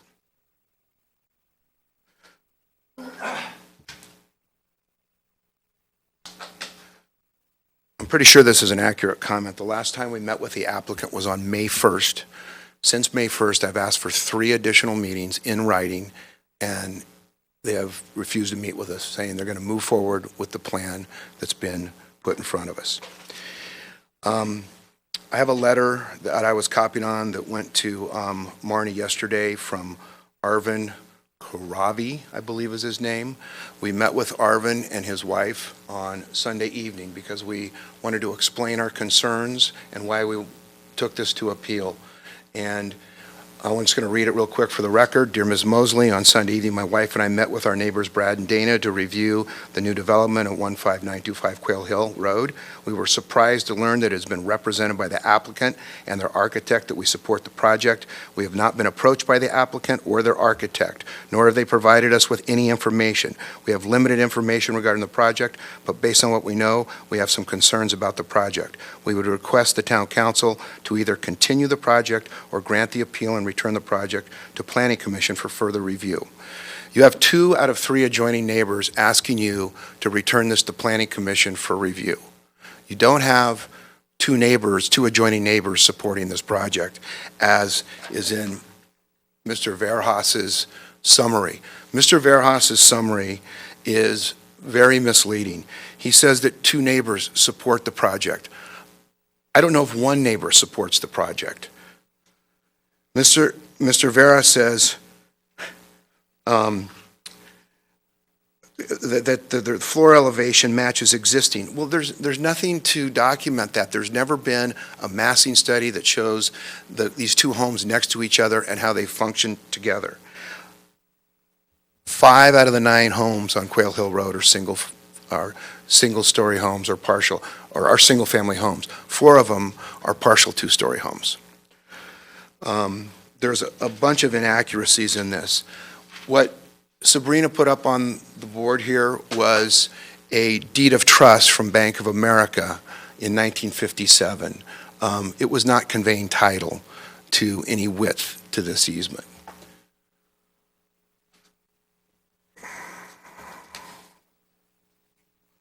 Joel, I don't know if you could blow that up for me a little bit.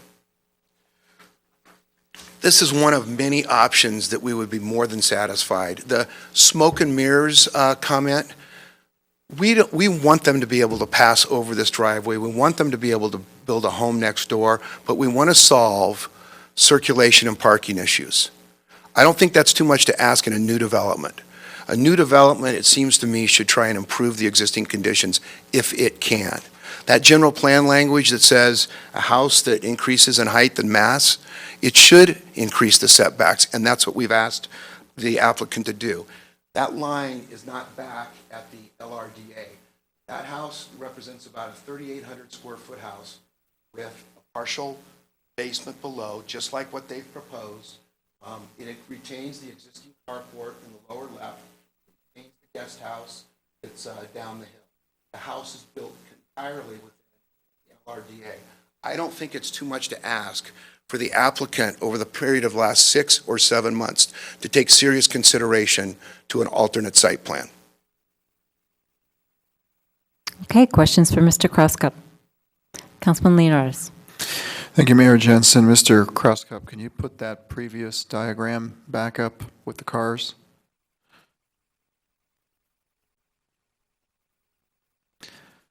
And then shrink it back to we can see it a little better. So looking at, you see the road coming in and you see this line in between all the cars, that represents the property line, is that correct? Black line, Yes. So I know there was concern of them backing up into your driveway, perhaps backing towards, it would be my left, staring at this diagram. Is it feasible that they can back towards the right, towards their house, and go the other way and not interfere with backing up into a portion of your driveway there? So the way the plan is oriented is there's parking here for 2 of the 4 cars that are required. This pie-shaped piece here, that's all our property. That's not subject to any easement. Even if you stretched your imagination to the point where they had a 20-foot right-of-way as an easement, none of this over here is included. So for them to be able to back out and across, no, they have to back across our property. So I guess the question becomes, I mean, I see asphalt there, right, where it says Quail Hill Road and those green lines, that represents the road. Is the road on part of your, I mean, is part of your property that you're saying is the easement, is it paved as a road? Is that? Yes, everything in the green line, it appears would be asphalt. Okay. And everything is our property. All right, thank you. Any other questions? Councilman Rennie, you're just scratching your head. You're not asking a question. Sorry, you put your hand up. One. You don't have to. Seeing how it's 11:20, I'm already forgetting. Can you remind me what items would be new information, or where do you think the error is that Planning Commission made? The major error was Planning Commission did have the benefit of a letter from, I can't recall, it's getting late, I can't recall the date, I had it in my mind. What happened was the applicant and their architect had an attorney draft a letter related to the easement. We thought it was appropriate to rebut that. Our attorney sent a letter back. That rebuttal was in the public file but not distributed to the Planning Commission. That's one. Okay, thank you. Anything else? All right, thank you very much, sir. Thank you. I'm going to close the public portion of the hearing and look to the council for any questions they might have of staff, discussion, or motion. Vice Mayor Spector. Question of Mr. Schultz. I'm looking at, again, at your revised condition easement agreement prior to building permits. Why does there need to be an easement agreement before there are building permits? Because as it stands right now, there's a dispute between both the applicant and the appellant as to the easement language. We all know, I don't think there's anybody dispute that says there's not an easement. There's a question of whether there's a width that's defined and what the legal ramifications of the deed of trust was compared to the actual quitclaim deed a year later. So the width is in question. And so instead of us getting involved in that and determining that width, we're making them determine that either through agreement or through court. And why is the width important to the town? It's not just the width. It really doesn't even say where it is. So it's not that important to us, at least, but we do need it resolved between them as to where it is exactly, whether it moves over. I think there's one drawing that Lisa has that we could put up to you that shows there's where the road isn't exactly in the legal description if that 1957 deed of trust is accurate and describes it. And so there's a little, actually where the road is, didn't comply with the 57. But then there's a question of prescription easements that the road has been there for so long. It might even be larger than 20 feet. So those are all issues that a court would decide and not us if they can't reach their own agreement. Thank you. Before I call on Councilman Rennie and Councilman Leonardis, I want to follow up on that specific point with you, Mr. Schultz. I'm curious, as the Vice Mayor, that why would the town become involved in what's essentially going to be a legal dispute over this easement between the private parties? Because I don't understand why it even needs to be contained as a condition. They go to court, they do whatever they're going to do. There's a road there now. So help me out, figure it out. Because if you don't have a condition that makes them resolve it beforehand, then we will issue, if you say that an easement's not necessary and we don't have to deal with that, we will be in, one of the parties would enjoin us and bring us into court to not allow us to issue building permits. Okay, so that shows it up there where if you take the 57 is that kind of colored in line, the dark color is where the road currently is, but if you take the 57 deed, it's actually over a little bit. And so he, as I think Brad was saying, is, where that road is actually not part of the easement. And so those are issues that would have to be either worked out amongst themselves through the mediation or through a judge would determine exactly where it belongs. Okay, so your desk item suggested language regarding a condition for the easement could be agreement, court decision, mediation, but so they don't have to come together, sit at a table and agree. They could go to court and sue and then we could adopt whatever that was. Yes. Okay. On this same issue, I'm going to go back to the Vice Mayor, and then I'm going to go to Councilman Rennie. Thank you, and it is the same issue. If I hear you correctly, Mr. Schultz, you have this condition that the parties have to reach an easement agreement prior to building permits, totally or in part, in order to avoid litigation for the town? That's correct. It limits the risk on us. Thank you. Okay, now Councilman Rennie. So mine's on the same issue. My understanding is in our standard conditions, there's something that says that they need this easement for occupancy permit or something to that effect. So what you're saying is instead of having that condition, we're going to change it to be building permits so they don't already build something and then we can't give them an occupancy permit because the easement's not settled. That's what we're really trying to do, right? Correct. Okay, thank you. Councilman Leonardis. Thank you, Mayor Jensen. So touching on what Mr. Rennie said, item 46, it describes an emergency access easement. It says prior to issuing the certificate of occupancy, the applicant shall perform one of the following. A, record a new emergency access ingress-egress easement to encompass the existing driveway between the public right-of-way at Short Road and the subject property. The existing access easement shall be vacated. Or B, construct new roadway improvements within the existing emergency access / ingress-egress easement. New improvements shall conform to Santa Clara County Fire Department standards. I guess the question becomes if we don't have a current defined or agreed upon easement or width, how do we address a future emergency access easement being placed? What if the fire department comes along and puts some requirement on there after we've already approved the project and then the project can't be approved as such? How do we... They've already looked at it and weighed in on what conditions would be met, and they could be met within either one of the easements. Unless a court said the width is only 8 feet, then there would be a problem, and they wouldn't be able to get building permits. So I think that's the scenario, but fire did look at it, and Marty might have more to add to it.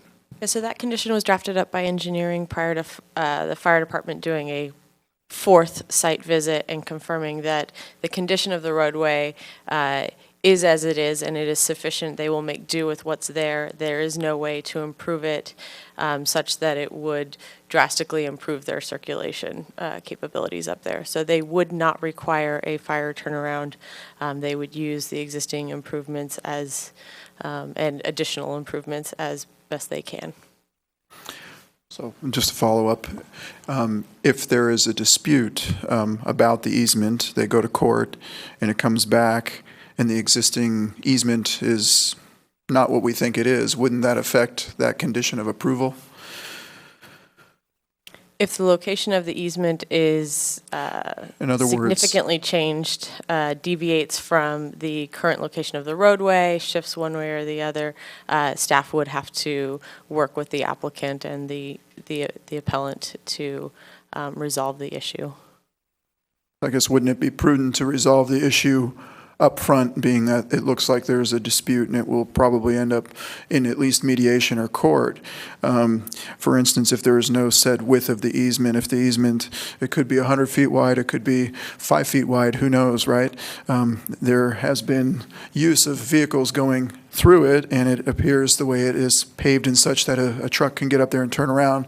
But if the court determines, well, the real width isn't the standard 12 feet wide that a fire truck needs, or I'm just going here, and there's a dispute, then this whole thing could kind of come back and... Not really. In that scenario, then they wouldn't be able to meet that condition, and they wouldn't be able to do their improvements, and they would never be able to pull their building permits to do the construction. If the fire department, if it came back in that scenario and they determined it couldn't meet its conditions from the county fire, then we wouldn't be able to issue our building permits. One last. So and that's why it is good to change it from the occupancy so they didn't go through all the construction and have this issue come up and then have a vacant home that we're trying to deal with. So this at least allows it to at its earliest stage to be addressed. So your recommendation is change it prior to building permits as opposed to occupancy, but... And you could even put in there, I don't know if there's any grading that would go on, but I think the applicant or the appellant mentioned grading. If there are grading permits that are issued differently, that language could be added to. I guess would this potentially, being that Mr. Croscott presented one attorney letter and another attorney letter, and there's a dispute, and that information wasn't necessarily available at the time of planning commission, would this be considered new information that the planning commission could have relied or voted differently on? It's getting late, I'm sorry. No, I don't think any of the letters or any of the arguments by both sides has changed any from the very beginning. Everybody agrees there's an easement. There's a 1958 easement. It's where it's located and what its width has been the issue. If there was an actual legal dispute as to whether there was in fact an easement, then I think I might have a different opinion of that, and then that specific plan that says you have to provide access might come into effect. But in this case, they do have access. No one agrees that they don't have access. It's just where it's defined and where it moves to needs to be resolved between the parties and not us. Okay, any other questions? No questions, discussion, and/or a motion? Councilman Leonardis? This one's kind of tricky because, obviously there's an application here and it's 90% through the gate, but I'm kind of disturbed by this, it being so vague about the easement in the language and the way it was originally drafted in 1957, and now there's a dispute, and I think that dispute should be resolved before things move forward in any capacity. I would be extremely hesitant to say, okay, well, approve the project and draw all up and get the plans and get everything ready, and then all of a sudden it has to change because of the dispute goes in favor of one party or the other. It seems more prudent to resolve that easement issue up front. I don't know if that means that the Planning Commission didn't have the information, or if they erred, or whatever that other criteria is. There was new information available to the council that we can vote on. I guess it would fit into that category. But I mean, my motion would be to let them somehow resolve this easement dispute first. I think it's something that needs to be set up, regardless of who lives there now or in the future. It should be documented and well documented where it is before the project breaks ground. Now, it's possible that nothing will change with this and the configuration and all that kind of stuff, but it seems like if it is a legal issue, it should be nailed down by both parties so there's a clear understanding of where it is and how it exists. And I do have concerns that if it's not laid out that way, that if things do change in the future about the emergency access or something. I mean, an example I could give is my street, Teresita, they just decided, well, hey, your water pipe isn't large enough to supply water up your hill, so we have to change your pump, and they have to change the pipe going all the way up the hill. If there's some issue like that and they find that they got to make the road wider or do something, it would be awkward to go back and have to change the plans or reconfigure at that point in time. So my motion would be to have this easement resolved first, and then remand it back to planning for approval based on the new information that council had this evening. Okay, so just so I understand it, your motion would be to essentially grant the appeal, remand it to Planning Commission at a time after which there is some resolution by court or otherwise of the easement question? Is that your motion? That is correct. I'd like to see the easement dispute be resolved before it moves forward. Okay. With that understanding, is there a second to that motion? Okay, that motion's going to fail for lack of a second. Is there any alternate motion that anyone wants to offer? Councilman Rennie. So I believe we can, and maybe I need a little help with the motion, but I believe we can deny the appeal but add a condition that the easement must be settled prior to building permit. We can do that, right? So, correct. I'll let the Vice Mayor maybe help me. Vice Mayor. The Vice Mayor is prepared to second the motion. However, I believe Mr. Schultz, in order to get that condition number 46 as early as possible, you said prior to building permits or grading permits? Correct. So if the maker of the motion would include building permits and grading permits, I will second the motion. Yes, that's acceptable. Then I second it. Okay, and I just want to make sure for the council's understanding for the record that the motion is to adopt the resolution denying the appeal and approving architecture and site application S14027 per attachment 7 with the added conditions as summarized by the Vice Mayor. Is that correct? Yes. Okay. Yes. And seconder? Okay. Any questions or discussion on the motion? Okay, all those in favor? Aye. Aye. Opposed? No. Passes 4-1. Councilman Leonardis opposed. And with that, ladies and gentlemen, we're going to adjourn for this evening. Good night.